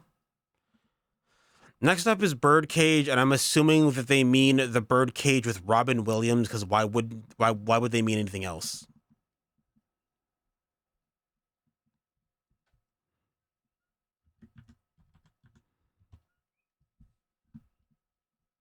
Feel free to correct me if I'm wrong, but I have in fact seen a Birdcage. I complain about this film all the time. I think it's dumb, and I think its stakes feel phony and made up, and it's just not funny or interesting. Those are my thoughts. I just don't think it's funny or interesting. It pretends that there are stakes that don't really matter in the grand scheme of things. Robin Williams, and I'm gonna say, is it Nathan Lane? Is that the actor?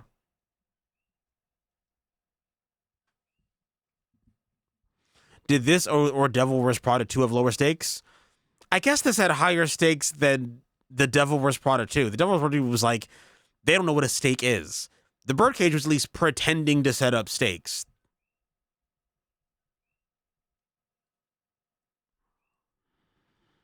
I just think this film is boring and dumb. And I've never seen... Because obviously it's a remake of some French film. I've never seen the original French film.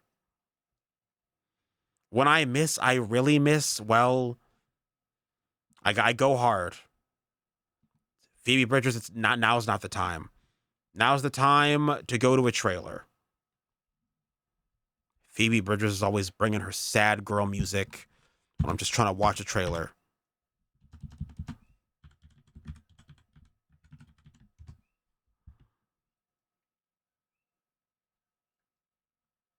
Came out in 1996.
It's just, I just don't think it's interesting.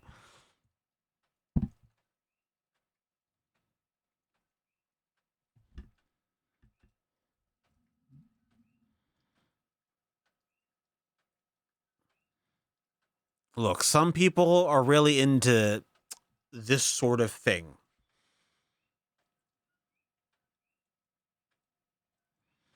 Aaron, there's no way you would watch this and be like, yep, T1 was wrong about this one.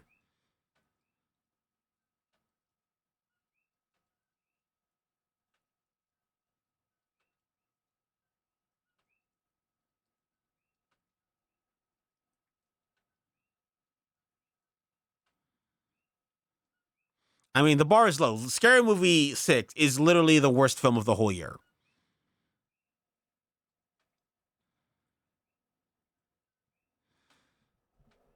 Look, it's a comedy. I don't think it's very funny. So some might say that's the worst sin you could commit.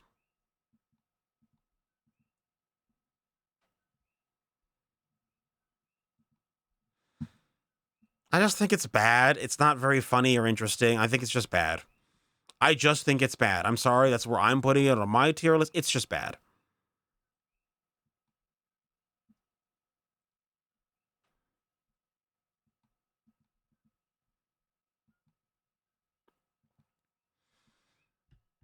Look, Aaron is not even gay, and we should all be reminded of this fact right now.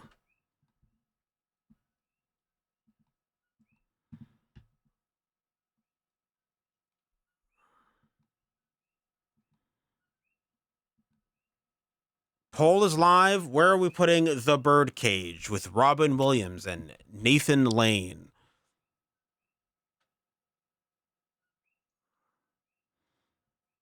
It is funny that you're both named Aaron. This is very funny.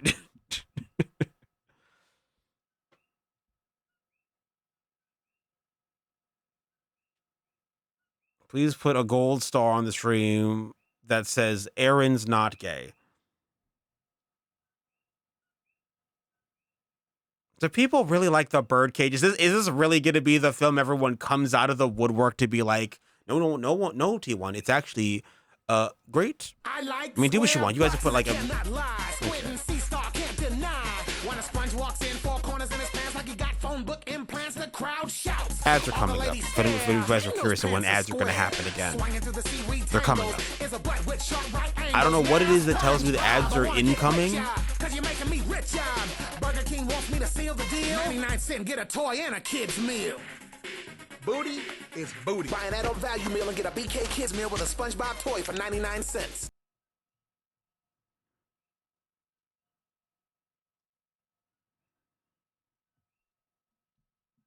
So the ads are coming up, so you can all...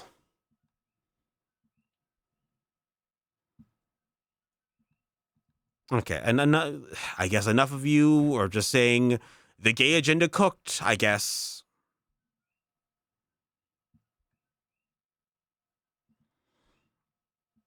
Look, say what you will about High Lord Aaron.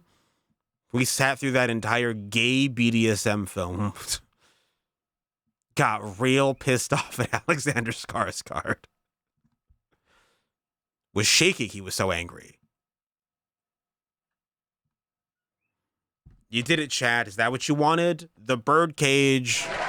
It's chat's 5th thing in the highest tier.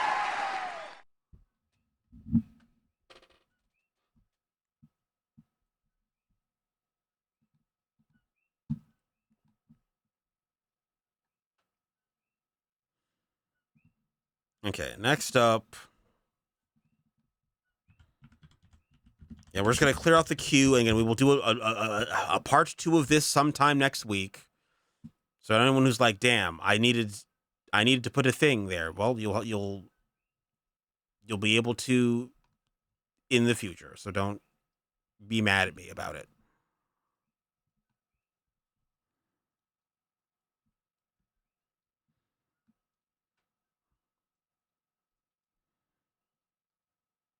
Okay, buddy. Paris is Burning, the beloved documentary about 80s and 90s ballroom culture. The film that RuPaul definitely was like, I should just yoink all of that for my popular reality show, RuPaul's Drag Race. Like, it's a film that if you watch it, if you've ever seen RuPaul's Drag Race, and you watch this film, you're like, RuPaul really just said all of this for my show, please. It's very entertaining, very engaging, very thoughtful. Like, if you don't know what drag culture is, you don't know anything about ballroom culture of the time, it's a good overview of this section of it in the late 80s, early 90s.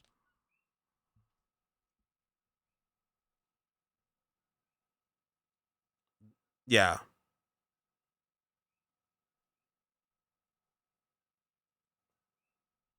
Yes, it totally is that film with Alexander Skarsgård and I don't know the actor's name. The one Harry Potter actor guy whose name I can never remember because he's not one of the main 3 kids.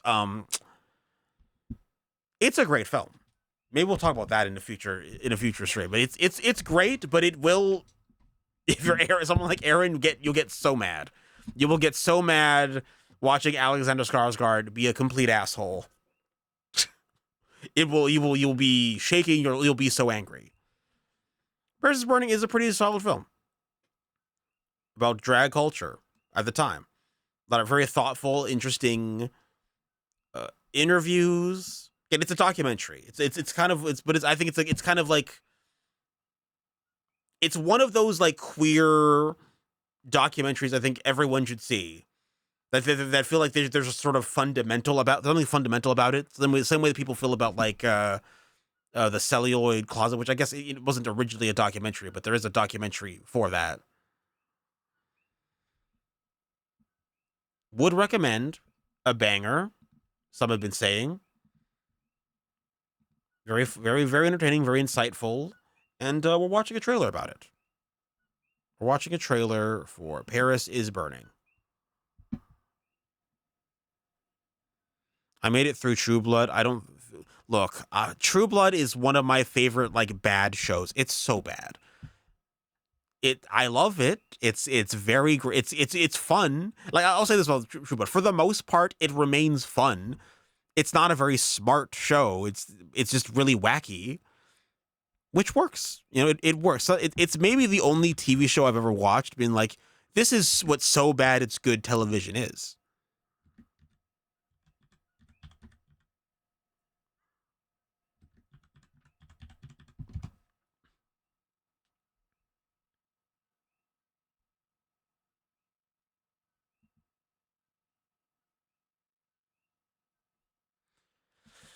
Like you're like yeah, he's a very infuriating character, but like, you know, like intentionally so. You're supposed to be mad at Alexander Skarsgård to some degree.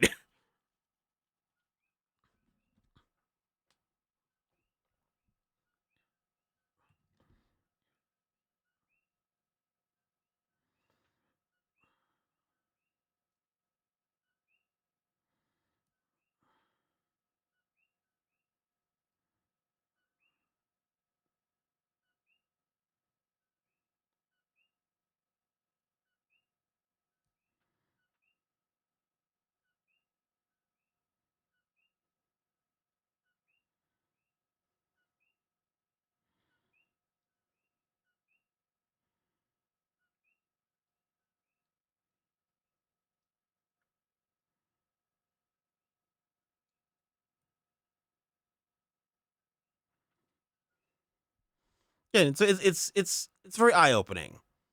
If you want to understand more about ballroom culture, drag,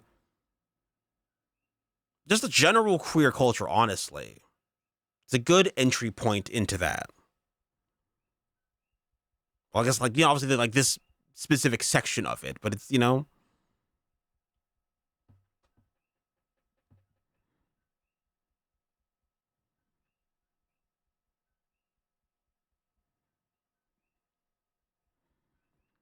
I still have to watch Pose. I hear very good things about Pose as a TV show.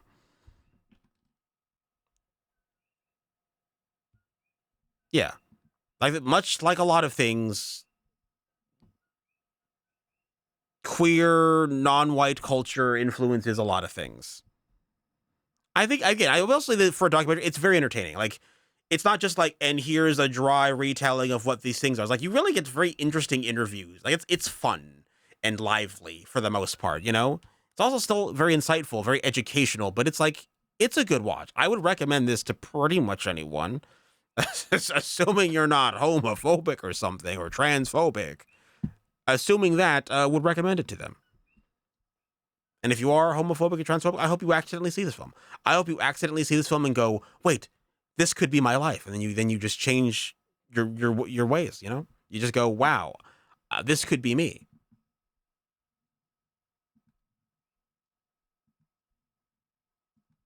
I would go say I think it's great actually. I would say that Paris is Burning is great. It's informative. There's a lot of very interesting interviews. It's engaging the whole time.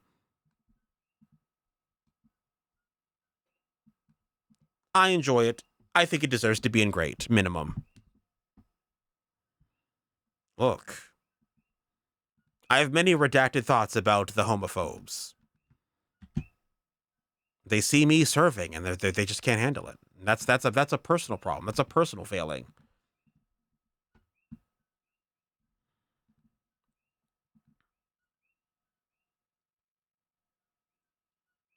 I can't imagine a Phoebe being here. A phobe. I've always my brain went Phoebe. I don't know why I translates phobe to Phoebe. Maybe that speaks to how Phoebe is a homophobic name. I don't know. Poll is live for Paris is Burning. Like, imagine watching my streams and being like, T1, good old fashioned straight media.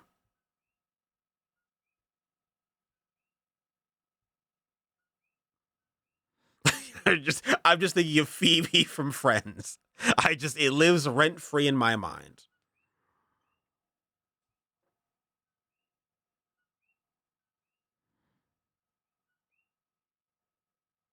And Poll is long as for Paris is Burning. If you haven't seen it, I would recommend it. You should see Paris is Burning.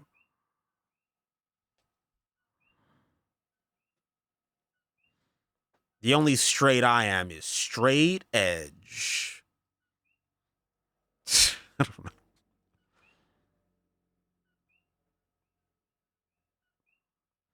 Again, I would again. This probably gets of the things we've listed here so far. I would say this is the highest recommendation. If you've never seen Paris is Burning, I would broadly recommend it to pretty much anyone. I think you will enjoy it. You know what? Good. I hope that's look. And if that pops off and starts being a thing, you better tell them that you heard it on the stream first. Okay.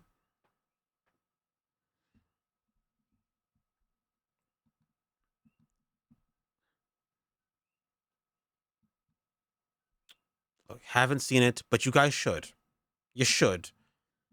This is my highest recommendation for you to fix this. The other ones I mostly don't know about. But Paris is Burning, this should be the one that if we ever do this again, you all should have seen it, okay? And maybe I could be the change I want to see and just start, like, streaming it in the Discord. Join the Discord. I don't know. Get into the Discord. And I'll force feed you all the queer cinema you need to know.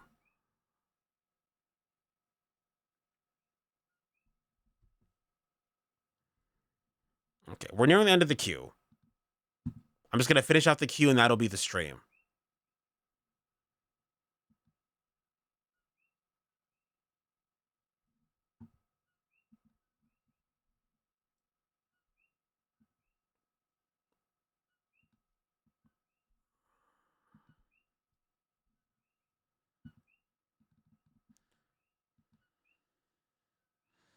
Okay, so we got a couple more things to go through and then we're ending the stream.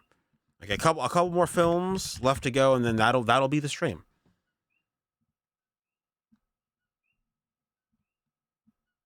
Moonlight, second to last film of the whole stream. Moonlight. Again, a film I always bring up is as one of its cultural moments that exists more because of what happened at an award show where they announced that La La Land was the winner of Best Picture at the Oscars one year, and then it turns out it was actually Moonlight, and all the people from I almost want to show the moment. It's very iconic. They get on the stage. The La La Land people got on the stage, began starting the acceptance speech. Then somebody would be like, "No, guys, we made a mistake. Sorry, get out, get off the stage. Sorry." And then to get off the stage, and they get to get all the Moonlight people on. It's very funny. It's in fact, it's so worth it. I will play this after we play the trailer for Moonlight. I will play that moment. It's iconic and deserves to be a part of just general culture in my mind. Moonlight, the film, the best film about being black and gay, debatably. I love this film. It's exceptionally well acted. A lot of very sympathetic characters. I love the music. I love the way it's shot and edited. It's an all around great film. 2016 was a wild time to be alive, just in general, for sure. I'm impressed with how many great child/teenage performances are in this, because that's where you think the acting would get weak. It's again, we're telling the life story of one character. You see him as like a child, a teenager, and then as an adult man. And it's impressive that all of the actors in every part are great. I think that I was just shook at how many great performances there were in it. Yeah, it's very impactful. It's very thoughtful. It's a lot. If you guys haven't seen Moonlight, it's great.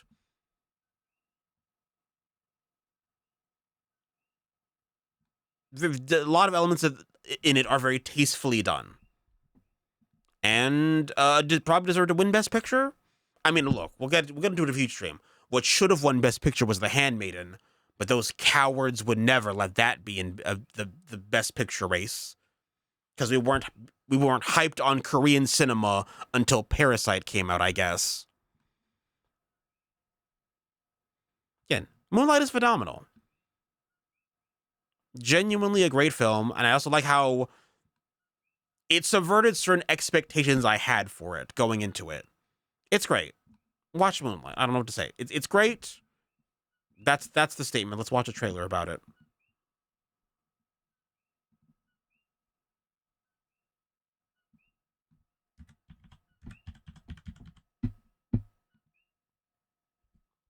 they do hate Park Chan-wook because they also didn't put his other 10 out of 10 masterpiece film, No Other Choice, in the Best Picture race for this most recent one. And I'm like, well, just say you hate, just say you hate Korean cinema that isn't done by Bong Joon-ho. Just say that. Just say that. Old Boy, I kind of get more. Not because not that it was fine. They should have included Old Boy, but I feel like it's especially when at the time, I was like, were we not embracing more international cinema anyway? By the time The Handmaiden came out, like it seems like that would have been the time.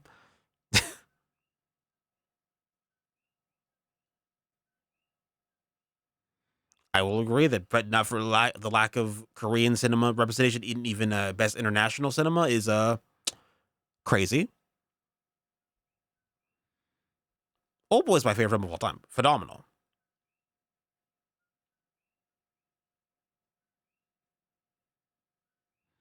I mean, I like La La Land. I think I guess I liked it more than some people. Some people hated it. It was subject to a lot of discourse of like, maybe musicals starring white people is inherently bad. I saw a lot of that discourse, and that was a crazy time to be alive. It was a lot of crazy discourse around La La Land. I thought it was fine. I liked things about it. But it is like a musical-ass musical.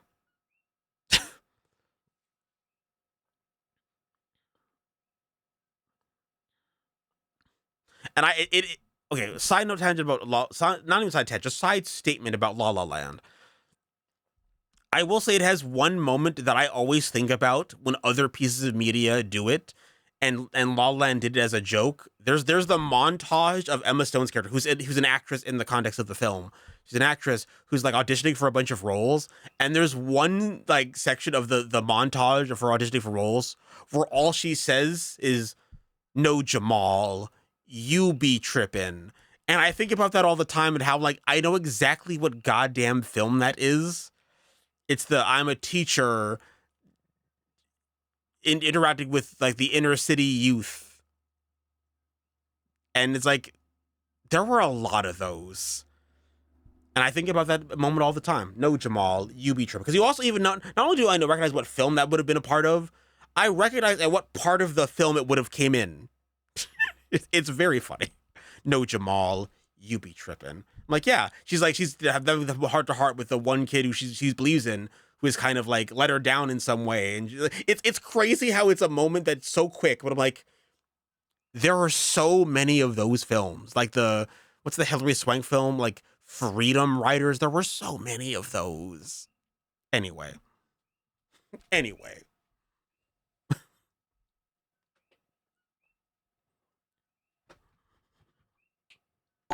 Seb.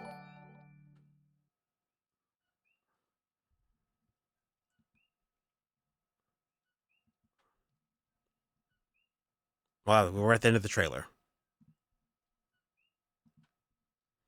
Get shared out of your minds. I think Moonlight probably deserves the highest tier. It's the first thing that we've done tonight that I'm like, highest tier. Moonlight is highest tier queer cinema to me. Barry Jenkins would squander all the goodwill I had towards him by making a Mufasa prequel film to the 2019 Lion King film. And that's fine. It's not fine, but I'm like, whatever, dude. Secure the bag. Stand and deliver. Here's mine. Yeah, there's a lot of films that are. It's kind of crazy how, in that one moment, La La Land was cooking the most. It's crazy. It is. I think about it all the time. Again, I like the whole film overall, but it's insane how powerful that moment is to me, and it's just one part of a montage.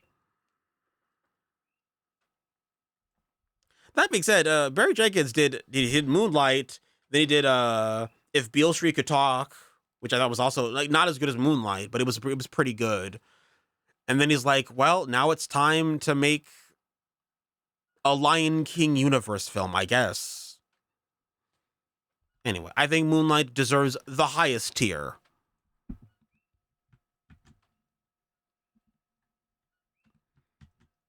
that being said, I feel like with A24, there's a lot of filmmakers who are just always making great stuff with A24.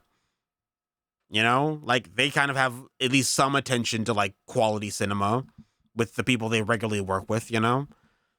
But he had bigger ideas. I hope that whatever Barry Jenkins makes next is great and was worth making a Mufasa film I'm never going to watch. I mean, that being said, there are people who seemingly just make anything they want to anyway.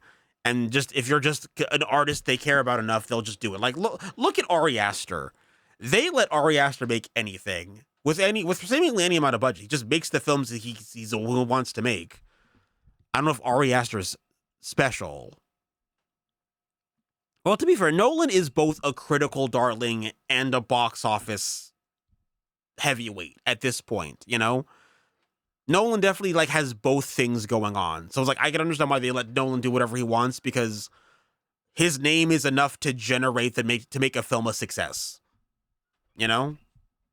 Like at this point, maybe not during his whole career, but like you definitely get to like Batman Begins onward, and that seems to be the story.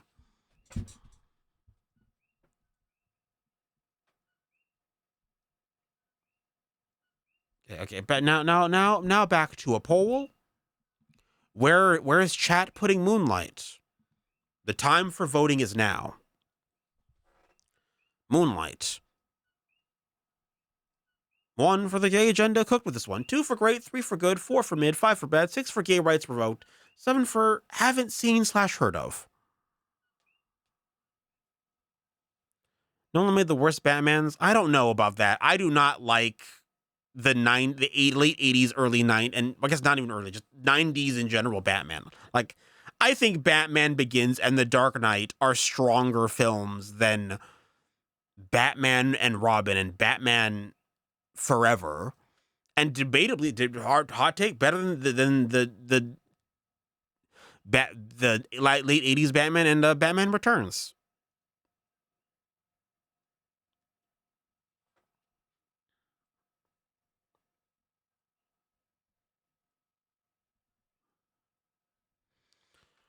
Yeah, and we have 20 more seconds. Has anyone seen or have thoughts on Moonlight? The time to rank it is now. Our second to last film.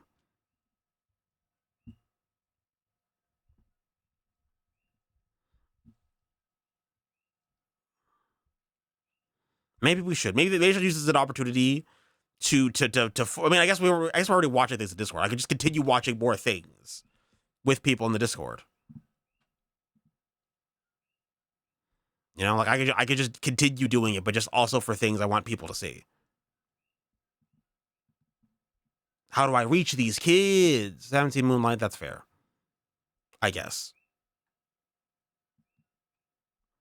But the Burn Batman film is my favorite super film. I mean, that's fair. I mean, you could do worse than it, you know? Like, you know, I don't personally care for Byrne's Batman films, but, you know, Batman has seen worse. Superhero media has seen worse than when Tim Burton had it under his wing. You know? Okay, our last film. The last film in the queue for tonight. The last thing we are doing. That we are counting as queer cinema because I guess if we counted Dog Day Afternoon, it kind of only makes sense to think that this is eligible.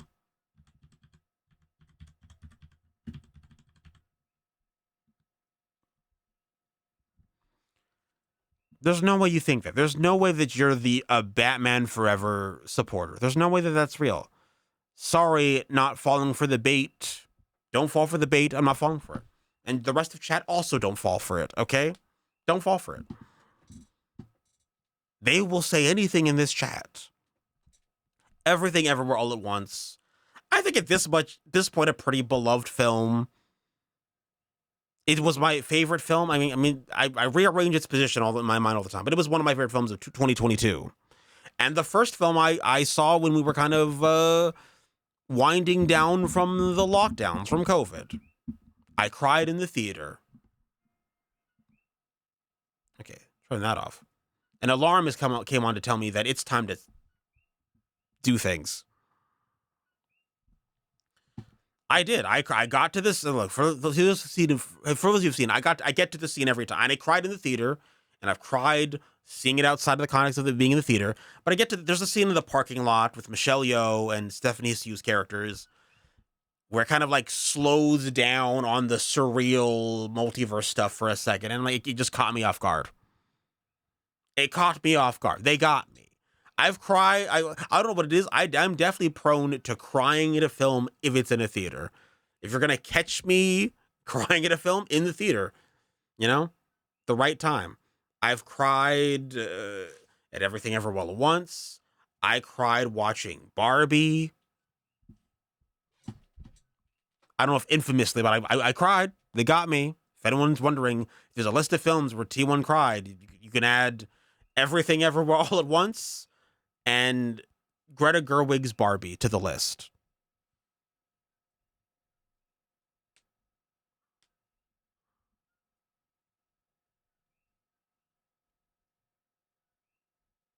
Anyway, Everything Everywhere All at Once, it's a phenomenal film.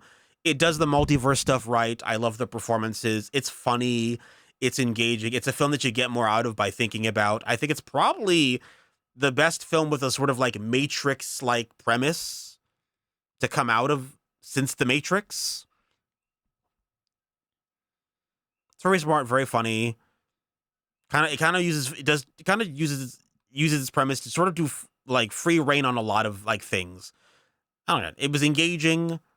I mostly love everything about it. The only thing I've ever questioned about Everything Everywhere All at Once is that I'm like, maybe the music isn't consistently as amazing as the rest of it, but it's not like it's bad, And to be fair, it's like they're much like the film, it's trying to do a lot of things at once. And again, I don't think any of it's like displeasing to hear or inappropriately used in the context of the film. But considering how 10 out of 10 everything else is, to me, the music not necessarily being bad, definitely being good to great, but like I don't think operating on the same level as the other aspects of the film. You should do the laundry. It's a good laundry film. Let's watch a trailer. It's the last film we're ranking tonight. Thank you, Charlie. That'll do. That'll do, Charlie. Thank you.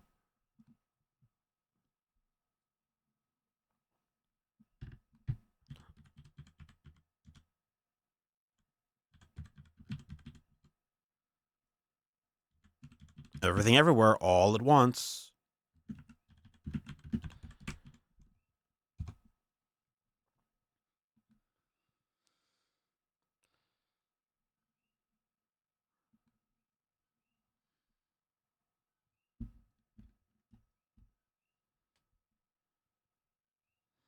Also, even without spoiling for people who haven't seen it, but I do think even things like how it reincorporates this scene later at the end, how it actually comes to a very interesting thematic closing by sort of playing this moment again, essentially, but like now that the film is over. It's great, and it's a film you will get on a surface level, very funny, very, very entertaining, consistently engaging. It makes sense for what it is, but you give a little bit of thought to it. There's a lot of very thoughtful reincorporation in the film that also isn't super obvious. Like when it gets reincorporated, it's not just like screaming at you like, here's the thing. It's like the fact that it even left a certain level of subtlety and opened it up to audience interpretation is impressive, considering how in your face a lot of the film is.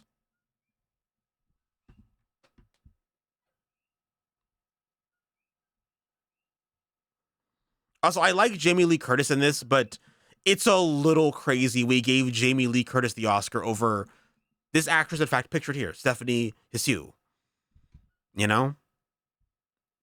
Like, of the two of them, if we're judging the performance, like, Jamie Lee Curtis got the, we like you as an actor, here's essentially a Lifetime Achievement Award, but in the form of, like, it's a competitive race.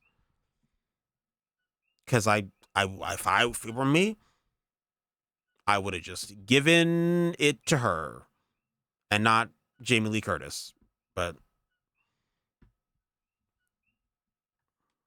that's what happened. So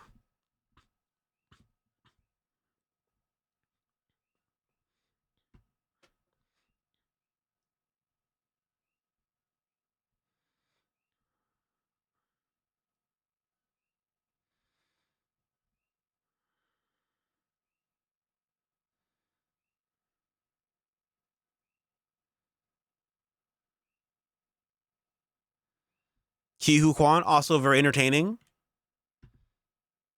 Like, I also feel like this, particularly with Michelle Yeoh and Ki Hu Kwan, felt like, again, two actors who historically have like struggled in Hollywood.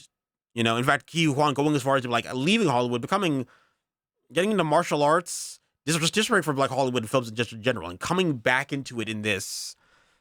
You know, it's like it's also like feel good to see like these actors come back around, and what is one of the most like important films, one of the best films of the current decade. You know, that people are still talking about now. I feel like the heat for Everything Everyone Wants is still much higher than one would expect. Like, yes, it came out in 2022. It's only 2026. But there are films that came out in 2022 that I just feel like people don't even remember exist. Don't bring up. They don't get referenced. But Everything Ever All at Once, it still feels like it's in the zeitgeist, which I think is impressive considering how many things are going on in media.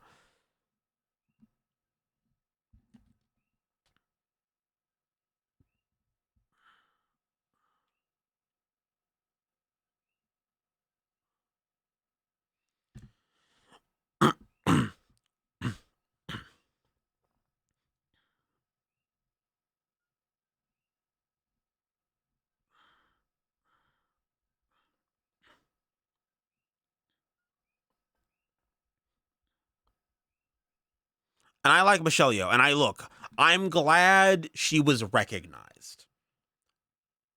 However, it's another one where I was like, again, I do think that taking everything into account, it's her most emotional performance. I think that her martial arts skills played into the character effectively. Like I think it should be counted to when you have a skill that isn't necessarily straight up acting, but it's like if the thing you were putting in the film that isn't acting was worse, it would make the performance worse. You know, like she should get credit for doing martial arts, doing part of her own stunts. Because again, if she was worse at that, it would lessen the quality of what she was the character what's being asked of her in the role.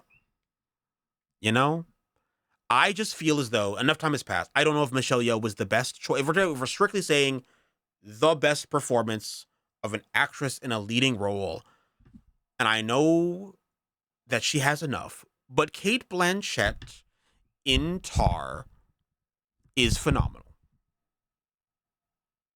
Debatably the best she's ever done. She just didn't have the same hype behind her for Tar as Michelle Yeoh did for Everything Everyone Wants, you know, and it's fine. You know, Cate Blanchett's gonna be fine. She has 2 fucking Oscars already, and it just appears in whatever she wants to, whatever, you know? I'm glad Michelle Yeoh has this, and hopefully she will be in things that aren't just several Avatar James Cameron sequels.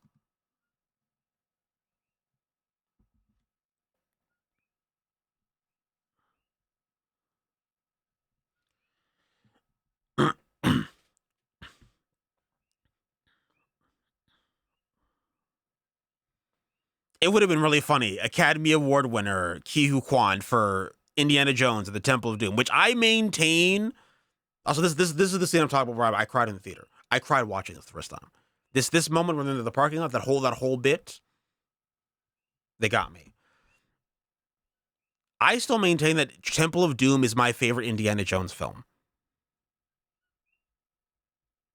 And I feel like I know it was controversial. Some people like hate Temple of Doom, but I like how like gross and weird it is compared to the other ones.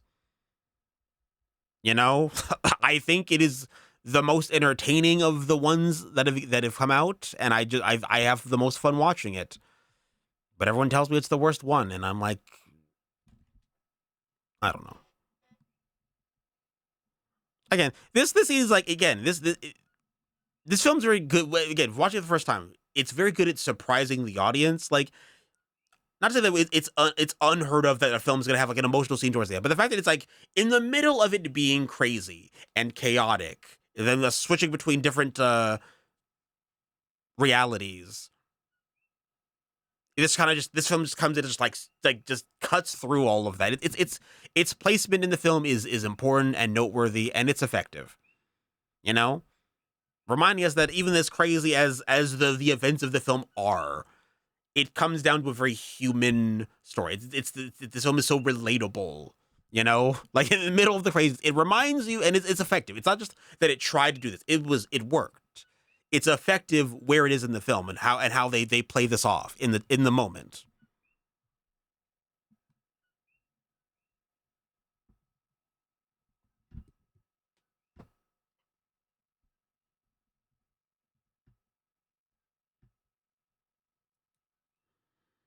Also, love a Ratatouille reference. Also, love how this film essentially has an effective multiverse finale for various stories that feels complete and correct. Like it's hard enough to just end one story. This had like at least 3 or 4 going that it kind of they felt complete by the end of it. My hat is a secret Ratatouille reference if you think about it.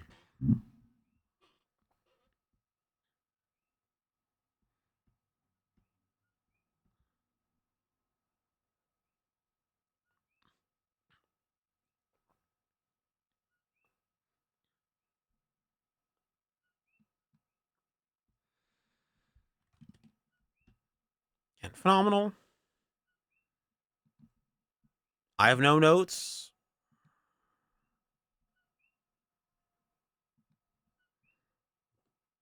I mean, I'm putting in the highest here. There's no other place for me to put it. I'm sorry.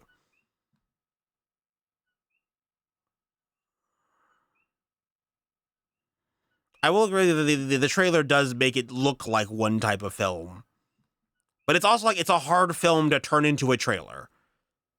Like even if you were presented with the whole film, it's like figuring out what to put into a trailer. It would be hard. It would be hard to have a good trailer that matched more of the overall vibe without it also just being one of those trailers that does too much in explaining what it is. It's a hard balance for like this film specifically. I think they did probably the best they could. You know, I guess considering what the film is. Last poll of the night. Where is chat putting everything everywhere all at once? Start poll. Poll's now live. Where are you putting everything everywhere all at once? The last film of the stream. Tangerine when? Probably next time. We should do Tangerine. I love Tangerine. So probably the next time we do this, which will probably be, I want to say Monday. We'll pick this back up again on Monday.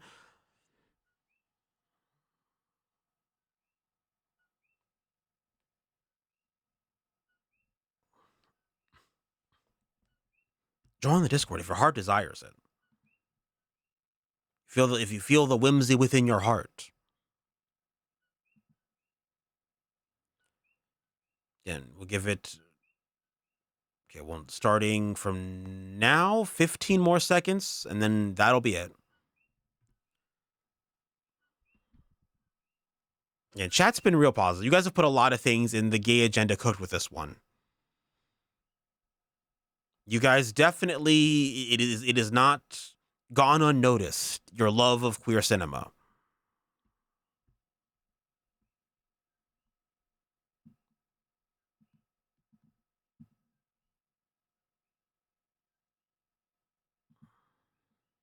And with that, one last time.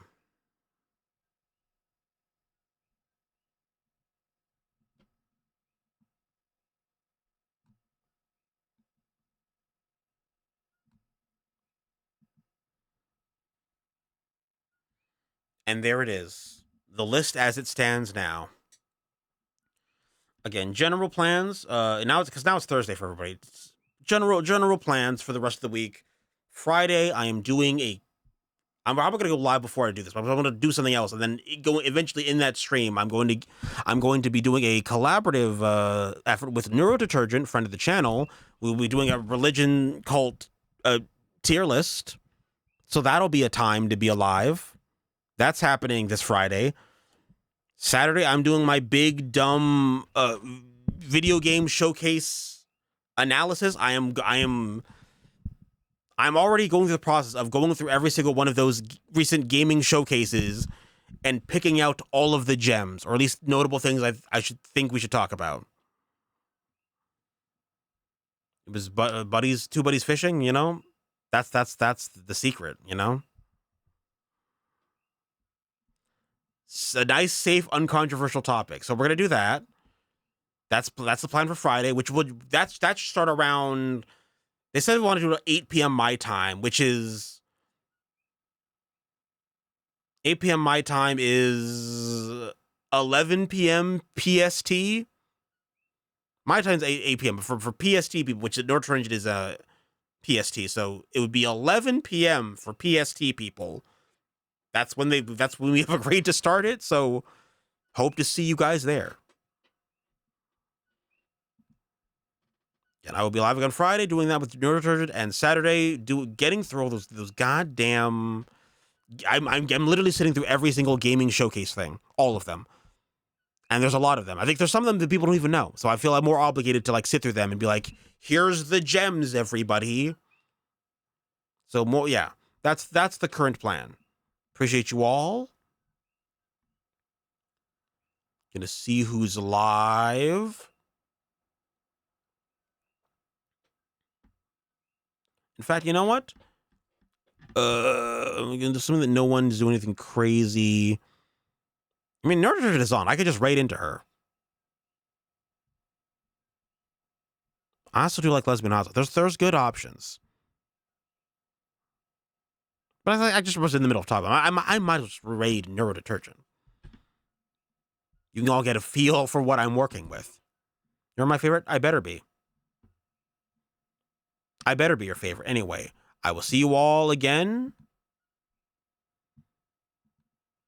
on Friday where I was streaming with Neurodetergent. So look out for them. I will rate them. In fact, I will.